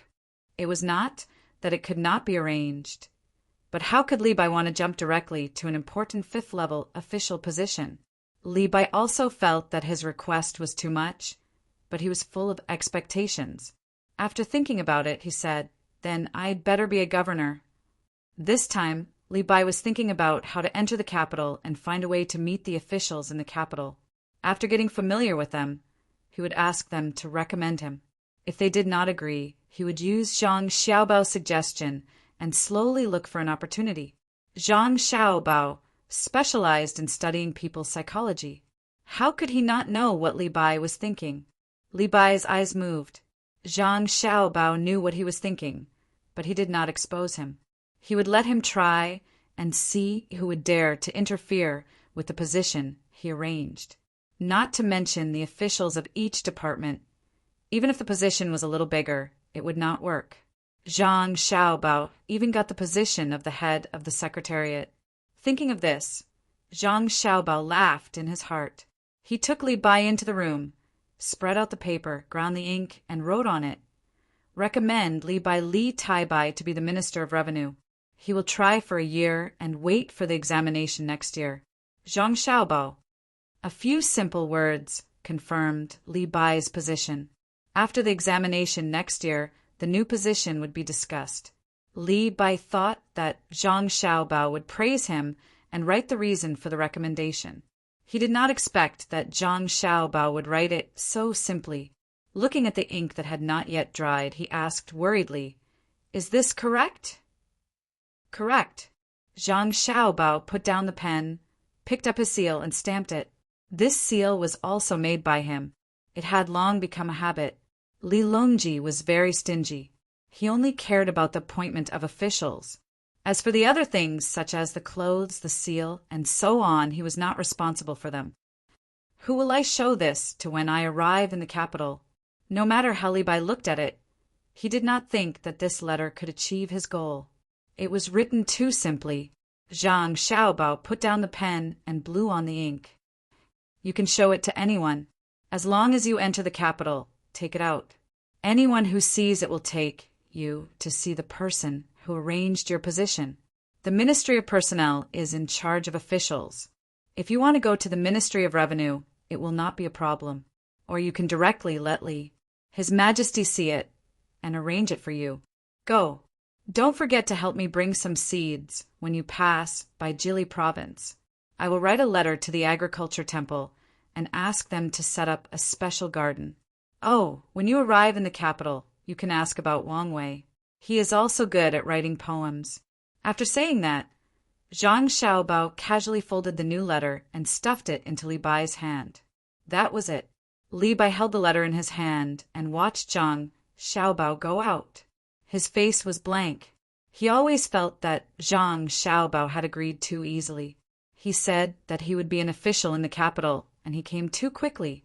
Logically speaking, if he wanted to be an official in the capital, he should not be like this. He looked at the letter in his hand again. He took a deep breath and slowly exhaled. He had to treat a dead horse as a live one.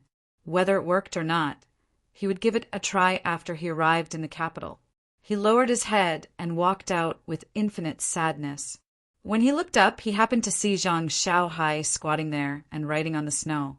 Li Bai found that Xiaohai was silent for a long time in the days they spent together. Compared to his sister Xiaobei, Xiaohai was much more silent.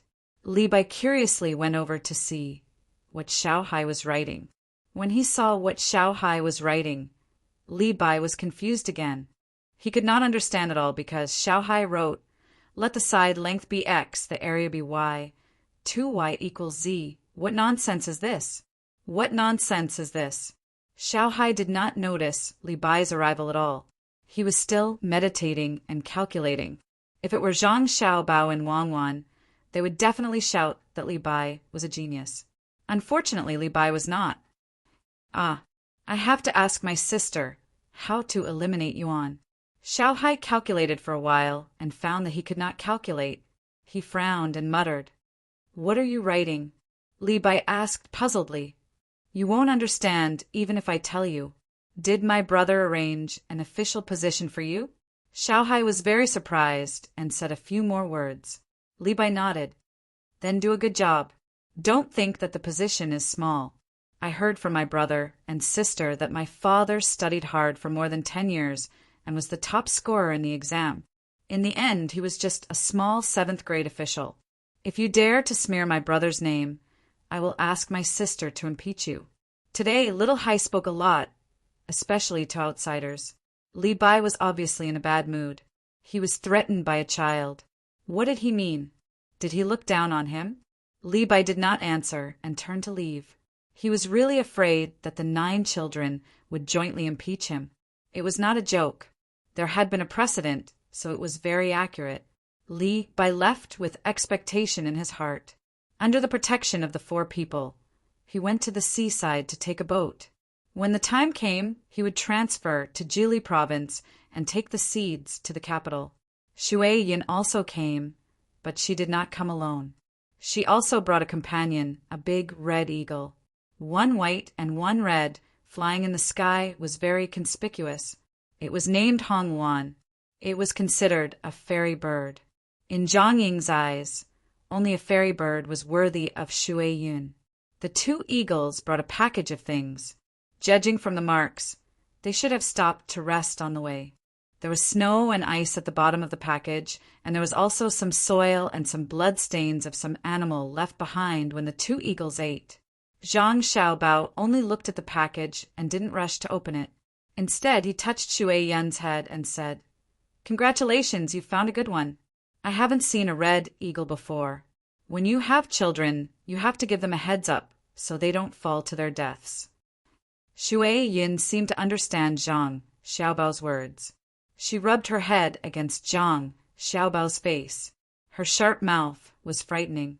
Xiao Bei asked someone to kill a deer and send it to Shui Yin. She also said, when you have babies, our children's group will catch insects for you. It's best to catch more than 100 of them. You have to work hard. After Shui Yin took Hongwan to eat, Zhang Xiaobao opened the package. There were sweet potatoes and potatoes that had sprouted. It seemed that they were caused by the high temperature on the boat, so they dug them up and sent them to the greenhouse to be planted. In addition to these two, there were also coffee beans and cocoa. Send them to Lu Zhou to be planted. Zhang Xiaobao picked out 2 kinds of things. He could not plant them in Jinan. Next were more than a dozen ears of corn, a lot of chilies, a pack of poorly made tobacco and seeds, half a plate of sunflower seeds, and washed tomato seeds. It seemed that the harvest was not small. As for the wood and other things, they did not send any samples. They were probably afraid that Shui Yun and the others would be tired. Wang Wan also looked at them and said in confusion, I remember that some of the things are from South America. They didn't go there, did they? You remembered wrongly. Come, Xiao Bei, prepare the seasonings for the spicy hot pot. I'll make you a real spicy hot pot. Zhang Xiaobao replied to Wang Wan. Then he picked up the chilies and instructed Xiao Bei, who was looking at him curiously. Xiao Bei smacked his lips and shook his head. Are we going to eat this? Let's keep it for seeds. Zhang Xiaobao pinched some chilies and put them in his mouth to taste. He stuck out his tongue and explained to Xiao Bei, the inside is the seed. The skin outside doesn't count. You can eat it. Oh, it's good to eat. Xiao Bei cheered and hurriedly ran to make the arrangements. Zhang Xiaobao took the opportunity to call the people in the county and the people who stayed behind. He and Wang Wan complimented each other by introducing the planting methods of several crops. They could not wait until next year to manage the Tujue. As for the future plan, they had to wait until the local people had planted the crops. Very soon, Xiao Bei finished preparing everything. All the seasonings and things to be boiled were brought over. The only thing missing was the chilies. With real chilies, there was no need for substitutes. Zhang Xiaobao put a lot of chilies in a lattice and then went to fry chili oil. Together with the pepper oil and sesame paste, he waited for the water to boil before eating. After Xiao Bei did his best to blow on the fire, the water finally boiled. Before they could eat, the smell of chilies entered their noses. Ah, it's so spicy. Xiao Bei sneezed and said with red eyes. The others, who smelled the smell, also nodded. They originally thought that scallions, ginger, garlic, and chilies were spicy enough. Today they finally saw what spiciness was. Zhang Xiaobao and Wang Wan swallowed their saliva at the same time. Only the 2 of them knew the deliciousness of chilies. Zhang Xiaobao stuffed a handful of tofu skins into the lattice and boiled them vigorously. When the tofu skins were soft, he took them out and distributed them to his 9 younger siblings. Then he poured some chili oil and pepper oil on top. Eat. I'll make boiled meat slices and boiled fish for all of you in the future. Xiao Bei nodded his head vigorously twice and moved his nose closer to smell. The smell of chili oil and sesame oil mixed together. Before eating, he already felt that it was fragrant. He took a deep breath and prepared himself for the spiciness. Then he carefully picked up a stick of tofu skins and put it into his mouth. In less than 2 seconds, Xiao Bei's eyes suddenly widened and his hands stopped moving. After another 2 seconds, Xiao Bei took off the stick and chewed it vigorously. There was obvious sweat on his forehead. Even so, his mouth did not stop moving. When he swallowed the stick, he opened his mouth and exhaled. He said in a muffled voice, "It's so spicy. I want that soup. Give me some of the soup. It's so comfortable. It's so warm." You still want to drink soup when it's spicy? Xiao Yuan had not eaten all this time. He was obviously frightened by Xiao Bei's reaction. What do you know? I want to eat it more and more. If you don't cooperate with me in the future, I'll pour chili water on you and let you know what's good for you." Xiao Bei suddenly thought of a good idea. Zhang Xiaobao was stunned. He looked at Wang Wan and said, "It seems that our Xiao Bei is really talented. He knows how to pour chili water. I haven't tried pouring this thing into my nose to see what it feels like." "It can treat colds," Wang Wan said. Xiao Yuan watched Xiao Bei slurp and eat at the same time. He finally could not help but try it. In the end, he became like Xiao Bei. The more spicy it was, the more he wanted to eat it. The others also came to taste it, including the people in the county. All of them felt that this thing was magical. Seeing that they were almost done eating, Zhang Xiaobao stopped his brother and sister and gave each of them a big bowl of mung bean porridge. He was afraid that the spiciness would affect their digestive systems. "It's a pity that we don't have green pepper seeds," Zhang Xiaobao said regretfully. "That was cultivated later. When grafted with tomatoes, it will produce persimmon peppers. When more tomatoes grow, they can be made into ketchup. There will be one more fish in tomato sauce in the can. Pack up and prepare to set off."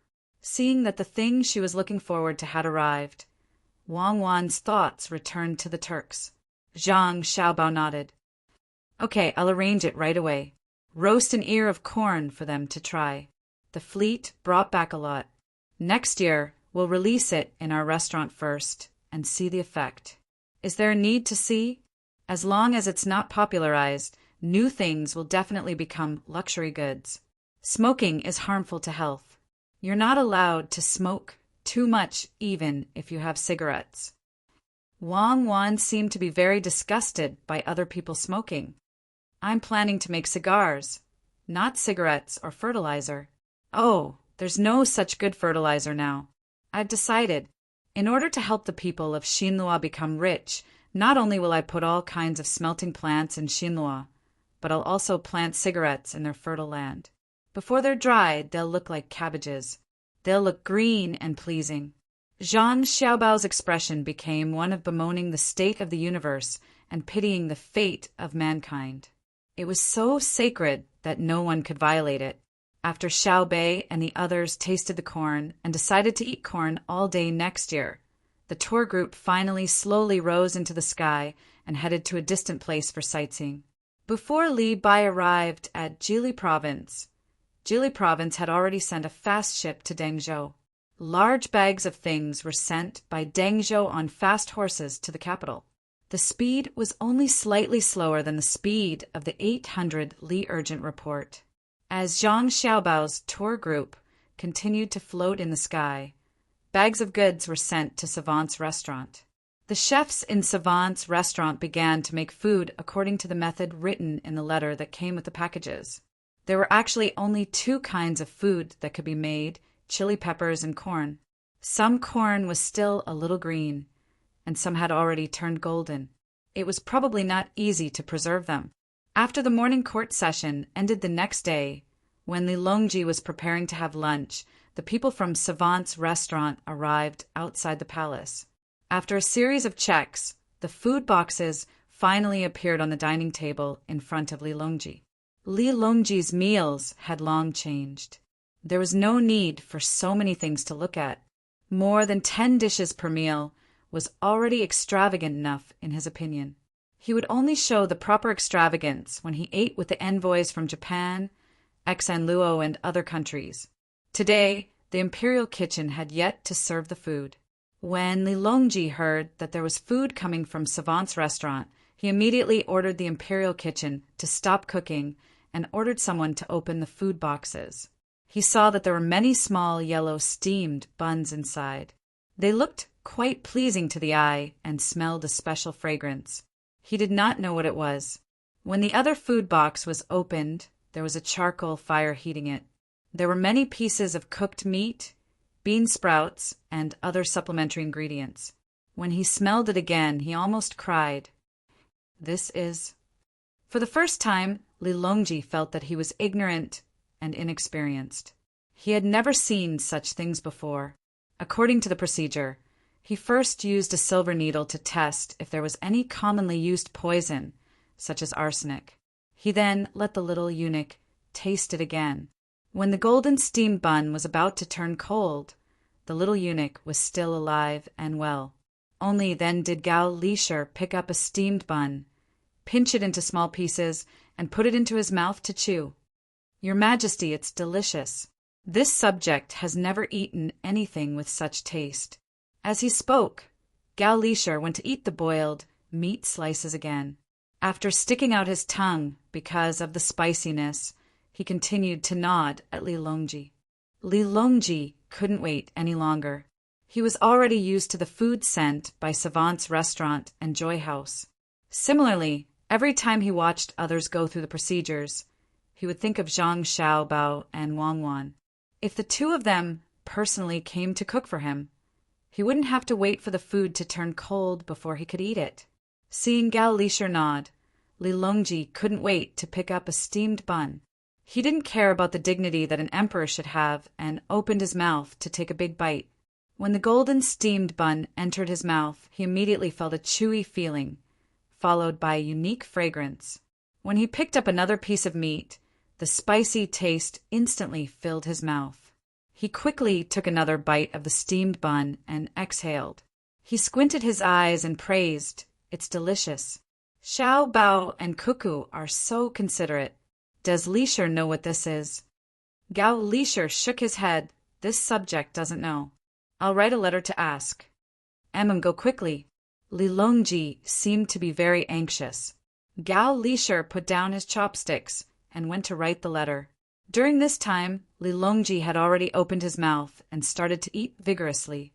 When Gao Lisher finished writing the letter and sent it back to Jili province with a pigeon, he saw that there were only a few bean sprouts and vegetable leaves left in the big bowl with the boiled meat slices. There were only 3 small steamed buns left. The emperor was sitting upright with his stomach puffed out. His head was tilted backwards, looking at the rise and fall of his chest. It was obvious that he was gasping for air. "Luo Bin, quickly go to the medicinal kitchen and get the Dashin Cha pill." "Your Majesty, you are Sai." Gao Lisher looked very helpless. Li Longji touched his stomach with his hand. "Lisher, I didn't eat them all. I left some for you." Chapter 8:57. As a rare grain, Li Longji was only lucky enough to taste one meal before he sent someone to the savant's restaurant to ask about it. He was told that he could only eat one meal every 3 days, and this was because of his special status. Li Longji could only put the matter of the cornbread aside for the time being and look forward to the arrival of every 3 days. He once again devoted his energy to various aspects of Great Tang. According to Wang Wan, the current Li Longji should be in a situation where he rejoiced in grandiose achievements. A bucket of millet only cost a few copper coins, and under the fawning of many officials, Great Tang was flourishing. But now, Li Longji had no intention of relaxing. The Zhang family and the Wang family worked together with other merchants to open businesses all over Great Tang. Even the most remote places did not lack this kind of business cooperation. In addition to doing business, these shops were also in charge of collecting information, such as the living conditions of the people in a certain place and the bad evaluation of the officials in that place. These information were then sent to the capital to let Li Longji understand that his country was still far from his ideal. Zhang Xiaobao even took the opportunity to deceive Li Longji, telling him how wealthy that place was. In the winter, every family had fruits, and all they wanted to eat was vegetables. They were already sick of meat. Every family had a type of carriage that was dozens or even hundreds of times faster than a carriage. It only took 2 days to travel from the capital to Luzhou. Moreover, everyone had a very small radio that they could carry in their pocket at any time. They could take it out at any time to greet their family in Tubo at the Blackwater Commander-in-Chief's manor. In terms of medical treatment, the Virtuous Academy could not compare.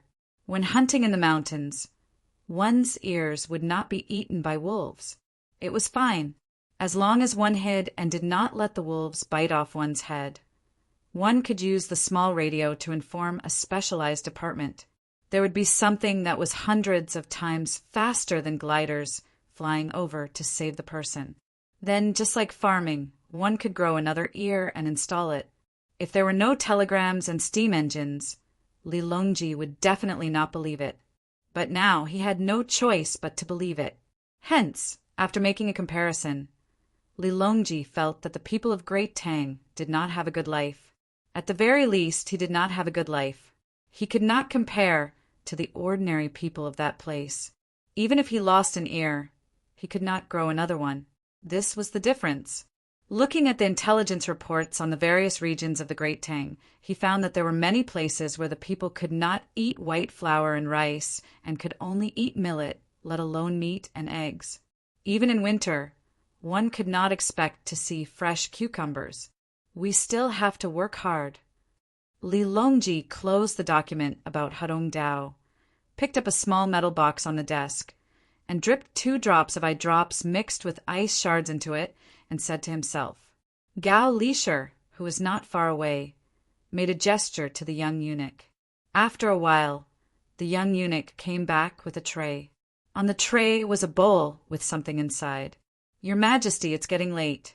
Drink some beef radish soup and rest early, Gao Lisher said as he placed the bowl in front of Lilongji. Lilongji raised his head and squinted his eyes to look at the light above his head. He then glanced at the clock on the wall. The hands were pointing to 11 o'clock. He nodded. It's already midnight? Time really flies. Never mind. Help me take a look at this small matter. I think it's better to find 2 more reliable people. Picking up the radish from the bowl, Lilongji stared at it. Radishes in winter are also small ginseng. I heard that Xiao Bao is planting ginseng in Jili State. How is it going? They planted it last year. They said that they will plant it for 5 years. By then, there will be more ginseng in the hospital. They also planted a lot of other herbs. Your Majesty, don't worry. They even planted pearls, not to mention ginseng. Oh, Xiao Bao sent a letter saying that Your Majesty had cornbread yesterday. While Gao Lisher was speaking, he took out a small toy from his sleeve. It was a funnel.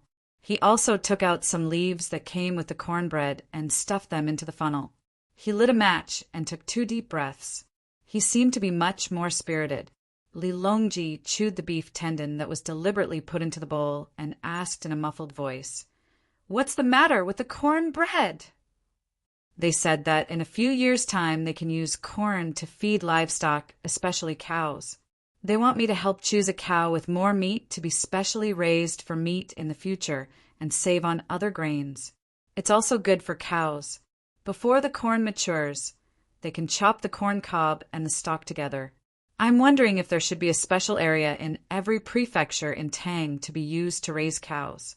Part of it is used for farming, part of it is used for meat, and part of it is used for milk production. Gao Lisher looked at the bowl on the table and replied. Lilongji suddenly understood. Oh, I understand now. I thought that corn was really precious. I didn't expect that Xiao Bao and Cuckoo had people bring it back from elsewhere to be used as fodder.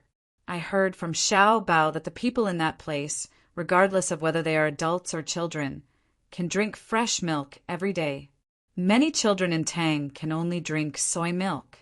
I don't believe that if others can do it, so can I.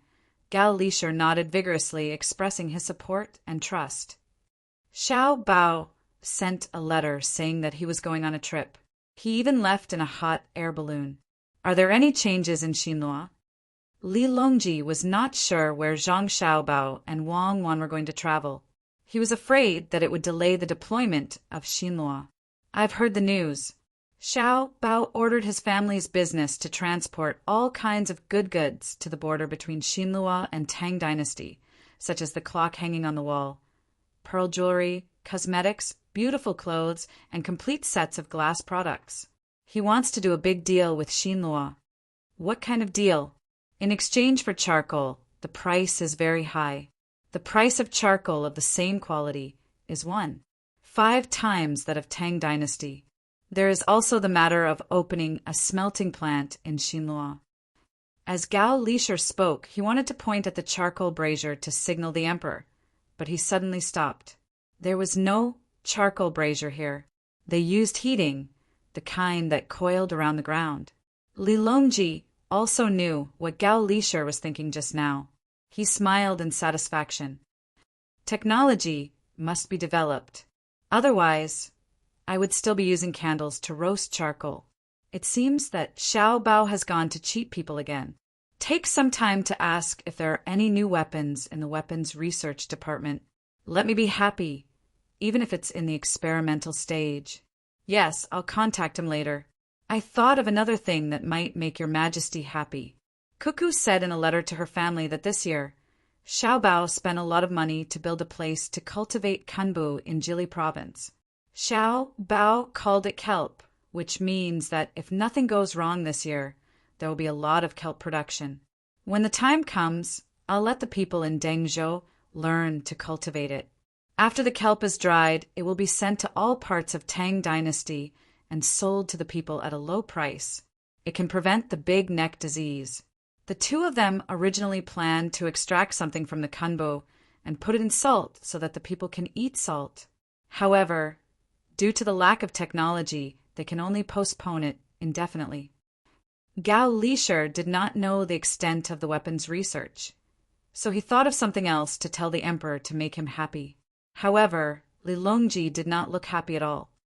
That's right, we can't keep up with the technology. For Xiao Bao and Huan Huan to be able to think of this, it's probably because their master told them.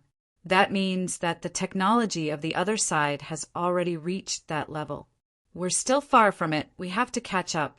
At the very least, we have to wait for the other side to have the strength to defend against them in case they attack. Li Longji clenched his fists and ate the food in the bowl as fast as he could.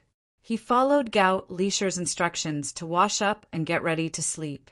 Lu Zhou, in the forest northwest of the matchwood factory, a group of people was busy. Some were in charge of recording, and some were operating. When everything was ready, a loud noise rang out. The people involved in the experiment smiled. It's done. Send the report to the young master and young miss. The picric acid is successfully developed. The trinitrotoluene is in the process of development. The new cannon is tested. The maximum range is 6 kilometers. The extraction of gasoline and diesel failed. We're working on a new method. The person who spoke was the craftsman who won the first place in the competition in the capital, Zhang Tianyu. After he was selected, he studied with Zhang Xiaobao and Wang Wan for a while. He was the first to read Wang Wan's books. After that, he was sent to Lu Zhou to be in charge of the scientific and technological research. When the people in charge of the research of the new gunpowder heard his words, they subconsciously puffed out their chests. Although they had lost their freedom from the moment they joined the research team, their family standard of living was not comparable to ordinary people. If it were not for Jia Ru's research team, they might still be ordinary craftsmen who spent the rest of their lives in some county. Now they could at least wander around Lu Zhou, and they were escorted by many people. The ticking sound of telegrams rang out all the way to Jili province. Unfortunately, Zhang Xiaobao and Wang Wan could not receive the news for the time being. At this time, Lu Zhou did not stop working at the sea with the arrival of winter. The number of ships coming in and out every day was still the same. Before Xinyuan Island was fully occupied and explored, the profit-seeking merchants began to move further away. For example, there was a group of small islands beside Xinyuan Island, as well as an island that was not smaller than Xinyuan Island that was connected to Xinyuan Island on the other side. Ordinary merchants would go there to scout for resources and find a way to get them on board. Then they would bring them back to Lu Zhou, pay a part of the taxes, and wait to make a fortune. Sun Miao was also the captain of a fleet in Jiangnan. His family was quite well-to-do, and he was a high scholar. Unfortunately, he had failed several imperial examinations in a row. After the new year, he gave up on the idea of continuing to work in the capital and was ready to find another way to develop. When he was on Newgate Island, he participated in the first advance party formed by merchants and made a lot of money. He also met the owner of another merchant and was attracted to the owner's daughter. After a few contacts, they gradually became close. In the end, he secretly married her and made her his co-wife. He had 2 wives and 3 concubines at home, and his son and daughter were running around everywhere. His older son and daughter had already gone to school and were doing well in their studies. Logically speaking, he should be content with what he had. However, his neighbor's 22-year-old son came to the capital this spring to take the imperial examinations and stayed in the capital to become an official. As a result, his neighbor's status was obviously much higher than his own. In May, he renovated his house according to the standards of a 6th-grade official. His father complained more than once in his letter that they were inferior to each other. San Miao also felt sullen. When he was a high scholar, his status was higher than his neighbor's. Now that he had no chance, he could only pin his hopes on his son. However, his son was too young. How could he take the imperial examinations at the age of 12? He didn't even have the status of a high scholar. Unless his son suddenly became Zhang Xiaobao and his daughter became Wang Wan, even if everything went well, he would have to wait for 10 years. He couldn't let his neighbor suppress him for 10 years. Who knew if his son would become a 3rd-grade official after 10 years? San Miao was very worried about this. Just as he was looking for an opportunity, it suddenly appeared in front of him. There were quite a few tribes on another large island not far from Xinyuan Island. The last time he went there, he saw a leader of a large tribe, or rather, a tribal chief. Anyway, he was just a person. He had diligently learned the language of the Tang Empire and was able to carry out simple conversations. When they were talking about the exchange of goods, the leader mentioned that he wanted to meet the Emperor of Tang. It was not an ordinary worship. Perhaps the leader could not imagine how majestic the Emperor of Tang was. The speaker had a heart, and the listener had a heart. San Miao's heart came to him. Since he could not pass the imperial examinations, he could become an official through other means. No one in his family could be an official, so why couldn't he make a great contribution? With this idea in mind, San Miao, who came back, began to contact people. He did not foolishly go to Lu Zhou's provincial governor, nor did he write a letter to the capital. Although he was qualified to send a letter to the capital as a high scholar, he knew it was useless. The emperor could not see it at all. After thinking for 2 days, he found Lu Zhou's trade alliance. First, the alliance was controlled by the Zhang family and the Wang family. If he wanted to let the emperor know, the emperor would definitely know. Second, the Zhang family and the Wang family would not steal his credit. The 2 families were so famous that they did not care about the merit of a tribe leader on an island. Most importantly, the Zhang family and the Wang family were very amiable. San Miao's contact was successful. The person in charge of Lu Zhou's affairs agreed immediately. As long as San Miao was confident that he could get the leader of the tribe to the capital and bring a lot of local specialties as tribute, Lu Zhou's people would be responsible for the protection, work along the way, and contact matters after the arrival. Before winter came, San Miao brought the people arranged by Lu Zhou to the island and found the leader of the tribe, Shan Tushar. This name was given by the leader himself. At first, he said that he wanted to follow the emperor's surname, Li. Later, he was dissuaded. If the surname was not passed down by the ancestors, it could not be taken casually. It had to be given by the emperor, especially by people who did not belong to Tang. When Shan Tushar learned that he could meet the emperor of Tang, he was very excited. He asked people to prepare many things that he thought were good and wanted to go with San Miao. Chapter 858. The cries gradually faded away. San Miao leaned against a tree with lingering fear. He turned his head to look at Shan Tushar, who was also in a sorry state, and asked, "Can you escape?" Because of the long sunlight and the high temperature, Shan Tushar appeared very dark and was much shorter than San Miao. He blinked his large eyes and said to San Miao, "I don't know. I wasn't prepared." They suddenly attacked. San Miao didn't have time to be surprised by Shan Tushar's ability to learn languages. He hesitantly reached into his clothes and asked, "Why were you chased?" They were afraid that in the future, The good things of the Tang Empire will only be exchanged with my territory. If they kill me, it won't happen. At least, that's what they think. Don't worry. The 2 followers you brought will be fine. They are protected by my people. The one they want to kill is me. Shan Tushar looked around and saw that there were a few of his subordinates hiding not far from the 2 of them and keeping watch. Only then did he feel slightly relieved and comforted Sun Miao. Sun Miao also looked around and found that there were too few of Shan Tushar's people. There were less than 100 people altogether. The 2 tribes had rushed over while howling.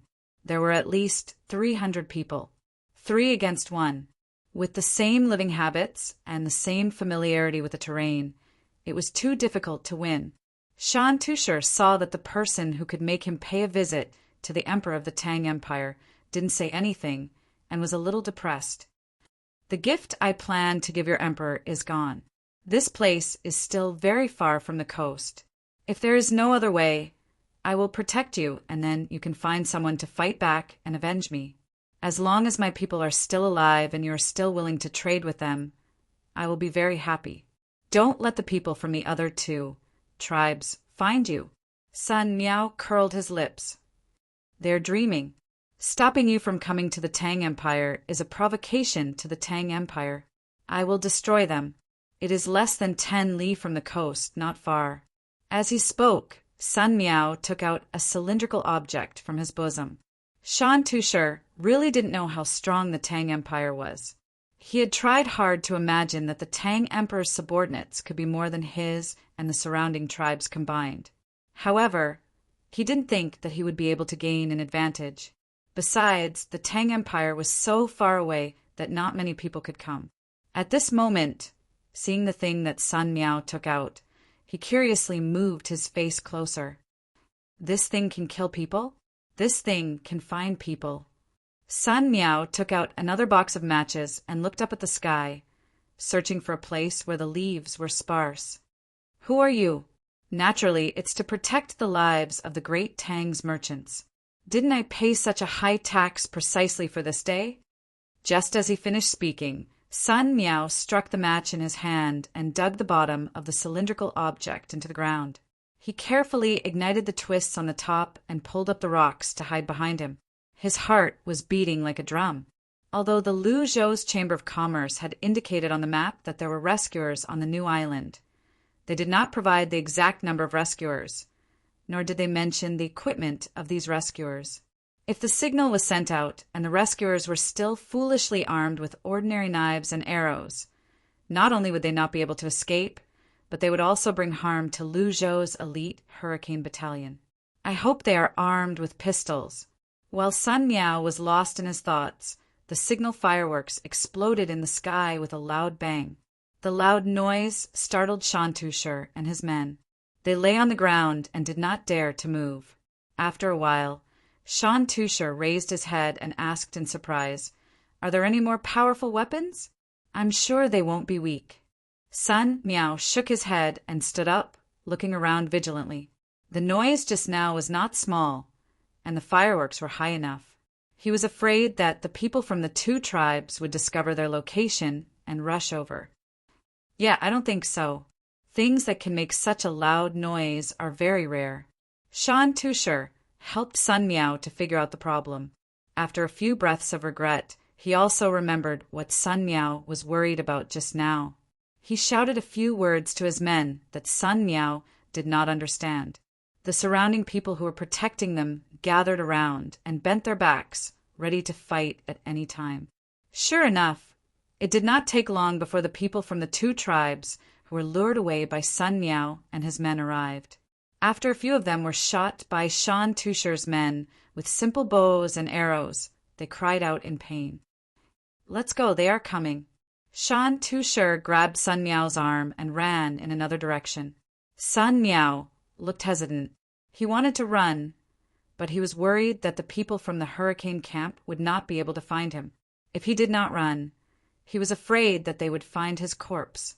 Being pulled by Shan Tushar, the team moved towards the seaside. Gradually, more and more howling sounds came from the surroundings. It seemed that the people from the 2 tribes were gathering and surrounding this place. Seeing this situation, Shantusher said to Sun Miao in a very loyal manner, "You run, I will take people to stop them. Remember to take revenge for me." "Oh no, how come there is another group of people from the Hulu tribe? They have allied with another tribe."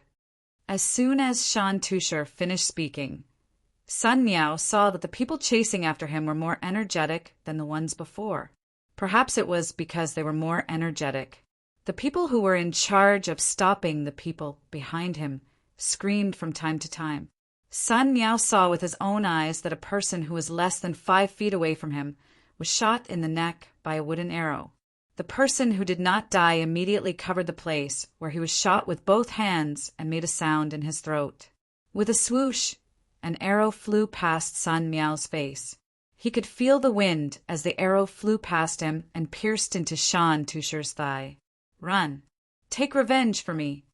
The injured Shantusher seemed to know that he was going to die, so he could not keep running. He stared at Sun Miao and shouted. The screams of countless people were still echoing in Sun Miao's ears. Sun Miao trembled from head to toe. He did not know whether it was because of fear or excitement. He looked around blankly. Suddenly, he realized that everything around him had slowed down. He did not know where he got the strength, but he lowered his body, picked up Shantusher and started running.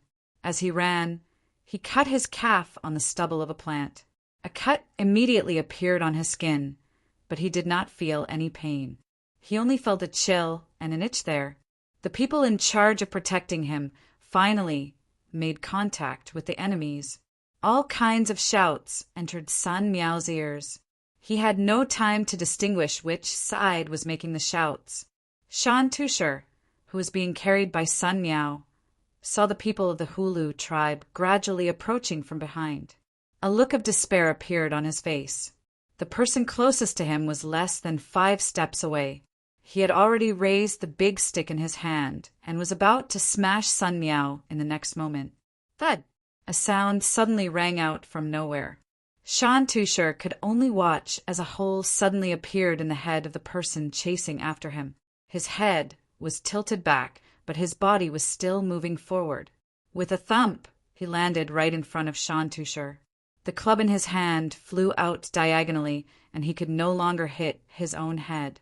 Shantusher had no idea what was going on. While he was still in a daze, he found himself being thrown to the ground by Aeon. The pain made him shiver. He turned his head to look at Aeon. Just as he was about to ask if Aeon had run out of strength, he heard the same noise he had heard earlier. Thud! Thud! Thud! Thud! Thud! Thud! Thud! Thud! Hearing this sound, Sun Miao chuckled and gasped for breath. He lay there and looked up at the sky. "Oh my God, they're finally here. Tusher, we can live." "Who's here?" Shantusher sat up and found a strange scene in front of him. The people of the Hulu tribe were falling one after another. He did not know who killed them, and he did not know what weapon was so powerful. However, he could guess that it had something to do with Sun Miao. Sun Miao sat up as well. He squeezed the wound on his calf with his hand and snorted. Naturally, it's the Great Tang's Hurricane Battalion. How dare they attack the people of Great Tang? Let's see how many people they have to kill. Hurricane Battalion? Where else? Wherever the sound comes from. I didn't pay my taxes in vain. As long as it's a place marked on Luzhou's map and is protected by military forces, rescue will arrive in half an hour at most. Sun Miao, who knew he was safe, said with satisfaction. At the same time, he felt a sense of fatigue. Shantusher looked left and right, searching according to the sounds. Suddenly he shouted excitedly, "I see it! I see it! On the trees, 1, 2, 3, 4. There are 4 people. 4? Sun Miao only has 4 people." Sun Miao was taken aback.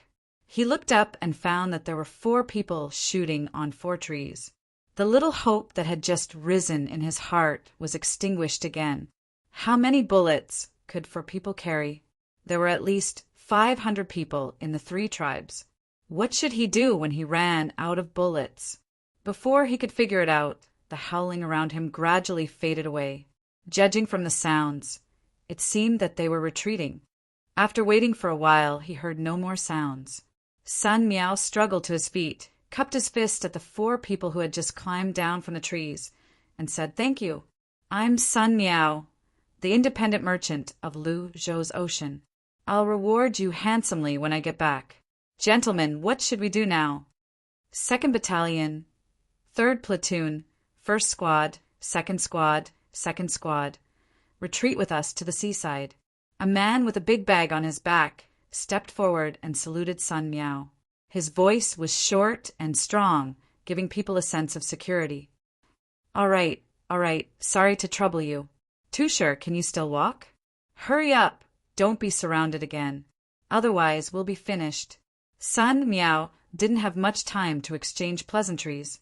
He pulled Shan Tusher, and under the protection of 4 people, they tried their best to evacuate towards the seaside. Shan Tusher called out to his frightened subordinates. Those who could still move carried the wounded and followed along.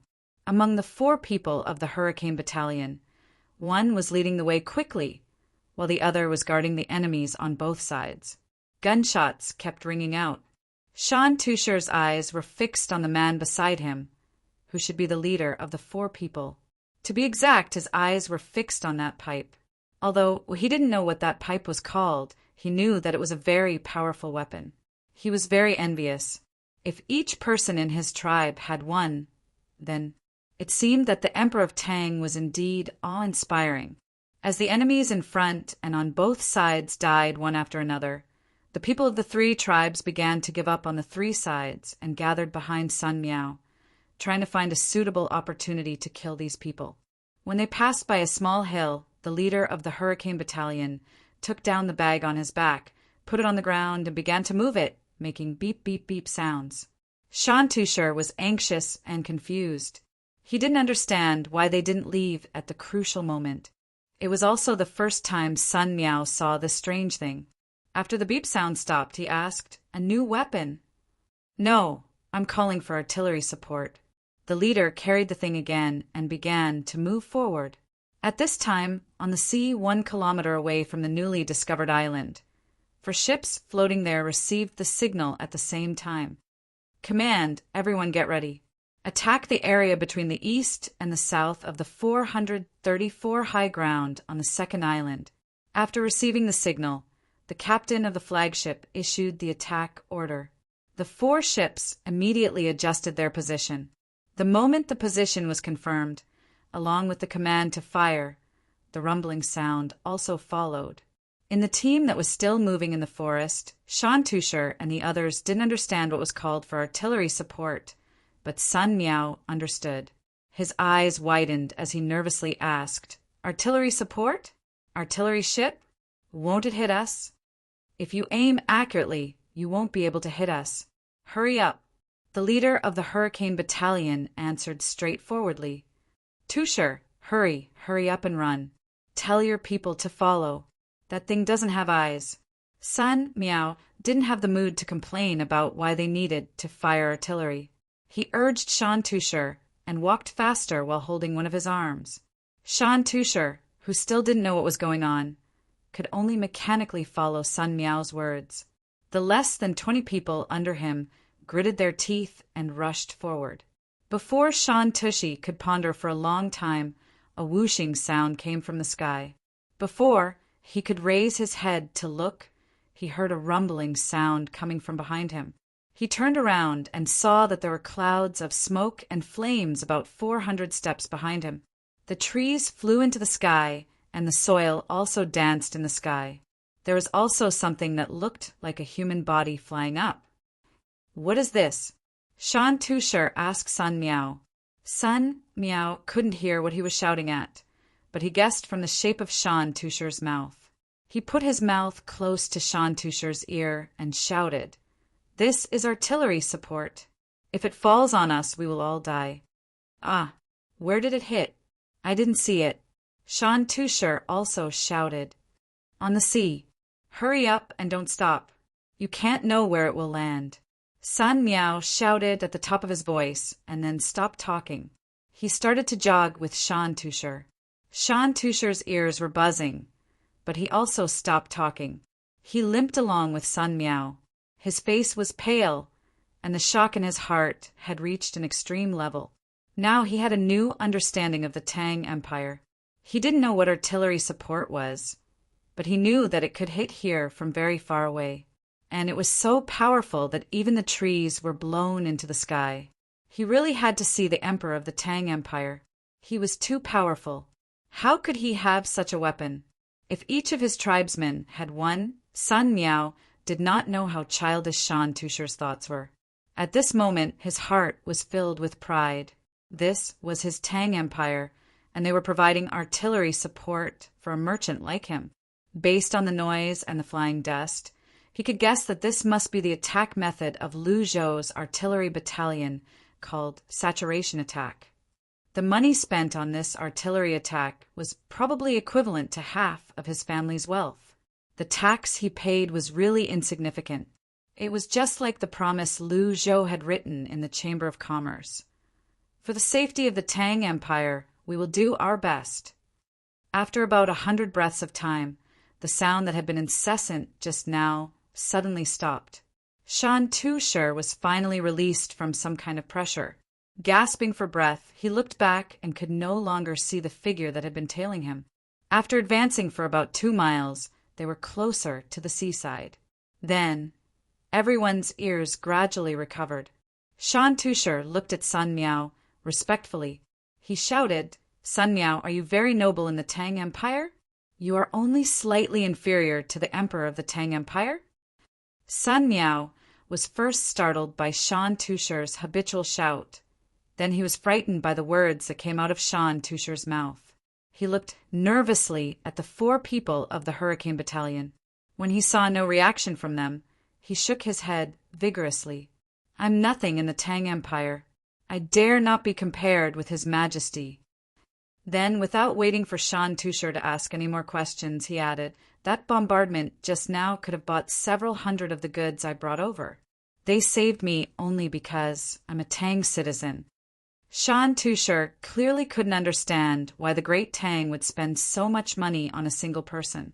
He was well aware that the goods Sun Miao had brought over would require his tribe to work for several years to get their hands on them. How much money would several hundred of them cost? "Sun Miao, is it because there are not many people in the Tang Empire?" This was the only reason Shan Tusher could think of. "More than all the trees around your tribe put together." Sun Miao shouted, "Is it worth it to spend so much money for you? You won't understand even if I tell you. This is not for me, but for the dignity of all Tang people. If you kill one of my people, I'll slaughter one of your villages. One of your tribes. We won't stop until one of us is dead. That's why no one dares to defend the Tang Empire." Sun Miao shouted at Shan Tusher heroically. Shan Tusher thought carefully and nodded. "Well, the Tang Empire is really good. You have to work hard for the Tang Empire." "Of course. If the Tang Empire doesn't have money for war, I'm willing to donate all my property. You'll know how big the Tang Empire is when we meet Lu Zhou," Sun Miao said matter-of-factly. The people of the Hurricane Battalion did not care about what Sun Miao said. The 3 people who had split up earlier went to scout again. After a while, they came back and nodded at the squad leader. The squad leader looked at another mountain in front of him, took the bag to the front again, and pressed the button. "Do they still need artillery support?" Sun Miao asked when the sound stopped. "No, they haven't given up yet. Many people have gathered and surrounded us. Let's go to the mountain in front to block them first. The artillery in the sea can't fire anymore. Otherwise, it will hit us easily." The squad leader put away the bag and answered. Sun Miao looked at the squad leader blankly. "Then you? I'm calling for air support." The squad leader still had the same calm expression. Sun Miao nodded and said nothing. He knew that for him, the Tang Empire had basically taken out all the advanced weapons. Shan Tusher had no time to wonder why the beeping sound could mobilize the weapons from so far away. He turned his head and asked Sun Miao, "What kind of support is air support?" "It's people flying over from the sky. You'll know when the time comes. Hurry, go to the mountain and hold on until they arrive." Sun Miao looked around vigilantly but did not see anyone. However, he believed that the people of the Hurricane Battalion would not lie to him. They ran to the small mountain. The 4 people of the Hurricane Battalion were looking back and forth with binoculars. When they saw Sun Miao's blank look, they handed the binoculars to him. "Here, take a look. Don't break it." I know. Oh, they're really surrounding us. How did they find us?" Sun Miao took the binoculars and saw many people at the foot of the mountain. "Let me see." Shan Tushar grabbed the binoculars and imitated Sun Miao's look. When he saw it, he was surprised again. This thing was very magical. It could actually make the distant scenery closer. At the same time, he also saw people from other tribes who were not willing to give up. Seeing those people gradually approaching, when the 4 people of the Hurricane Battalion aimed at them and were ready to shoot at a certain distance, those people suddenly stopped. They seemed to be afraid, but also seemed to be waiting. If they did not come, the people of the Hurricane Battalion would not easily waste their bullets. The 2 sides confronted each other at the top and the foot of the mountain. "Squad leader, are they waiting for their people to come up from other places and then rush in?" Sun Miao thought of a possibility. The people in front were responsible for attracting the attention, while the people in other places were responsible for sneak attacks. The squad leader answered, "Almost, but they still have to wait." Time passed slowly while waiting. When Shan Tushar and the others felt more and more pressure, one of his men pointed to the sky and shouted before the enemy could see the sneak attack. Shan Tushar followed his subordinate's gaze and saw a flock of large birds in the sky. When he got closer, he saw that they weren't large birds. Instead, there were 2 people with a large pair of wings flying in the sky. Chapter 859. If it wasn't for the pain in his leg, Shan Tushar would have thought that he was dreaming. Before he met the Tang people, he thought that he was the leader of a tribe and should be a knowledgeable person. Anything that the people in the tribe found should be sent to him first. But after he met Sun Miao, he realized that he was the toad in the well that Sun Miao was talking about. He was very pitiful. If it wasn't for the danger today, he believed that Sun Miao would never light up that life-saving thing. He also wouldn't know that there were many things that he had never heard of before. "Sun Miao, how do you fly up?" Shan Tushar touched Sun Miao and asked in a low voice, "Jump down from the mast or the lookout tower." 2 people use gliders. One person is in charge of adjusting the direction, while the other is in charge of attacking. You need to have experience. Sun Miao explained. He was about to say that it required wind, but he was afraid that he would reveal the secret, so he quickly changed his words. He knew that gliders were very important on the sea. The wind was strong on the sea. When attacking in the air, the enemy's ships were like decorations. Not to mention the ability to fight back, they couldn't even find the ability to defend.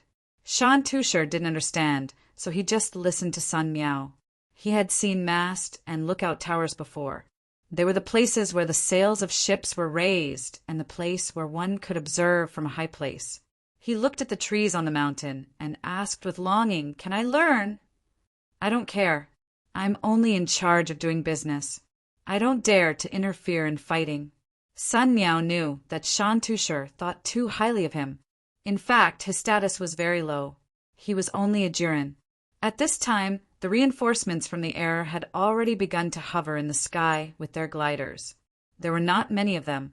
A total of 80 gliders were sent out from the 4 ships that were docked at sea. The person in charge of attacking was equipped with a rifle that could fire continuously and a few grenades. After circling in the sky twice to determine which side needed protection and which side needed to be attacked, they immediately launched the attack. 20 gliders landed and cooperated with the 4 people from the Hurricane Battalion to snipe on the ground. The rest of the gliders looked for their own targets.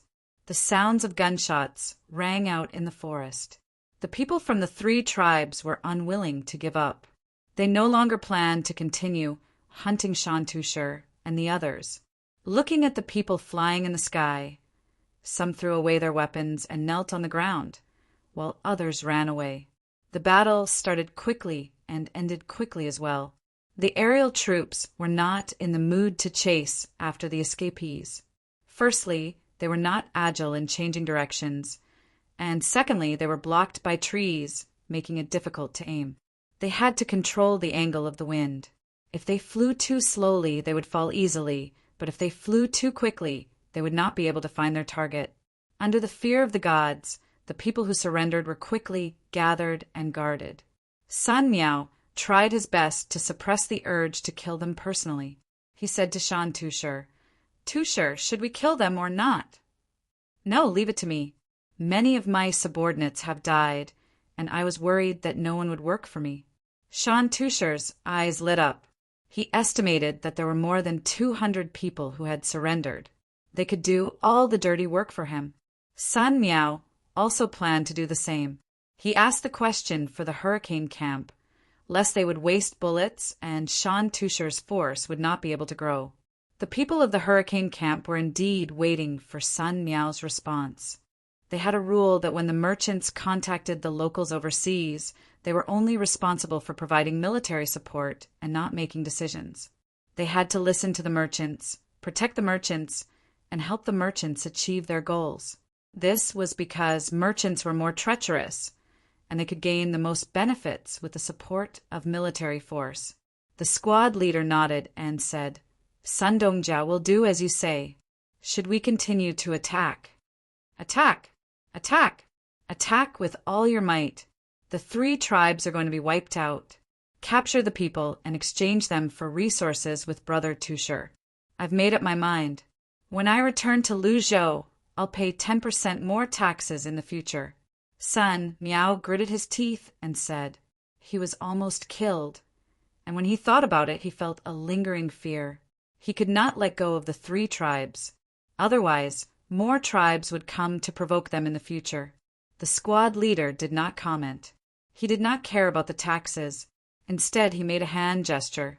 The aerial troops that had not landed yet flew toward the 3 tribes, looking for their hideouts and providing coordinates for the ground troops. Compared to the glider wings that flew fast with the help of the sea breeze, the speed of Zhang Xiaobao and the others could not be faster. Even if he was given 160 days to fly around the Earth, let alone 80 days to circle the Earth, the wind direction was too much of an obstacle.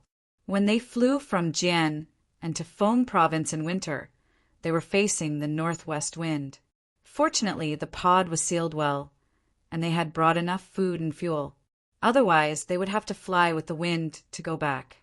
After flying up and down for more than a month, flying over mountains and rivers, they finally saw a grassland. It was a vast expanse of white. They didn't see Zhang Xiaobao and Wang Wan, who were in the desert due to soil erosion, nor did they see any greenery. 88 hot air balloons slowly descended. Xiao Bei and the other children, who were tired of flying, cheered and ran out. They kicked the snow with their feet, trying to see the covered grass below. Some people arranged to set up camp, and some people formed teams to patrol the surroundings. Zhang Xiaobao and Wang Wan shivered from the cold wind that blew in their faces. They ran to the back of the pod to hide, and at the same time they discussed how to incorporate the Turks into their forces. It seems that the Turks won't have an easy time this winter. It's really cold. When night comes, the people outside will probably be frozen into popsicles. Zhang Xiaobao sighed into his hands, looked up at the gloomy sky and said, "You don't need to say that. They insist on running north. This year it might not be -40 degrees, maybe even 50 degrees. I want to know where they are now. When the time comes, I want to control their leader, tell them how good the great Tang is, and bring them back to live a happy life." Wang Wan had already thought of a way to deal with this. She couldn't rely on the addition of 50 children to form an army of 400 people to directly defeat hundreds of thousands of Turks. Zhang Xiaobao took out a small wine flask, took a sip, and handed it to Wang Wan. As he walked away, he said, "Let's go and look around. Let's see if we can find some frozen snakes to cook porridge. Don't they say that there are many wolves on the steppe? If we can find a group, we can even eat some fresh meat." Wang Wan also drank a mouthful of wine, and her stomach felt better. She asked Zhang Xiaobao. When the wolves see so many of us, they've already run away in fear. Why would they wait for you to eat? Tell me, if you were the leader of the Turks, what would you do? Me. Zhang Xiaobao pointed at his nose and said, if it were me, I would lead the Turks to the west. I wouldn't run north. That would be fatal. With so many people under my command, I can probably fight all the way to the Mediterranean. I would make weapons along the way. I'm not asking you that. I'm asking you where you've run to now that you've already gone north. You can't always stay in a place where people freeze to death, right? Oh, you're talking about now? I don't want to be the leader of the Turks right now. I just want to know where we are. Where do you think we are? Have we reached Hohhot? How do we find the vast desert? I'm a bit regretful. I've decided to run to Hainan in the future. I won't be punished like this. Zhang Xiaobao rubbed his face. In just a short while, the wind had made it seem like his face was about to split open. There was clearly a layer of frost on his eyelashes. It would be a lie to say that he wasn't cold. Wang Wan was also worried. Without a map of this place, she had thought that she would be able to meet people and ask them. In the end, after flying for 2 days, she hadn't even seen a single living thing. The snow where they had landed was not thick, just reaching their ankles. If they were to go somewhere else, there would be snow more than a meter deep. If they were to throw Xiaobei in, his head wouldn't even be able to stick out. Pinching her forehead, Wang Wan helplessly said, let's just continue flying. We should have enough fuel after another half a month. If it really doesn't work, we'll just treat it as bringing Xiaobei out for a vacation. That's the only thing we can do. Secret Service Officer K is really unreasonable. He was respectful to the Great Tang before, but when he saw that the Great Tang had advanced weapons, he didn't immediately take the initiative to join them. Instead, he took them and ran away, hindering the integration of the people. Zhang Xiaobao also couldn't think of a good idea. If it were summer, it would have been fine to ride a horse. Now he could only complain about Secret Service Officer Quebec Wang. Wan looked at Xiaobei and the others who were still working hard to dig for grass and said, in the past, Secret Service Officer K was honest because the internal situation was not stable. Then there was trade, and he obtained many benefits. He was prepared to become stronger one day. It was written in the book that he didn't get that opportunity. Our current plan is to directly swallow up the hundreds of thousands of people in the Turkic Khaganate and divide them through immigration. As Prince Xian of the Left, who doesn't have soldiers under his command, how could he be willing? For ambitious people, the right to speak is the most important. We'll stay for the night and fly tomorrow morning. I don't believe that we won't be able to find traces of hundreds of thousands of people. Night came quickly. The tents were set up in a circle, and fuel was used to make a bonfire. The people sent out today were lucky enough to hunt a wolf in a pack. They skinned and deboned it with snow water and boiled it into soup for the more than 400 people.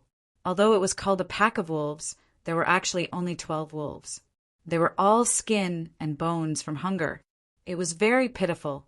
When the whistling cold wind blew, light snow floated down from the ink-black sky.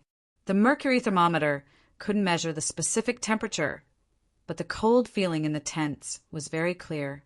It was as if they were standing outside Jili province in winter. It's really cold. In the future, don't move here.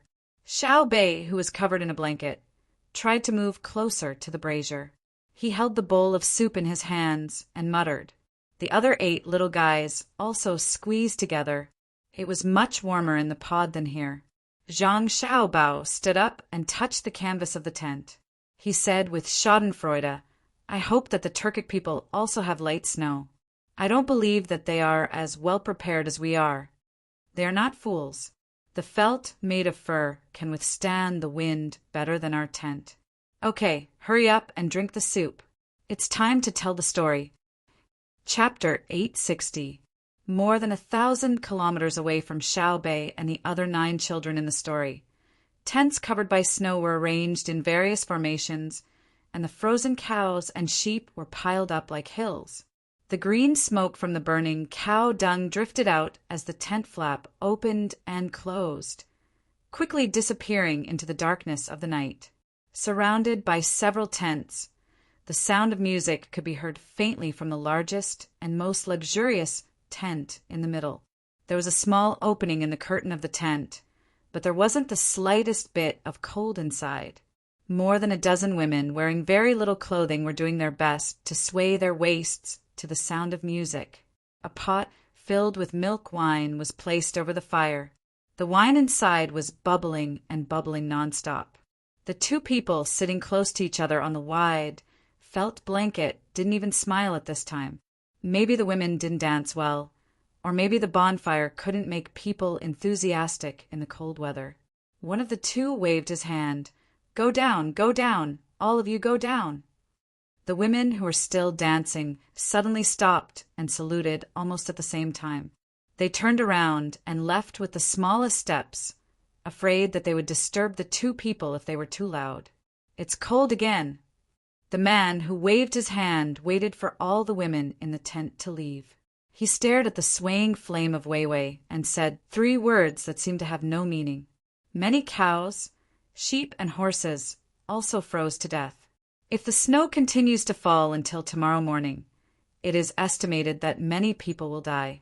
It will be cold when the snow is light, and it will be heavy when the snow is heavy. It will be colder in 2 days, and it will be hard to walk on the road. The man next to him seemed to understand the meaning of the previous speaker. His face, which was caressed by the cold wind, showed a deep helplessness. The man who spoke earlier lowered his head. After a while, the firewood in the bonfire suddenly made a crackling sound. He raised his head again and looked in front of him, which was facing the south. He said, "The north of the Tang dynasty must have a lot of snow, and the north of Hebei province and Jili province may be covered in thick ice." So what? The closest place to us was Feng province. If it had been more than 10 years ago, perhaps a snowfall could have killed many people and livestock and cut off the connection with the outside world. But now, we didn't expect too much trouble to happen to them. Disaster relief in the Tang Empire had always been carried out by the army first. The army in Feng province was nominally under the control of the local government, but in reality it was clear who had the final say: the ability of the Zhang family and the Wang family to provide goods. Oh, they called it logistics, did not need to be tested. The year before last, I remember that there was also a heavy snowfall. Almost all of it fell on Fengzhou. What was the result?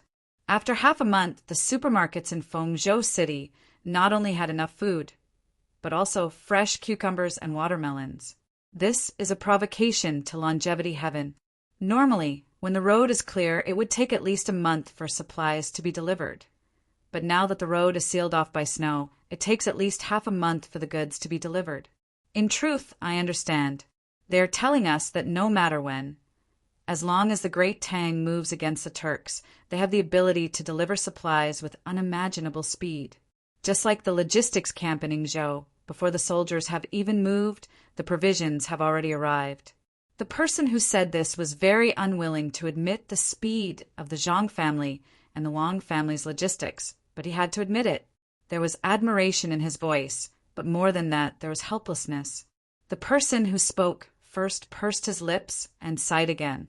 Yes, the logistics camp in Yingzhou is the first to provide supplies. As long as they are still there, no one dares to take advantage of them and deliver supplies in half a month. Damn it, who would have thought that they use dogs? If dogs can carry goods, they can also carry people. If they find our location now and transport 10,000 soldiers here, with the speed of dogs on the snow, we can't run away even if we want to, and the cavalry can't even lift their hooves.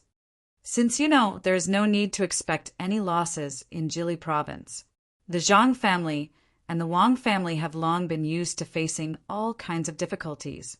According to the saying passed down, they are kites that fly in adversity and become stronger when they meet strong opponents. Secret Service K, if there is no other way, let's go back and apologize. Li Longji won't kill people. The person called Secret Service K couldn't help but tremble. He closed his eyes and sighed again. Ah, Mo Shilian, are you afraid? Go back? Will there be any Turkic people if we go back? It's not like you don't know what that damn child Zhang Xiaobao is planning to do. He'll have Li Longji separate us Turks and place us in the various provinces of the Great Tang. Tubo is already doing that. Moji did not answer immediately. He scooped a bowl of wine from the pot, smelled the familiar smell, raised his head and drank it all. He burped and cut a piece of slightly burnt mutton from the rack of another bonfire with a knife. He put it in his mouth and smacked it twice, feeling that it did not taste good. He then said, "You're right.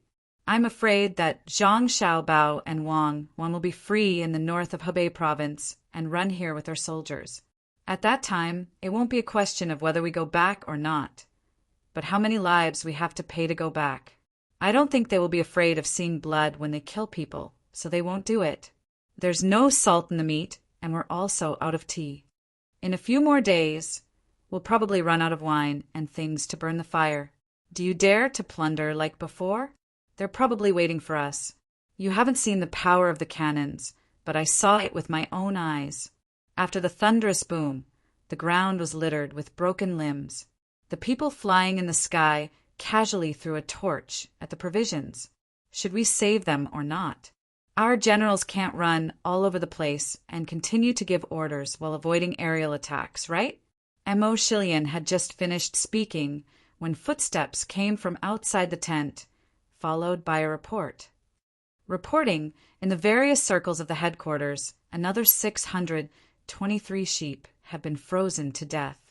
"I know," Mo Shilian replied, and then turned to Secret Service, Quebec Secret Service. Kay aged a lot in an instant, and turbid tears flowed from the corners of his eyes. He pursed his lips for a while and let out a sobbing sound. He nodded twice and said, "When dawn comes, summon the leaders of the various tribes to discuss the matter of returning. At that time, I'll stay and live in the world of longevity and die in the world of longevity. No, if you stay, Li Longji will definitely be angry and think that you're competing with him. At that time, he'll kill the Turks." He hurriedly persuaded. He didn't want to see Secret Service K die like this. "Then I'll live a few more days and go see Li Longji and the capital of the Tang Empire. Maybe I'll have a chance to see Zhang Xiaobao and Wang Wan." Secret Service K followed Mo Shilian's words and said, "The heavy snow in winter wasn't specially for the Turks and the Tang Empire. Even Xinlua and Neon felt the cold.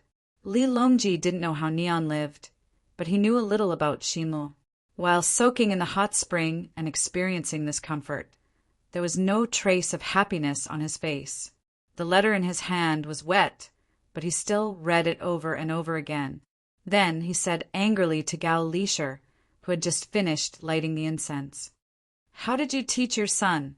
We prepared a pool for them and wanted them to come and soak in it, but they didn't stay in Jilin province in the middle of winter and insisted on going to find the Turks. The journey is long and dangerous. If something happens, we will only ask you.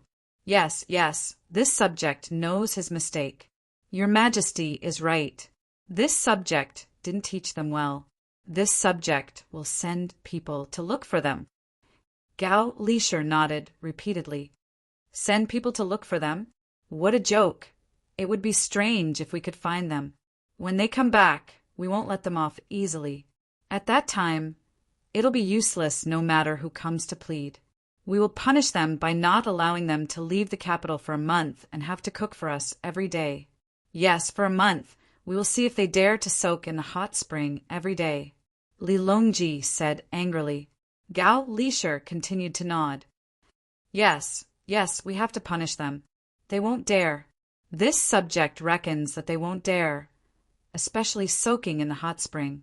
It's good that they won't dare. We heard that the people of Xinlua are doing well this year. Is there any new news? Tell us." Li Longji's face was back, and he no longer bothered with this question. He believed that the two of them would be able to return safely, so he asked about Xinlua again. "Yes, this subject will tell your Majesty that the people of Xinlua are doing well. The price of grain has dropped again and again. Now, 1 bushel of rice only costs 4 copper coins, and cloth is less than 1 copper coin. In addition, the snow is heavy in winter, so the people there use good charcoal for their homes. It's almost free. It's even better than our great Tang. Gao Lisher explained the situation to the emperor with a smile. A smile also appeared on Li Longji's face. He knew that the reason the grain was cheap was not because the great Tang had lowered the price. The rice in the great Tang was still 5 copper coins per bushel. It was because the local farmers couldn't sell the grain and had no choice but to lower the price. Otherwise, they wouldn't have the money to buy other necessities. As for the charcoal, it was naturally burned by the trees of Xinluo. The people in charge of this matter used a large number of luxury goods to bribe the local officials of Xinluo, allowing them to cut down trees with all their might. At the same time, they recruited local laborers. A portion of the charcoal was transported back to the Great Tang, and a portion was directly given to the workers in Xinluo as wages. There were many of them, so even if the workers sold them very cheaply, they would still make a lot of money.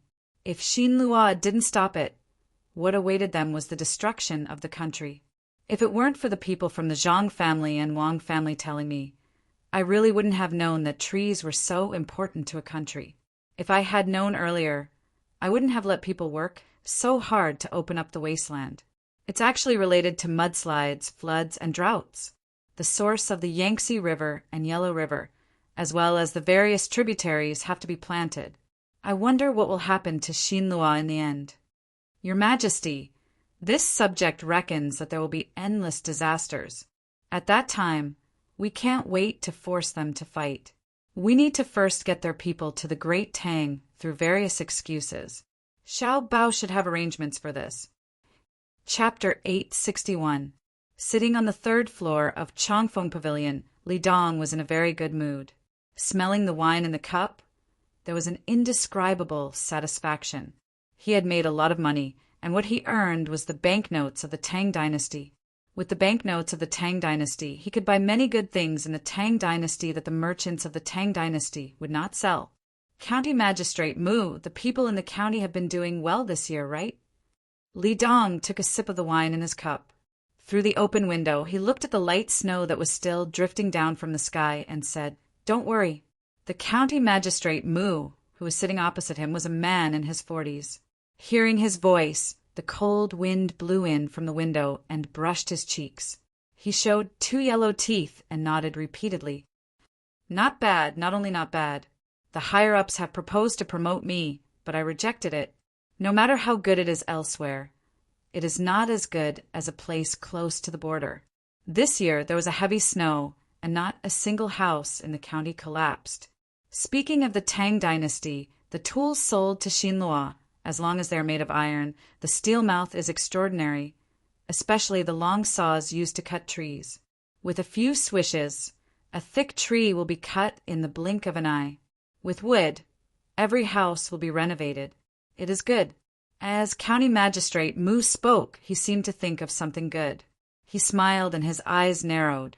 He also held a cup of wine and shook his head slightly. Li Dong also smiled. His hand, that was not holding the cup, picked up a fresh cucumber from the table and put it in front of his eyes to look at it. This is technology. Like cucumbers, the Tang dynasty has been able to plant them in winter. Xinluo just started to learn it today. It is not like the past. At that time, the Tang dynasty was very strict. But now, almost all the places slightly north of the Tang dynasty are planted. It is impossible to keep it a secret. The only thing that makes people sullen is that it is easy to learn how to plant cucumbers in winter, but there is no chance to steal the method of making steel. I heard that someone came to you last month to discuss building a smelting workshop in this county. You have to send someone to take a look. If they can learn it, it will be a great merit. Speaking of technology, Li Dong once again felt the benefits of the Tang dynasty's banknotes. Ever since the Great Tang banknote had been introduced, one had to use the money of the Great Tang in order to buy good things in the Great Tang. The copper coins of the past had become useless. Medicinal herbs, high-quality clothes, exquisite glass products, and exquisite pottery had to be bought with the money of the Great Tang. There was clearly an exchange ratio between the Great Tang's money and the Xen Luo's money, but the Great Tang did not allow them to exchange for the Great Tang's money. They could only sell the goods to obtain the Great Tang's money. The problem was that Xinluo could only sell a few metals other than charcoal, and the Great Tang was doing its best to lower the price. Coupled with the 20% tariff, it was not easy to earn some money from the Great Tang. It was only because he was more familiar with the people of the Great Tang that he knew what the Great Tang liked, and thus he was the first to find a business opportunity and make a profit. It was not so easy for other merchants. Perhaps it was because they had a telepathic connection. County Magistrate Mu also thought of this matter. He looked at the watermelon on the table, licked his lips, and said, "Boss Li, cucumbers are good, but watermelons have to be bought from the Great Tang. I heard from the people of Changfeng Pavilion that this winter they spent a lot of money just to buy watermelons from the Great Tang. We have to think of a way to get glass, preferably the manufacturing technology of glass.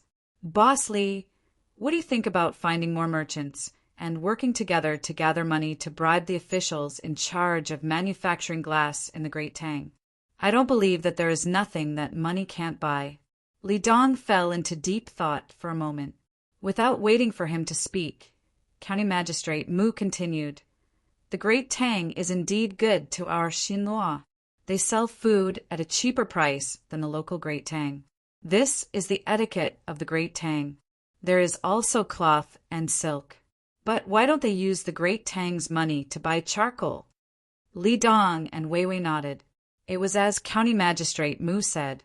The merchants of the Great Tang came to cooperate with the Great Tang to use the land, cut down trees, and burn charcoal. But they did not give the Great Tang money. They only gave a large amount of charcoal to the people who worked. Ordinary people, even merchants who did not do much business, had never seen the Great Tang's banknotes, let alone use them. "Boss Li, do you think we can buy the manufacturing technology of glass if we gather 1 million strings of cash? Once we get it, then." County Magistrate Mu said to Li Dong as he recalled the scene of him lying on the glass mountain. Before he could finish, Li Dong laughed. "Ha ha, County Magistrate Mu, wake up, stop dreaming. Glass, do you know where glass comes from? Luzhou, which is very far away from the Great Tang's capital. They would rather send glass to various places in the Great Tang from afar and bear the losses caused by the instability of the ships and vehicles on the road than set up a few more places in the Great Tang to make glass. Isn't it all to keep it a secret? If you go there with 1 million strings of cash, you will be caught as soon as you take it out.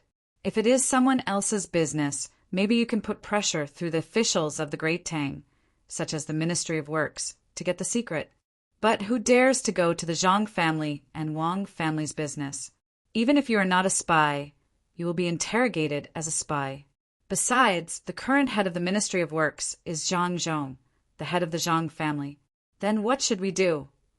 County Magistrate Mu's hot water cooled down and asked in frustration, "Endure and pretend. Look at Japan, they know how to endure and pretend. They are obviously farther away from the Great Tang than we are from Xinluo, but they can pretend to be subservient and deliberately curry favor with the Great Tang. Isn't it to make the Great Tang lower its guard and think that they are not a threat and easy to cheat of the technology?" Li Dong also considered this problem. If he wanted to get good technology, he could only wait for the Great Tang to give him. He couldn't show any ambition. County Magistrate Mu exhaled hot air through his nose, gritted his teeth, and said, "I understand. When spring comes next year, several factories of the Great Tang will be built in this county. I will choose clever people to work there.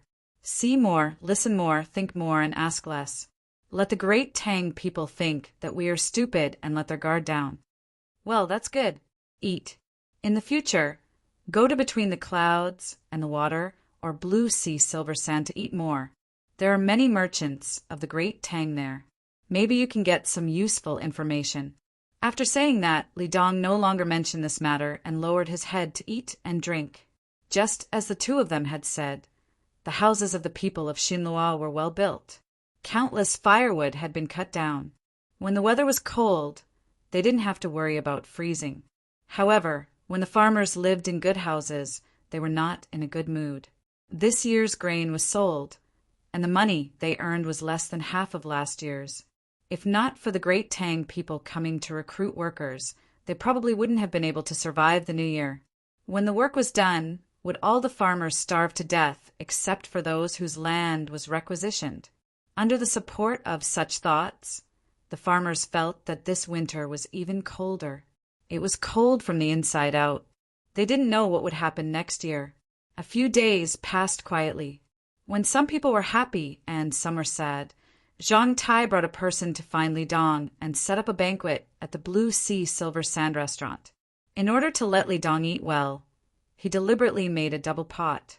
One side was clear soup and the other side was spicy. Some of the few chilies were taken out. Of course, they were all chilies without seeds. The seeds had to be planted. At the sight of the red stuff, Li Dong was amazed. He had eaten the double pot before. It was made from a kind of material on the mountain.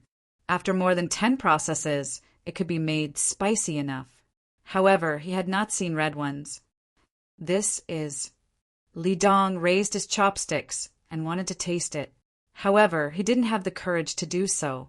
Therefore, he asked Zhang Tai with a dubious look. Zhang Tai answered Li Dong with practical actions. He picked up a thin roll of mutton and lightly dipped it in the spicy pot. After a few seconds, he dipped it in the seasoning on the plate and put it into his mouth and started to chew it. Ah, nice, Mr. Li, try it. This is a new dish made by the Sanongsi Temple of Tang Dynasty. It's very delicious. However, it's rare like ginseng. It's really rare. Zhang Tai looked sincere, as if it was really made by the Sanongsi Temple. Seeing someone testing the poison and finding that it tasted good, Li Dong also picked up a roll of mutton and dipped it in the pot. After that, he directly stuffed it into his mouth without dipping it in the seasoning. Hiss, hoo! Cough, cough, cough! It's so spicy. Li Dong had never eaten chili before. The moment he swallowed it, he accidentally choked on it and burst into tears. Although he complained, his hands didn't stop moving. He used his chopsticks to pick up 3 rolls of mutton and dip them in the pot. He couldn't wait to eat it. While slurping the mutton, he treated it as an enemy and bit it as hard as he could. Is it okay? Zhang Tai asked with concern. Yes, yes, it's indeed more delicious than ginseng. Do you have any seeds? Li Dong was conquered by the chili. The more spicy it was, the more he wanted to eat it. He couldn't wait to pour the soup into his mouth. No, Zhang Tai answered straightforwardly. Seeing Li Dong's regretful look, he hurriedly changed the topic and introduced the person he had brought here. Boss Li, this is Huainan Cloth Company's boss Song. He specializes in the cloth business, and his family is rich. His goods are sold all the way to Huainan, and there are even people who travel thousands of miles to buy them. His reputation is spread far and wide, and even a 3-year-old child knows that he is a great philanthropist. Nice to meet you, nice to meet you. So it's the great Mr. Song. Li Dong had to stop eating and show proper etiquette. Mr. Song, who was introduced by Zhang Tai, was a bit fat. He had a round face and always wore a smile. It seemed that he would smile even if he didn't smile. Like the Maitreya Buddha, he had a benevolent look. Before he spoke, the flesh on his face first moved, followed by his voice. Mr. Li, I've heard a lot about you. Seeing you today, I know that your reputation is not as good as your reputation. You flatter me, you flatter me. I wonder if Mr. Song is here. Li Dong was not that naive to judge the truth from others' appearance. Chapter 862. Really? Li Dong understood. It was actually someone from the Huainan Publishing Company who was sending benefits to him. He must be related to Zhang family and Wang family. Otherwise, he wouldn't have been introduced here. Of course I won't lie to you, Boss Li. However, there are so many fields in Xinhua. Some people are even unwilling to let go of them. If a field is used for Baidizi and there are suddenly several rice paddies in the middle, wouldn't all the water be drained into Baidizi's fields? Song Dongjia still had that simple and honest appearance. but there was even more worry between his eyebrows. He lowered his head and looked at the wine cup. When he raised his head again, he asked Li Dong with a look of seeking advice. I've often heard that Dongjia Li has quite a lot of methods. I wonder if you can help think of a foolproof plan? When Li Dong heard that Song Dongjia would give him 3 times the normal salary, he had already wanted to agree. However, when he heard Song Dongjia's hesitation, he started to think. Song Dongjia, I'll definitely spare no effort to help you, but Song Dongjia, you can ask Steward Zhang. Xinlua doesn't have the final say. I can't help you if you're too far away. As for Niha County, I can help you build a bridge. However, the county magistrate's surname is Mu. He's a greedy person. You can contact County Magistrate Mu. Brotherly, I have to thank you. Brotherly, don't call me Song Dongjia. Just call me Song Qian. Thank you for your help. Oh, please wait a moment. Song Dongjia's narrowed eyes suddenly widened. His gaze flickered as if he had seen a large pearl. His voice paused, and he hurriedly ran to the door. He gave a few instructions to the people outside and then sat back down. After a short while, someone knocked on the door and entered, handing Song Qian a box. Brotherly, take a look. Song Qian pushed the box in front of Li Dong and said with a smile. Li Dong was also impatient. He knew that Song Dongjia was going to give him a benefit. However, he didn't know what it was. At the sight of the box, he couldn't help but stretch out his hand and lightly push the button with his thumb. With a paw sound, the lid of the box opened. This. Li Dong was shocked by the thing in the box. For a moment, he didn't know what to call it. Judging from the shape, it was clearly a peach. It wasn't small, and it was red and yellow. When the light shone on it, it was dazzlingly beautiful. It looked like agate, but it wasn't agate. It looked like jade, but it wasn't jade. This is a glass peach. It's very difficult to make and is very precious. Of course, it's nothing to Brotherly. Brotherly is very rich, so it's not worth your attention. It's just a small toy. It's fine as long as it looks good. When it's done, there will be another reward. There was a hint of shyness in Song Qian's sincere smile. It was as if the glass peaches that he had given away were worthless. Zhang Tai watched from the side and agreed with Song Qian's words. Glass peaches were indeed worthless, but the Zhang family and the Wang family did not make many of them. They were not very useful and were only for viewing. They were not even as good as glass windows. Thus he nodded as well. Li Dong wasn't sure. When he saw the 2 colors in the glass and the shape of the peach, he immediately thought of its use. If someone made a birthday and took it out, it would be a big deal. He estimated that it would be worth at least 1,000 strings of coins. It was not a small sum. He reached out his hand and carefully touched the peach. He heaved a sigh of relief.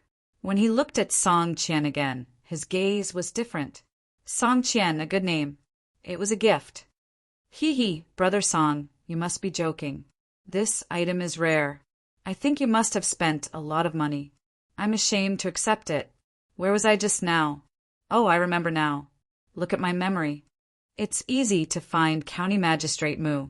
Tomorrow, at this time and place, I will definitely invite County Magistrate Mu. Also, there's no need to pay 3 times the price to occupy the land to plant white folded peaches. Listen to my advice. Nowadays, the farmers in Xinlua are having a hard time. Just pay them according to the previous year's harvest, and there will be people fighting to do it. As if he was afraid that the other party would not believe him, Li Dong even analyzed. Food is cheap now. Even if there's a good harvest every year, the money earned is less than half of what it used to be. If there's a bad year, the farmers will starve to death. Give them a stable job who would not agree. Am I right? Then, what if someone doesn't agree and doesn't give up the land? Song Qian was still worried. Don't give up? If they don't give up, use force. Not to mention occupying the land. Even if their way is in the way, we still have to tear it down. It's useless to seek death. We have to tear it down. After all, Brother Song is thinking for the sake of more people. I think County Magistrate Mu will think the same. Li Dong smiled as he gave the idea. Song Qian and Zhang Tai nodded repeatedly to express their admiration. Song Qian rubbed his hands excitedly and poured wine for Li Dong. He raised the cup. Brotherly, I'll drink first as a sign of respect. If this matter is successful and there won't be any local people causing trouble, we will have to get closer to County Magistrate Mu. Brotherly is family, so I won't be polite. Cheers tomorrow. Don't forget. Li Dong raised his head and drank up the wine. He then looked at the glass peaches and felt even happier. The three of them left after having a good time. Watching Li Dong leave in the car with the 7-star step and the 5 elements boxing, Wei Wei shook her head. With such a person in Xinlua, it would be strange if he didn't die. Once he gets benefits, he doesn't care about the lives of the people. He will be much more relaxed. It's good that he dies. Remember that when Mu Tang comes tomorrow, he must choose a place where there is land. Then he must choose a place where there is land. Then he must choose a place where there is land. We'll talk about it later, Zhang Tai said with a cold smile. Song Qian nodded. Should we give them money to settle down after the houses are torn down? Yes, but don't give it to every family directly. According to the compensation for the demolition of the Tang dynasty, it's already a lot to give 1/5. Hand it to Mu Tang and let him distribute it. Let him distribute it? Won't he be greedy? Let him be greedy. When the time comes, think of a way to tell the real compensation amount to the people who are being demolished and make Xinlua lose the hearts of the people. Also, the land can be used to plant Baidizi. Xinlua also has a mountain. There are many medicinal herbs on the mountain. By the mountain, and let people go up to find the medicinal herbs. After finding the medicinal herbs, we can raise the goats up there. Zhang Tai recalled the arrangement in the little young master's plan and told Song Qian. Song Qian was stunned and asked in confusion, Raise? Raise what? There are still small trees and turf to protect the soil. Hire people to dig them out and let the other party be vigilant. There's no need to worry about hurting goats. Goats are good. They can eat trees and eat the bark below. They can eat grass and dig up roots. When that time comes, Xinlua will be barren except for Baidizi. As Zhang Tai spoke, his voice became softer and softer. His heart palpitated. When he thought of Xinlua's future, he couldn't help but shiver. The next day, Li Dong found Mu Tang and came here. County Magistrate Mu, do you still remember what I said to you last night? This is an opportunity to solve the problem of poor food for the farmers. As long as we settle this matter, the farmers in the county will never have to worry about poor food in the future. Your political achievements will be greater. On the way, Li Dong was afraid that Mu Tang would forget what he said last night, so he reminded him again. Mu Tang nodded repeatedly, I remember. Don't worry, I know what to do. Isn't it just helping them give up the land and waiving their 10-year rent? I'm worried that if I waive their rent, the county's income won't be able to support it unless I leave immediately. But you can't bear to part with it. I understand. It's not that I want to criticize you, but your ability is not good enough. You have to learn. When there's a chance for the Tang dynasty to bring in the Monopoly game, as long as you can enter the top 100, it will be much easier to deal with this kind of thing. Li Dong said to Mu Tang in a teaching tone. Before Mu Tang could ask, he continued, County Magistrate Mu, in terms of economics, you're not as good as me. Do you admit it? Yes, but it's good that you admit it. How can rent-free county's money? Oh, it's called finance. If they plant Baidizi, whether they make things locally or transport them away, they have to pay for the transportation, right? When the time comes, you can collect taxes from our Xinlua's logistics industry. Is that money? Yes, it's money. I didn't think of it before. Mu Tang nodded. The people help to farm and earn a lot.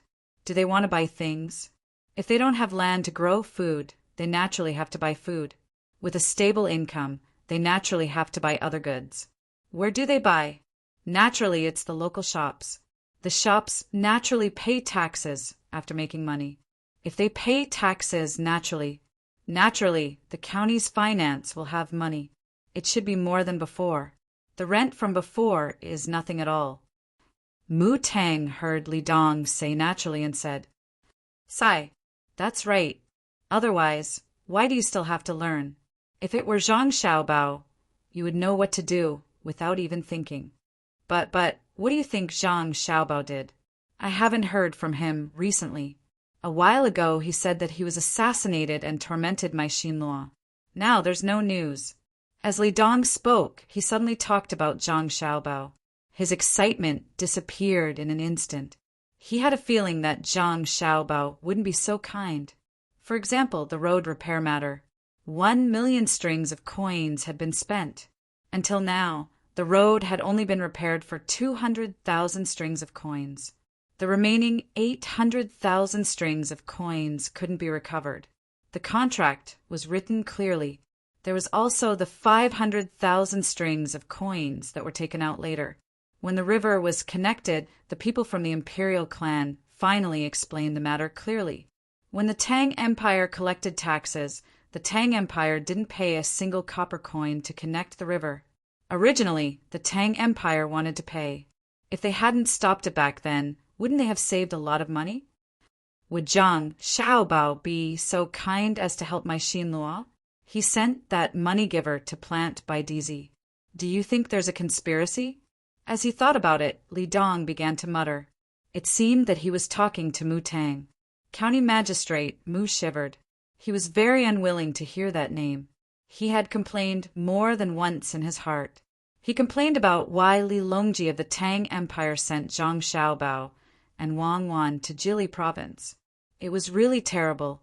Since the arrival of the two of them, he had to be on guard at all times, especially after the sword meet on Mount Hua. He had stationed 30,000 soldiers at the border. Even so, he couldn't be at ease. When there were more soldiers, there were more troublemakers. It was difficult to control them. There were 5,000 soldiers stationed in the county. Usually, he had to curry favor with other people's generals and control his subordinates. Logically speaking, since the assassin hasn't been caught and it's not confirmed that it was Xinluo who assassinated him, the soldiers at the border and the gunboats in the sea should have been withdrawn. Why are they still there? Li Dong muttered again. County Magistrate Mu swallowed his saliva and said nervously, Don't tell me you want to attack my Xinluo?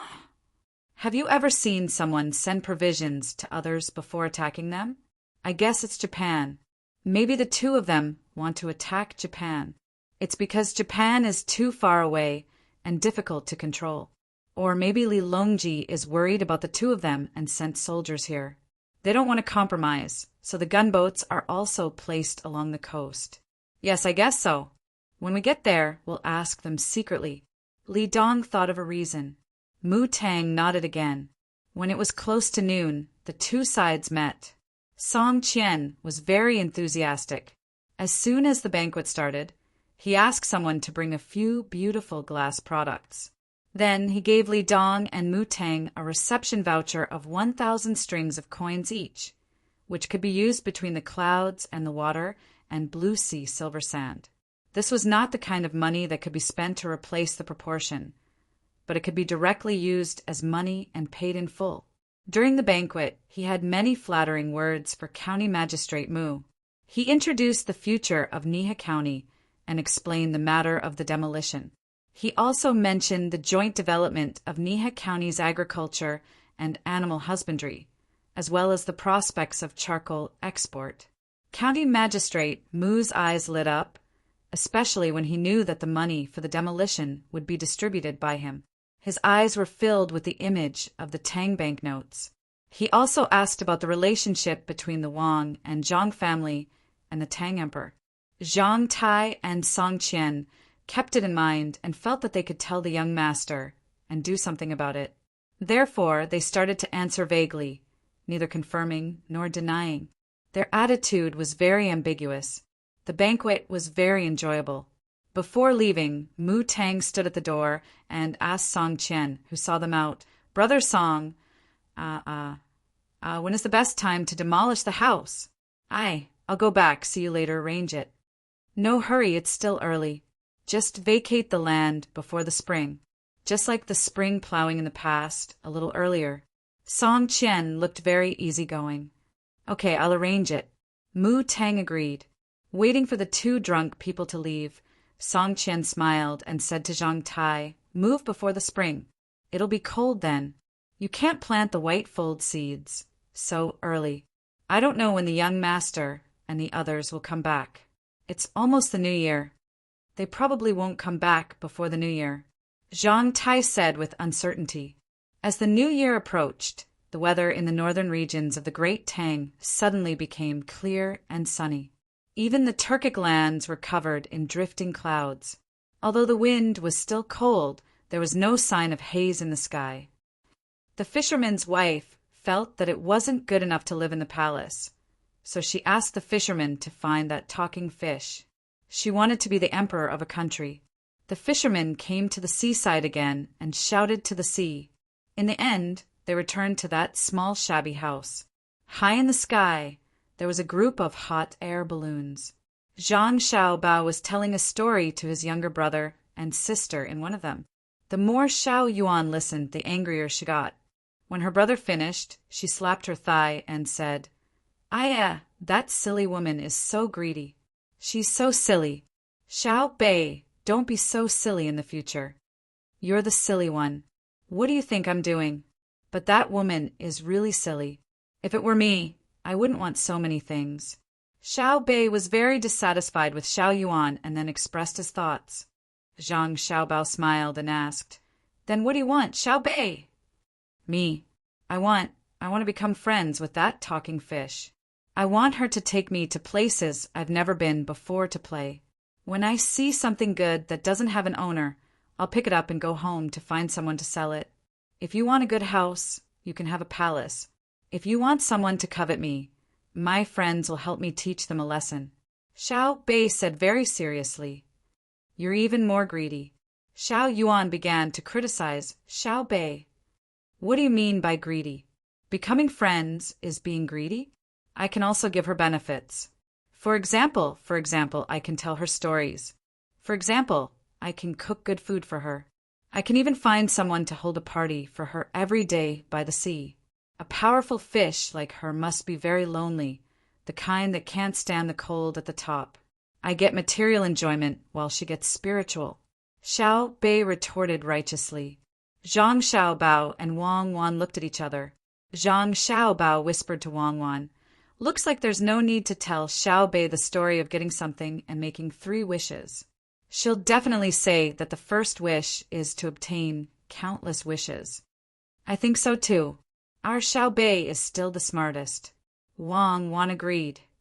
"Brother, do you think I'm right?" Xiao Bei looked for his brother at this time to judge. "Yes, you're absolutely right. That's how it should be. This is called sustainable development." Zhang Xiaobao nodded helplessly.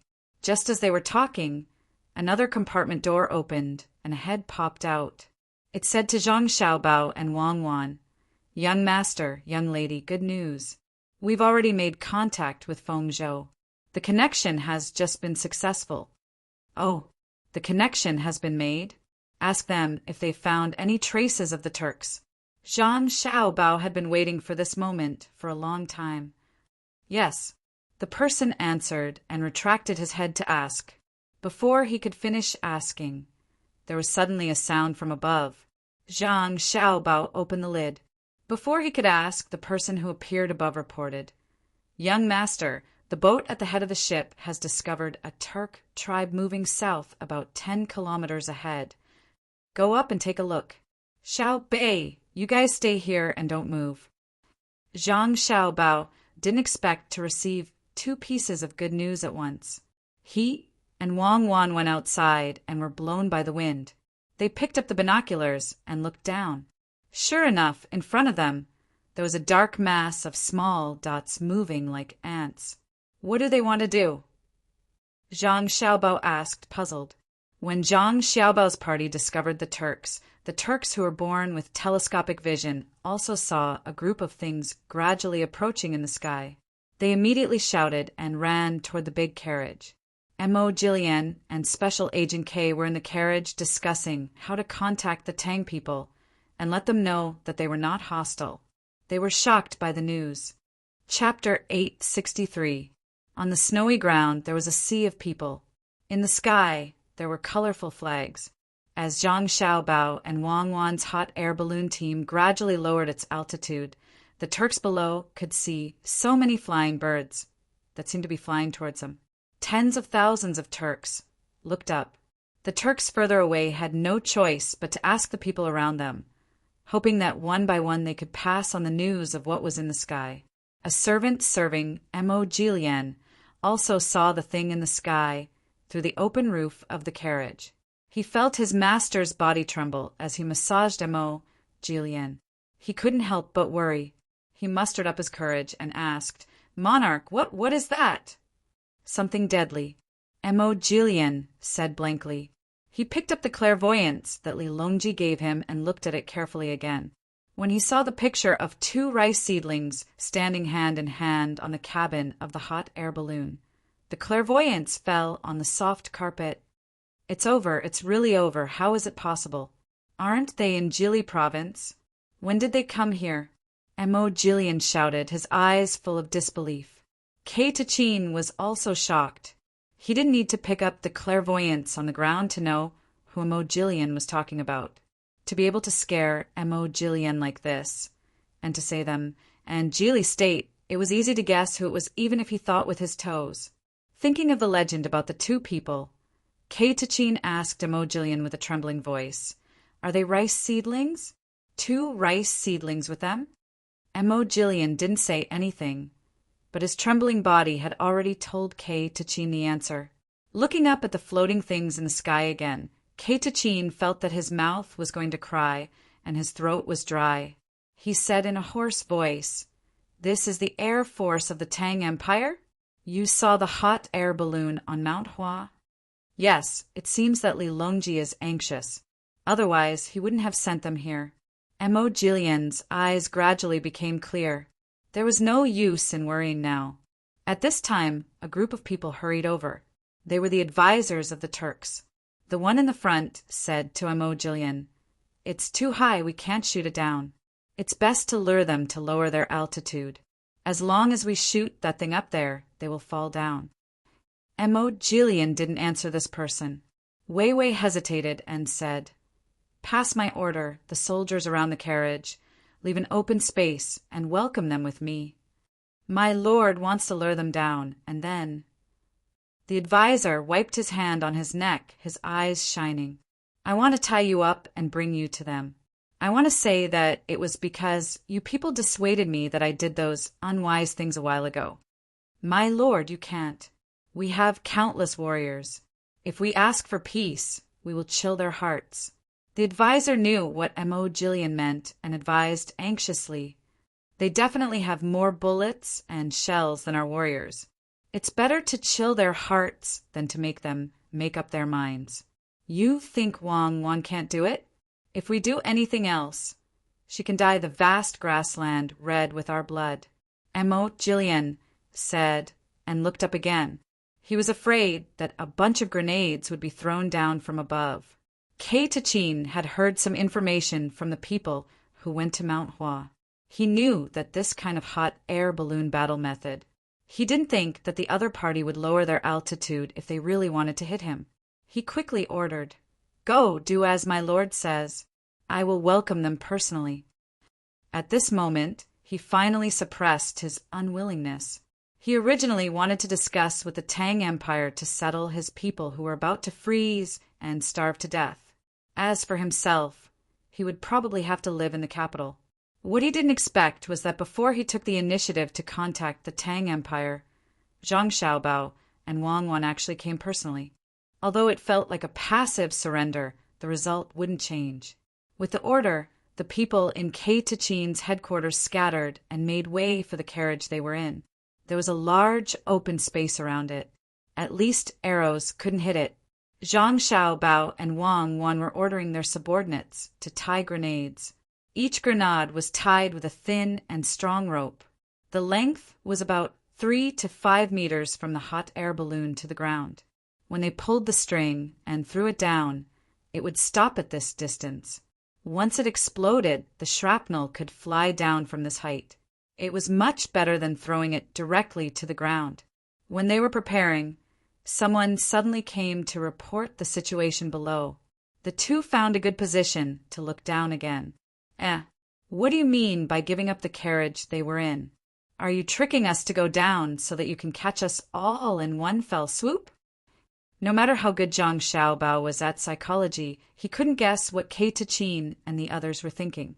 The black mass of heads below was really dazzling. It should be that Mo Jillian understands how we fight. He knows that once we start, we won't kill anyone we meet. Instead, we will target the commander. He knows that he can't escape, so he wants to discuss with us to send someone down to ask about the situation. While Wang Wan was speaking, she had already seen Mo Jillian's figure through the binoculars. Mo Jillian walked out of the car and stood on the hard snow that was stepped on by the people in front of her. She looked up and waved vigorously. Mo Jillian wasn't the only Turkic tribe. There were several other tribes. When they got the general information, they rode their horses to Mo Jillian's location to ask. When Mo Jillian and Kei Tachin saw the worry in the eyes of the first tribe to arrive, Wei inwardly sighed. They could see that this tribe was afraid that they would offend the Great Tang and didn't want to fight with them against the Great Tang. Along the way, many people had come to complain more than once, saying that they sincerely wanted to submit to the Great Tang. With this kind of partner, they wanted to fight against the Great Tang? That was a fool's dream. While Mo Jillian was waiting, a hot air balloon finally slowly descended from the sky. The hatch opened and 4 people came out. Ignoring the gazes around them, they strode over, creaking as they approached Mo Jillian. Their eyes landed on Mo Jillian's face as they questioned. My family's young master and young lady want to ask what your Turkic tribe means. His Majesty has ordered you to submit to our dynasty, but you insist on running so far away. Are you looking for a chance to make a comeback? Mo Jillian was taken aback. He hadn't expected the other side to be so direct, not giving him the slightest bit of face. The advisors standing beside him glared at him, their faces flushed red, as though they were trying their best to suppress the anger in their hearts. Finally, the advisor who had the backbone to persuade Mo Jillian couldn't hold it in any more. He stepped forward angrily, pointing at Zhang Xiaobao and Wang Wan's subordinate, and scolded. Who are you to dare speak to my sovereign like this? My people have countless warriors. Does your great Tang want to meet my people with weapons? Clap. The person sent by Zhang Xiaobao raised his spear. The advisor's head was thrown back, and then he plopped to the ground, his eyes still wide with unwillingness. So noisy. Mo Jillian reply. The person turned to Mo Jillian. Mo Jillian's face burned as if he had been slapped countless times. His people were still watching. He had been bullied to this extent. If he didn't toughen up in the future, why did the hot air balloon in the sky have a reflection, and a single one at that? Didn't the Great Tang's clairvoyance already have 2 lenses? Esteemed envoy, my clan went to the north a few days ago because we heard that there were precious furs and herbs in the north and wanted to gather them to offer to His Majesty. We've already gathered quite a bit, so we're moving toward Feng Province. For these furs and herbs, my clan has already suffered countless casualties. Mo Jillian had determined that the reflection was the scope of the spear used by Zhang Xiaobao and Wang Wan's personal guards, and he finally knew what to choose. The other party wasn't just trying to scare him. Perhaps it had taken them many days to search for him, so they were fed up. If his answer didn't satisfy the other party, they would begin to kill all the commanders of his clan. The person sent down had not expected Mo Jillian to be so straightforward. Looking at the hot air balloon where the young master and young lady were, he hurriedly sent a telegram to ask what to do next. After receiving the message, Zhang Xiaobao and Wang Wan glanced at each other. The 2 of them had been prepared for a fierce battle, but the other party had actually so easily yielded. It seems that they're very divided internally, and they probably don't have enough food. Otherwise, even if there was a sliver of hope, they wouldn't have come here. It seems that they're truly planning to get in touch with the great Tang and discuss the matter of completely submitting. Zhang Xiaobao thought for a moment and analyzed. Wang Wan nodded. If that's the case, then didn't we come here for nothing? How could it be for nothing? At least we've traveled for a while, and we know in advance that they're not having a good time, so we have time to prepare. Pass down the order, let Feng Province ask for help from other places, and use all resources to transport food and fodder there. Zhang Xiaobao ordered the person who was waiting to send the telegram. Wang also said, let the people below tell Emo Jillian that we're inviting them and the leaders of each tribe to live on the hot air balloon. The commanders of each tribe should also gather together and follow the designated hot air balloon. The team will be commanded by the deputy. Chapter 864. Emo Jillian and Kei Tachin sat opposite each other. It was Kei Tachin's first time writing this kind of thing, so he was a bit nervous. He was afraid that he would fall and feel uncomfortable being blown around by the wind. If he had to describe it, it would be the feeling of riding a boat. Compared to Kei Tachin, Emo Jillian was more experienced. He had ridden in the sword meet of Hua Mountain before. The only difference was that it wasn't as big and luxurious as this one. Zhang Xiaobao and Wang Wan accompanied him. The younger brother and sister had already moved to another cabin. To be precise, the two of them had moved out. After a while, someone brought food from another compartment. There were 2.5 bowls of porridge, 2 large pancakes, green onions, and a small dish of sauce. It's cold and there's nothing else to serve you. Please. Zhang Xiaobao broke the silence and put the food on the small table between Emo Jillian and Kei Tachin. Emo Jillian and Kei Tachin finally relaxed a little. They felt like they were captives and didn't dare to make a sound. Now that the food was placed in front of them, they realized that they were indeed hungry. Although they had eaten in the car, the tasteless meat was really hard to swallow. They only ate 2 small bites. Emo Jillian wasn't afraid that Zhang Xiaobao would poison him. He picked up the pancake and dipped it in the sauce. He opened his mouth and took a big bite. He nodded and said, delicious. It's so fucking delicious. It's better than meat. Kei Tachin also couldn't resist the temptation. He picked up the pancake and imitated her. He took a bite and then a mouthful of porridge. He ate happily. Zhang Xiaobao and Wang Wan watched from the side and knew why the two of them were eating so happily. One was because the Turks had run out of salt, and a little sauce was bliss. The other was because they often ate meat, and occasionally changing the flavor felt different. It didn't take long for the two of them to finish the porridge in their bowls and eat the pancakes. Even the sauce on the plate was licked clean. Touching his half-full stomach, Kei Tachin plucked up his courage and asked Zhang Xiaobao, Zhang Xiaobao, what do you want to do to me?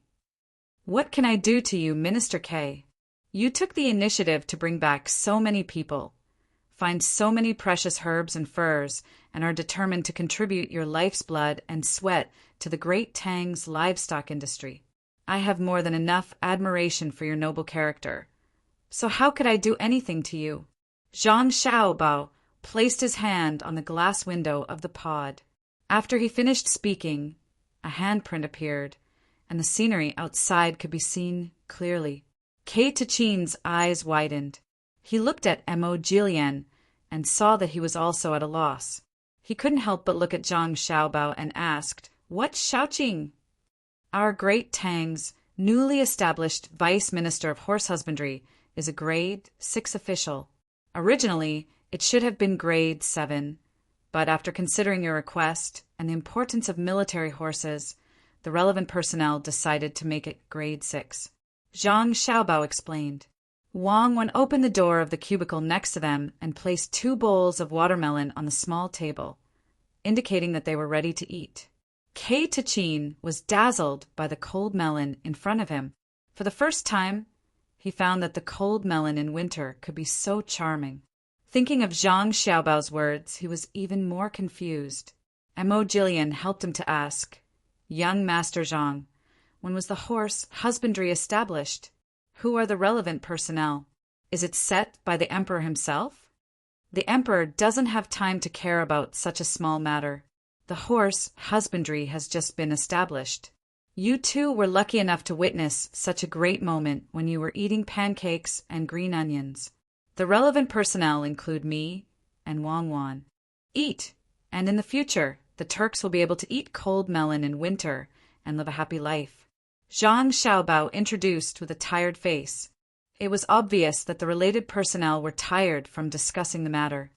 Young Master Zhang, have you decided on such a big matter? Mo Jillian asked. What do you think? Zhang Xiaobao asked.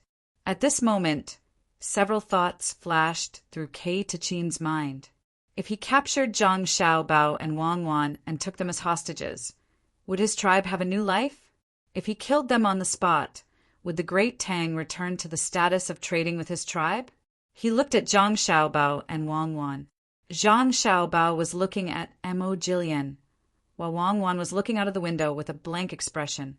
Opportunity! This was an opportunity. With his own ability, he could go forward and grab their necks. Then, Young Master Zhang, it's great that you can decide. Last time at the sword meet of Mount Hua, I opened my eyes. I thought that young Master Zhang was only good at economic calculation. Who would have thought that you could also leap onto roofs and vault over walls? I think you must be good at close combat, right? Would young Master Zhang be willing to show us the weapons you carry? Just as Kei Tachin was staring at Zhang Xiaobao and Wang Wan, leaning forward toward Wei Wei, Mo Jillian's legs suddenly bumped into the small table between them and began to chat with Zhang Xiaobao. Zhang Xiaobao had a regretful expression. He smiled and said to Mo Jillian, Mo Jillian, you're a good person. I don't have any ability to leap onto roofs and vault over walls. I'm just a bit more nimble, like a monkey. I've already ordered the people in Feng Province to quickly transport the provisions here. With both sides working together, I estimate that in less than half a month, the people below will be able to get through this difficult period. Yes, it's very pitiful, Wang Wan said as she looked outside. I don't know what's going on this year, but it's snowing everywhere. In the grassland, in the capital, in my Bohai Commander-in-Chief's office, it's snowing too. It's also snowing in Xinluo. It's estimated that there won't be a drought at the beginning of spring next year. It seems that we have to spend the new year outside. Mo Jillian and Kei Tachin didn't understand why Wang Wan suddenly brought this up. It was normal for it to snow. Could it be that it didn't snow in Tingri heaven? Wang Wan continued, that cow can't take it anymore. It's already skinny from hunger, and it's in a hurry.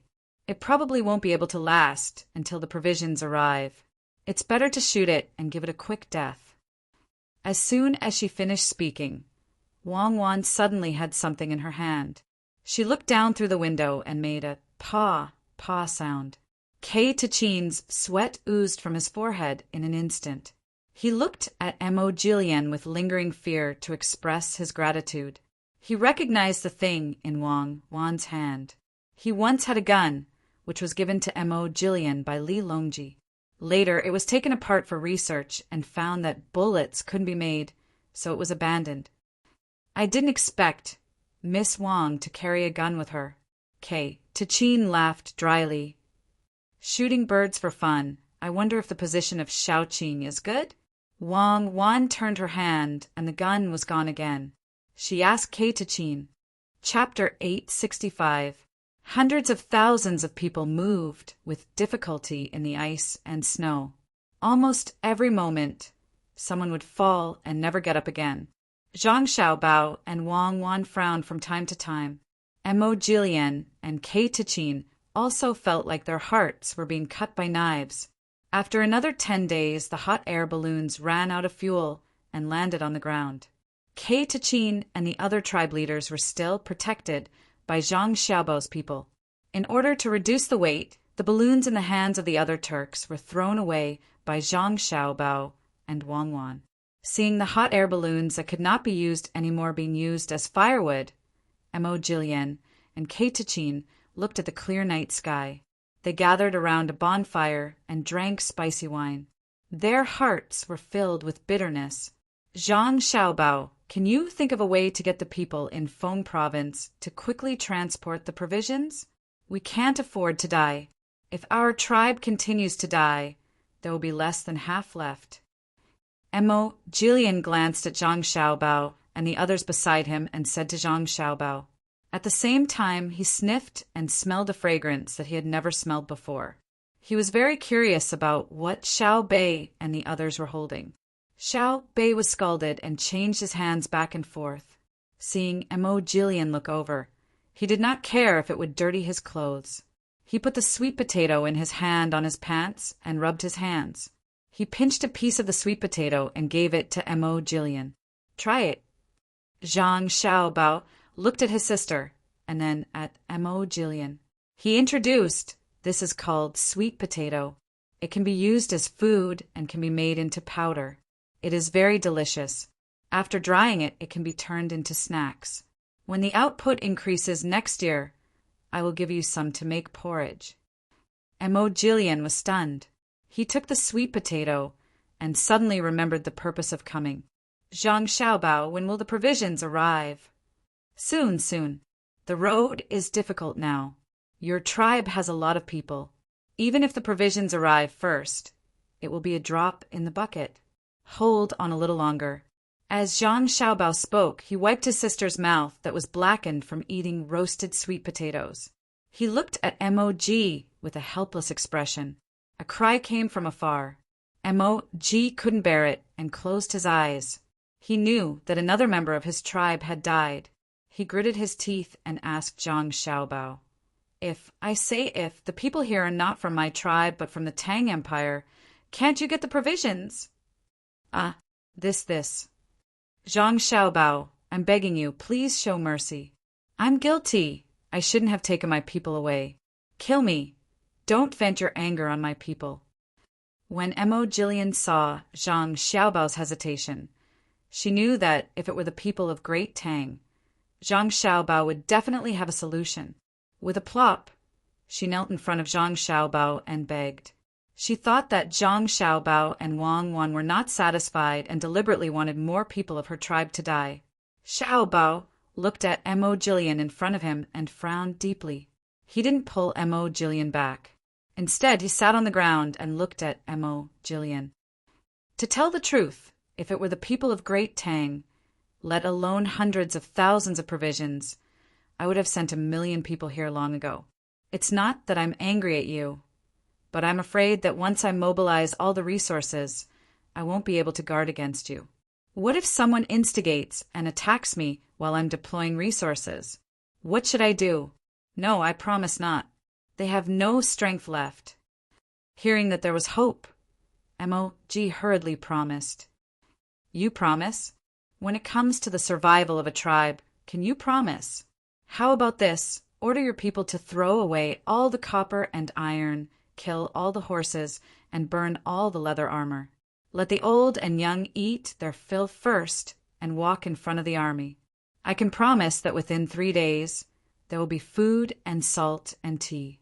But the salt and tea will only be for the old and young. If you agree, you can give the order. Zhang Xiaobao finally relented, but he put forward a bunch of conditions. Mo.G knew that this was Zhang Xiaobao's bottom line. Hearing the gradually weakening cries in the wind, she nodded gratefully. Okay, I'll immediately give the order. We'll do as you say, brother. After Mo.G left, Xiao Bei leaned into Zhang Xiaobao's arms and whispered in his ear, Brother, don't let them eat their fill. Just now, when Xiao Yuan and I went to give some roasted corn to their leader's children, they glared at me. Oh, then our Xiao Bei didn't kill them? Zhang Xiaobao rubbed his sister's head and asked. Xiao Bei shook her head. No, what's the use of killing a few? Unless all of them are beaten to death. Xiao Yuan said that they don't hate us, but hate the unfairness of the heaven. They are all like wolves who can be killed but can't be tamed. When they are fed, clothed, and educated, their ambitions will vanish. After a long time, the wolf may become a dog, like a wild chicken, or domestic fowl, like a wild boar. Oh, our Xiao Bei knows so much. Zhang Xiaobao praised. It's not me, it's Xiao Yuan. He looks so knowledgeable all day. It's annoying to look at him. Xiao Bei put the softest core of the sweet potato into her mouth and muttered while sucking on her fingers. Zhang Xiaobao did not expect that Wang Wan's younger brother would start to study this matter. He smiled and wiped his sister's finger that was stained with saliva, and then asked, "Then the people of the Tang Empire will not be hot-blooded, right? Not even as ambitious as the Turks?" "That's not the same. Xiao Yuan said that the foreigner's ambition is to seize, while the Tang Empire's ambition is to create. That is to say, when the people around them see that our Tang Empire has good things, they want to snatch them. Our Tang Empire makes things that make our lives better. They don't understand the benefits of creating things. As long as we don't let them become emperor, we will continue to create, right?" As Xiao Bei spoke, she could not understand, so she could only ask her brother. Zhang Xiaobao could not explain too deeply to her sister. Even if he said, Xiao Bei would not understand, so she could only nod in agreement. Mo.G, who had gone to give order, did not go so smoothly. Many people were not willing to throw away their weapons, let alone kill the horses. Mo.G could not persuade them, so he began to force the people in the tribe to do so. He even killed a few hundred people to achieve his goal. At dawn, the group set off again, moving much faster than yesterday. Horse meat was also food. Those who were full would be able to replenish their strength and have a stronger resistance to the cold. Mo.G, Chin, and the other Turkic tribe leaders did not have good expressions. They were worried that if they really submitted to the Tang Empire, they would lose their status. They were even more afraid that the people in the tribe would see Zhang Xiaobao and Wang Wan's guards and not have any bad thoughts. Mo.G repeatedly told the other tribe leaders about the power of the Tang Empire's weapons and told them to suppress the dissatisfied tribesmen. If there was a conflict at this time, Zhang Xiaobao and Wang Wan would probably harden their hearts and destroy the entire Turkic Empire. Walking on the road, there were still people who froze to death from time to time. Those who caught a cold did not have any hope of surviving. Every time they moved forward, there would be a few corpses left in the group for the wolves who did not dare to come forward as food. In the howling winds, the mood of the Turks was even more unstable. Several times, some people came out of the group to attack Zhang Xiaobao and Wang Wan's group, but they were discovered and killed by others.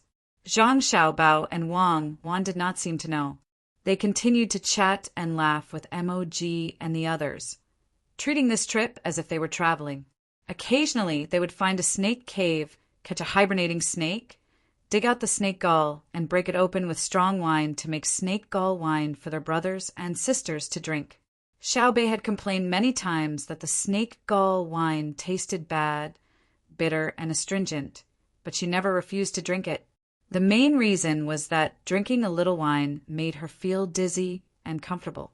Just as Mo.G was worried that some people in the tribe would lose control of their emotions and bring disaster to the entire Turkic Empire, the 3 days that Zhang Xiaobao had promised were finally up. In front of them was still an endless grassland covered by a layer of snow. At noon on the 3rd day, when the group was resting, a row of black dots suddenly appeared on the horizon. The Turks who were eating stood up one by one and looked over vigilantly. Mo.G quickly took out his clairvoyance and looked over. He saw that there were countless deer and dogs running in their direction. Behind the deer and dogs were a sled that was tilted up in front. In addition to the deer and dogs, there were also people with sails behind them. They were moving with the wind, like snakes. There were also many people wearing white clothes and capes, stepping on 2 bamboo poles. They were moving forward with a pole in each hand. If the other party did not move and did not look carefully, they would not be discovered. This is the group that delivered goods to the supermarket in Fengzhou, right? Chin looked at Mo.G curiously and asked. Mo.G shook his head slightly. I don't think they're just here to deliver food. There's also an army here to suppress us, the ones in white. In order to maintain the same speed, the deer and the dog didn't use their full strength when running. As the distance between the 2 groups got closer and closer, Even without the clairvoyance, they could see the situation on the other side clearly. The Turkic people who were ready to make a move finally became obedient. If it was said that they wanted to make Zhang Xiaobao and his group stay, now that the other party had arrived, there was no hope at all. When the Tang group was less than 100 steps away from the Tubo group, 1,000 people on skis came out and spread out in all directions, forming a semicircle formation to surround the Tubo group. Another dozen or so people directly rushed towards Zhang Xiaobao and the others, every time their arms thrust into the snow. These dozen or so people would advance a long distance. Their speed was much slower than a galloping horse on the grassland, but it was also many times faster than a person traversing the snow. Reporting, little young master, little miss, the snow war camp of Fengzhou is here to report. 1050 people are here, but 1049 people are here. One person sprained his ankle when he just set off. End of report. The dozen people came to Zhang Xiaobao and Wang Wan, and the person in the middle stood out to report. MOG and his group were puzzled when they saw the appearance of these people because they did not know what they looked like. They were wrapped up from head to toe and even wore something for their eyes. They were probably afraid of the wind and had a problem of crying in the wind. Zhang Xiaobao knew that it was called goggles. It was specially made for the snow war camp to block the wind and not worry about snow blindness. When he heard the report, he took a step back and let Wang Wan in front. He said he would not care about the army, so he did. Wang Wan returned the salute and nodded. Very good. Take care of the one who sprained his ankle. Go back and strengthen the basic training. Come back to the team. Yes, the person answered. He did not stand at attention for Wang Wan. He was afraid that he would fall, so he used his ski poles to support himself, swung his legs, and turned around to slide back to the team. Another person stood up and said, Feng Province Logistics Camp reporting. 2,200 people are here. 2,200 people are here. 1,000 snow deers are here. 1,000 snow deers are here. 6,000 snow deers are here. 1,000 snow deers are here. 6,000 snow deers are here. For snow deers are here. For snow deers are here. For snow deers are here. For snow deers are here. For snow deers are here. For snow deers are here. For snow deers are here. For snow deers are here. For snow deers are here. For snow deers are here. Very good. Come back to the team. Pay attention to the 4 injured sled dogs and keep them warm. Wang Wan returned the salute. She could imagine the situation of the 4 dogs. The dog in front must have passed by, and the ice suddenly broke, and the 4 dogs in the middle fell. According to the training, the people on the sled would break the sled. Then the dogs in front would push forward, and the dogs behind would push backward. The dogs that fell would be tensed up and wait for people to go and save them. This was usually what well-trained polar sled dogs would do. She did not expect the people in Fengzhou to train them successfully. Fengzhou medical team reporting. 300 people reported. 300 confirmed. End of report. Feng Province's Engineering Battalion reporting. 600 people are here.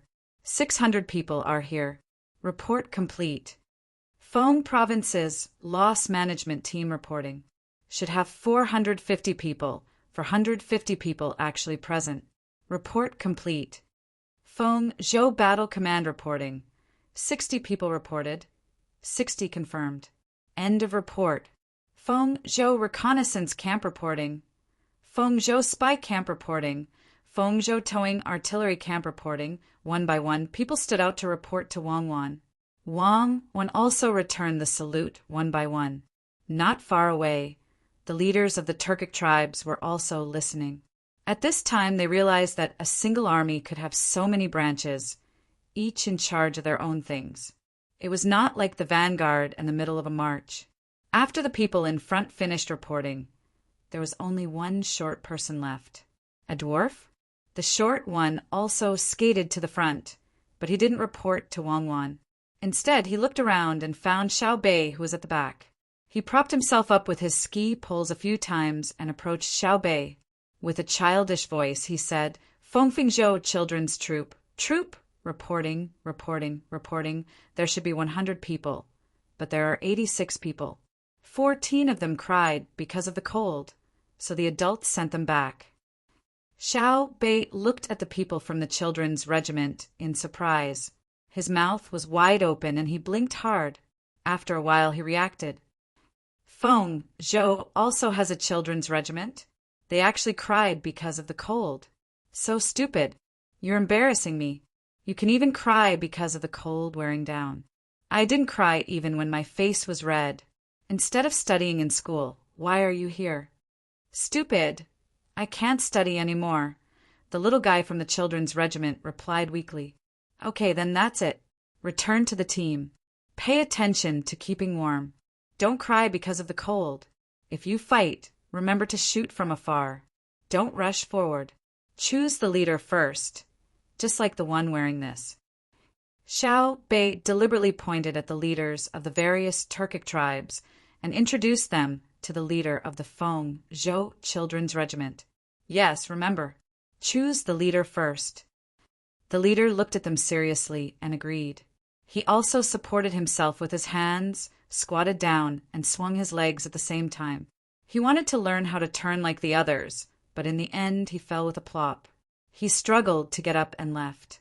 Xiao Bei covered his face when he saw this. It was really embarrassing. Zhang Xiaobao was amused when he saw this. He said to Xiao Bei's children's regiment is still very brave. Don't mention it. I'll disband them later. Seeing so many pairs of eyes looking at him, he turned around and smiled shyly. Uncles, little Bei was just joking. I didn't ask them to really beat you guys up. I was just joking. They'll forget about it after a while. That's right, I was just joking. They're just kids after all. They can't beat adults, right? Xiao Bei's explanation was obviously not acceptable. The leaders of the various Turkic tribes were more worried about the people from the children's regiment. Children were not as steady as adults. If they made a slight move, they might be misunderstood. Usually, children would not be able to defeat adults, but children with guns were a different matter. Wang Wan watched from the side and did not stop them. She silently agreed to this matter. She understood that the threat Xiao Bei brought to others was greater. It was like handing a loaded gun to a monkey that was curious about everything. At this time, Zhang Xiaobao said to Mog and the others, "The first batch of goods has arrived. Everyone, make the necessary arrangements. The rest of the goods will arrive one after another. I hope that we can unite and fight against the cold environment together. I hope that everyone will do their best." Mog and the others agreed and dispersed to make arrangements. At this time, Zhang Xiaobao did not continue to watch over them. Everyone was here, and he was not afraid that they would cause trouble.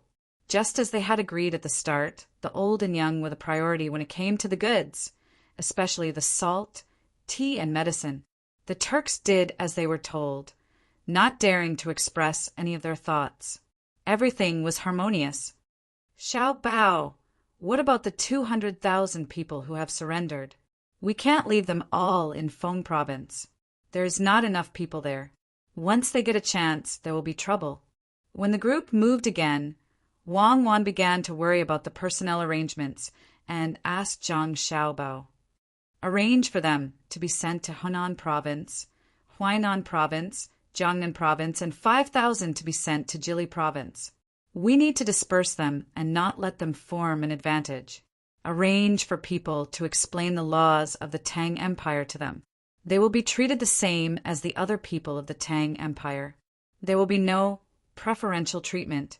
I don't need to be soft to them. Since they admit that they are part of the Tang Empire, don't give them special treatment. If they don't admit it, destroy them. As for the traditions of the Turks, they can be kept as long as they do not conflict with the laws of the Tang Empire. If there is a conflict, change them all. Zhang Xiaobao clearly knew that this arrangement would cost a lot of money and provisions, but he had to do it. Otherwise, it would be difficult to do it again in the future. The Yellow River has been frozen. We have to go by land. Let's inform them in advance. We also need to transfer more troops to deter them. I will arrange it. Wang Wan agreed with Zhang Xiaobao's idea and began to do it. When the Turks were no longer a threat, the lives of the people of Xinlua began to become difficult. County Magistrate Mu received benefits and began to write a letter to the imperial family of Xinlua with Li Dong. They also used the demolition fee given by Song Qian to carry out the demolition. It was now the end of the year, and the new year had not passed yet. Most of the people were focused on the new year. When they heard that County Magistrate Mu was going to demolish, their first thought was that County Magistrate Mu did not intend to let them have a good new year. Those who did not want to be demolished before the new year and were more courageous joined forces with their neighbors and came to the county yamen to discuss with the county magistrate.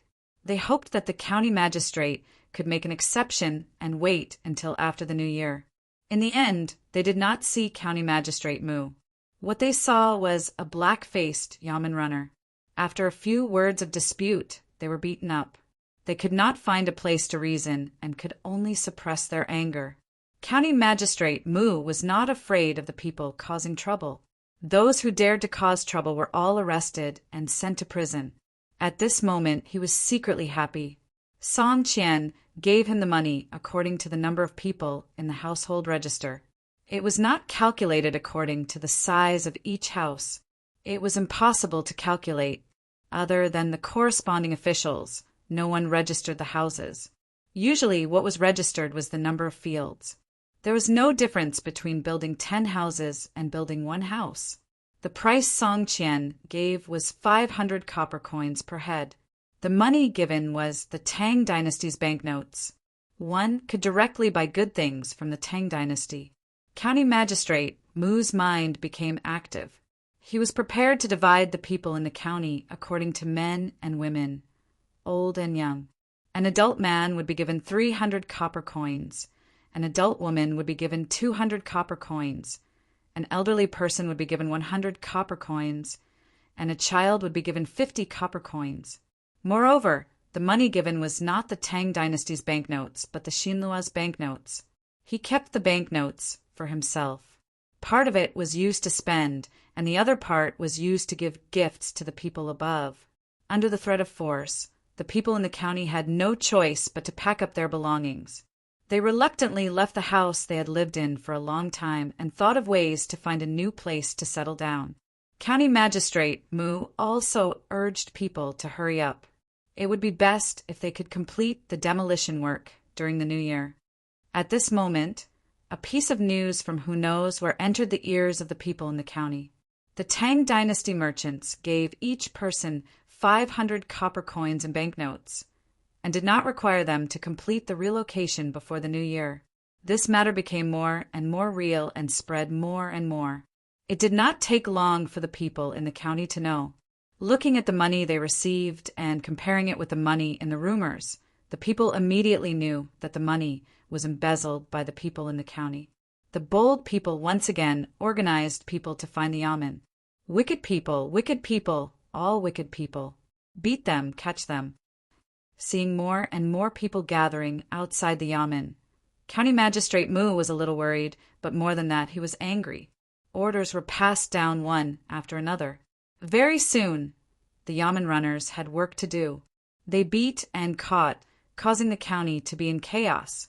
The people did not fight with the officials. Under the deterrence of the powerful force and status, the people in the county became obedient. One by one, they began to restrain themselves. According to County Magistrate Mu's arrangements, they came to a new place to think of a way to rebuild their houses. The resentment in their hearts grew, but they could not do anything at the moment. Chapter 866. Song Qian brought many tents and gave them to the people of Niha County who had yet to build a house for the time being. He even personally led many people to deliver soybean oil and rice noodles from door to door. This family gave 20 kilograms, and that family gave a jar. He kept saying that the Tang Empire and Xinlua were like family. He also emphasized the fact that all of the demolition money had been handed over to County Magistrate Mu. He hoped that the people who did not receive the full amount would give County Magistrate Mu some time. County Magistrate Mu must be in a difficult position. He believed that, as the official of the County Magistrate Mu would handle the corresponding matters as soon as possible. Song Qian went around and spent a few days returning to the restaurant between the clouds and the water to rest. County Magistrate Mu received many tents, but he was even more worried. The matter of the money had been exposed. It was better not to have tents now, because there were not enough. It was only 1/10 of the amount of tents that people who did not have a house had. Song Qian gave it to him for free. He could not complain that he gave too little. If he left it in the yamen, it would be difficult to give it to anyone. The new year was approaching. On the 20th of the 12th lunar month, the conflict between the county magistrate and the people did not stop. The people came to ask questions, the yamen runners fought, and the people persuaded each other in the neighborhood to send the yamen runners to investigate. This was the cycle. County Magistrate Mu handed over a lot of the embezzled money, and the higher-ups did not pursue the matter. However, if they wanted to give the people the original amount, it was definitely not enough. When a heavy snow fell, County Magistrate Mu fell ill. The cold-hearted people took advantage of the ice to drag their families across the mud river to the Tang Empire. They were willing to do any kind of hard work. If they could stay, they would never go back. On the 23rd of the 12th lunar month, the new year was over. The capital was no exception. In the palace, Gao Lishur was not idle for a moment. He commanded a group of people to start sweeping the dust and carrying out the folk worship. Telegrams were frequently sent from all over the country. Those who had relatives outside and knew the exact location were willing to spend some money to report that they were safe. Perhaps it was because of the telegrams that it was convenient to transmit news. The local officials began to publicize the merits of the current emperor in the provincial capitals a long time ago. The lives of the common people were indeed much better than before, especially the newborns. The number of deaths was 10 times less than before.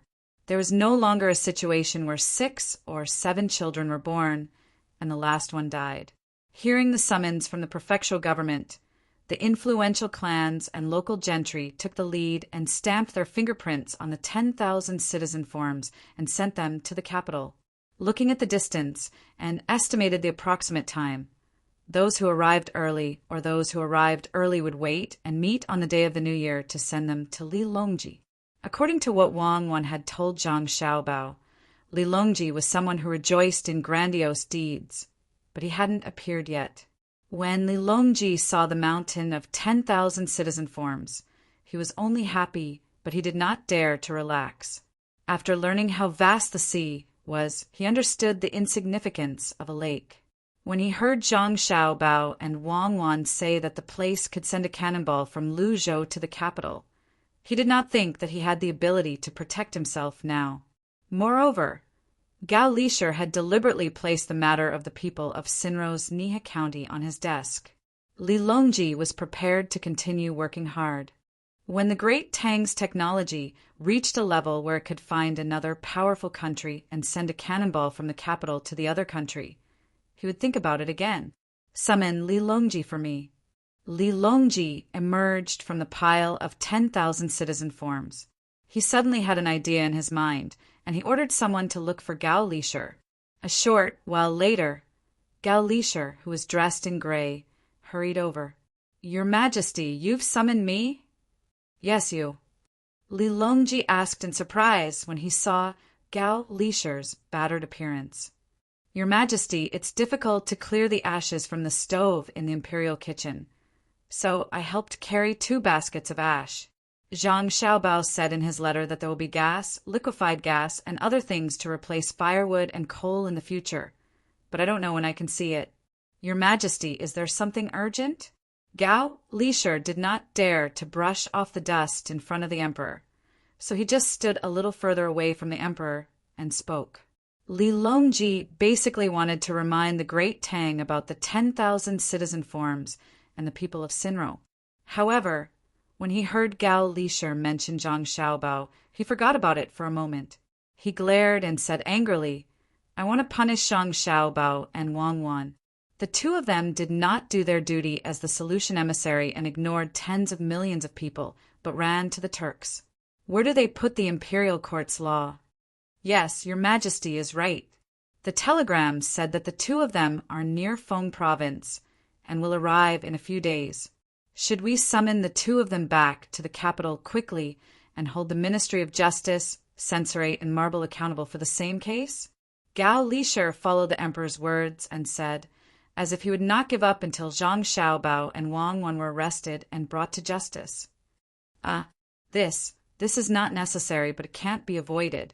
I want to punish them with a year's salary. In addition, Zhang Xiaobai and the others who did not cooperate with the security officer and secretly connived with Emissary Zhang and Emissary Wang, who were responsible for monitoring the situation, but did not report it and hid it from me in the capital. I hereby revoke their right to impeach from the censorate and also punish them with a year's salary. Li Longji emphasized the words pay penalty, as if it was an extraordinary punishment to show off his authority. The palace maids and eunuchs around lowered their heads and did not say anything. Most of them were looking at their shoes, which were issued by Zhang Xiaobai and Wang Wan. There were hollow places in the shoes, which were studied by a doctor who knew acupuncture. There were all kinds of small protrusions. They often ran around the palace, so it was easier than before. It was said that the cost of a pair of shoes was 3,000 copper coins. They did not know how much the annual salary of Zhang Jiedu and the others were. Was it enough to change shoes for everyone in the palace? Gao Lisher's face was full of bitterness. Your Majesty, Xiao Bao and the others will be punished for 10 years. Last time, because of the assassination, they were punished for 3 years. Adding the previous punishment, it's exactly 10 years. They still have to be punished. If they are not punished, it will not be enough to correct the law. If they are not punished, it will not be enough to appease the resentment of the people. If they are not punished, they will not dare to play tricks with me next time. Li Longji did not show any mercy and made the decision. Gao Lisher put on a good show to show that the emperor's justice was not to be trifled with. Then he bypassed the matter of deducting wages and bonuses and said, Your Majesty, if County Magistrate Zhang Xiaobai of Jianan County knows that you have revoked her right to impeach from the censorate, she will make a scene. Make a scene? How can I compromise because of her dereliction of duty and revoking her position? Today, I am looking for you for another matter. Now our country is at peace. Tens of thousands of countries have come to congratulate us. The people are happy and virtuous. However, in our great Tang, there will always be officials with selfish motives. We must guard against them. We must not be like the people of Nihe County in Xinhua. Therefore, I want to establish a new position to supervise the officials of our Tang. If an official is found to be deceiving the people, I will strictly investigate and punish him severely.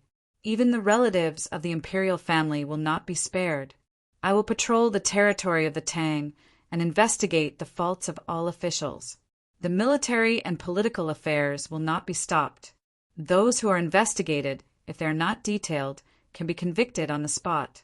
Li Longji then talked about the first thing he wanted to discuss with Gao Lisher. Gao Lisher kept nodding his head. When the emperor finished speaking, he asked worriedly, Your Majesty, you want to set up a new department to patrol everywhere in the Tang Empire. Moreover, all the officials will be investigated and can be temporarily convicted. Then who will be chosen? Yes, that's what I was thinking. Naturally, there will be a lot of people. Just like the previous investigation of the bridge and paving of roads, there will be several rounds of inspection. If the people in front of you can't find anything wrong, and the people who came later find out, then the people in front of you will also be punished. I plan to send at least 3 rounds of inspection to each place. At that time, if the people want to spend money to bribe them, it will be a big crime.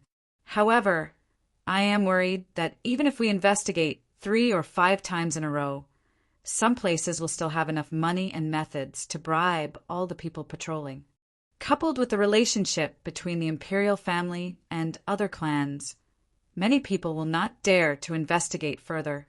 Therefore, I let Xiao Bei and the others be the head of this matter. I don't believe that there will be people who have enough money to bribe them, and I don't need to worry that they will be afraid of the imperial family and other clans. There are restaurants and shops all over the Tang Empire. I think that their intelligence work will be better than mine, the Emperor. With them in charge, I want to see who will dare to not do their best. Li Longji thought that he had solved a very difficult problem. He was so happy that he didn't call himself Your Majesty. When he thought of the helplessness of the people being investigated and prepared to bribe Xiao Bei and the others, he felt that it was funny. Ha ha ha, what do you think? Li Longji finally couldn't hold back. After laughing for a while, he asked Gao Lisher. Gao Lisher understood. No wonder Xiao Bei's position had been removed so quickly. It turned out that he had an even bigger position to give to Xiao Bei and the others. Of course, he also didn't believe that the emperor really wanted Xiao Bei to manage this matter. In the end, it would fall into the hands of Xiao Bao and Cuckoo. It was just that it wasn't good to directly give Jie so much power, so he made an exception. Your Majesty's words are extremely correct. This subject can guarantee that Xiao Bei and the others will not be successfully bribed, and no one can afford to bribe them. However, this matter is of great importance and needs to be discussed in the imperial court after the new year. This subject is afraid that it will not pass. Whoever opposes this matter has a guilty conscience. We will investigate this matter first. Go, send a letter to Xiao Bao and the others. Tell them to pay attention to their safety. If someone has an unstable mind, then kill them. Li Longji waved his hand, indicating that Gao Lisher should go and deliver the message. He himself continued to admire the Wan Min Biao. Before the news from the capital could reach them, Zhang Xiaobao had already arrived in Feng Province. In the past, the inner city of Feng Province had a relatively tall earthen wall used to block Turkic attacks. Now, Feng Province didn't have any walls and was unimpeded. The people of Feng Province felt more stable than before. With the Zhang family and the Wang family overseeing the city, they didn't have to worry about being suddenly attacked by enemies. This was especially true with the cannons that had just been shipped in this year. With them, they didn't even have nightmares at night. The vast and mighty Turkic people had come to Feng Province. Seeing the current situation of Feng Province, it was impossible to say that they didn't have any other thoughts. However, no one dared to make a move. Just when they thought that they could live in Feng Province in the future, after only one night of rest, the group set out again the next day. Mo Jilian also didn't expect this. He found Zhang Xiaobao and asked, Zhang Xiaobao, where are you taking us? Aren't we staying in Feng Province? Staying in Feng Province so that you can rebel at any time? Let's go. This year, I'll spend the new year with you outside. I'll arrange a good place for all of you. For example, the leaders of your tribes will become officials in the capital. As for the rest of you, spread out and settle in the prosperous areas of the Great Tang. My Jili province will also take a portion. Zhang Xiaobao didn't hide his wariness toward the Turks and spoke the truth. Mo Jilian couldn't refute this. If it were him, he also wouldn't have left them in Feng Province. He worriedly asked, Then can you guarantee that they will all have good lives? I can guarantee that they will all be treated equally. As long as they work hard, they will be treated like the other people of the Great Tang. Early on, someone will tell them what to do and what not to do. Someone will also teach them how to farm. If they can't learn in the first 2 years, and their families can't live well, they will be given subsidies. Then will they be treated like the people of the Great Tang? There is no distinction between you and me. Those who enter my Great Tang are all subjects of the Great Tang. Can the children go to school and take the imperial examinations? Yes. If there is a disaster, will there be a reduction in taxes? Not only will there be a reduction, but if the disaster is serious, there will also be food and money. Some people are bullied when they go to other small countries to do business, but there are also people who will fight for them for thousands of li, let alone thousands of li, even thousands of li. There will be people responsible for taking back their dignity. Then what are you aiming for? Aiming for the stability of the Turks in the future, to carry out strategic deployments so that we can continue to expand and plunder more good things from farther places. We will work for the peace of the world. And Mo Jillian had nothing to ask this time, but he still couldn't understand how attacking and plundering other people had anything to do with peace. At this time, the Yellow River was sealed in ice, and there was no war, so it was naturally impossible to spend a large amount of money to buy cannonballs to blow up the river. Thus, Zhang Xiaobao divided the Turks into small groups. Some walked on the ice, some walked on the banks, and some were escorted toward the capital.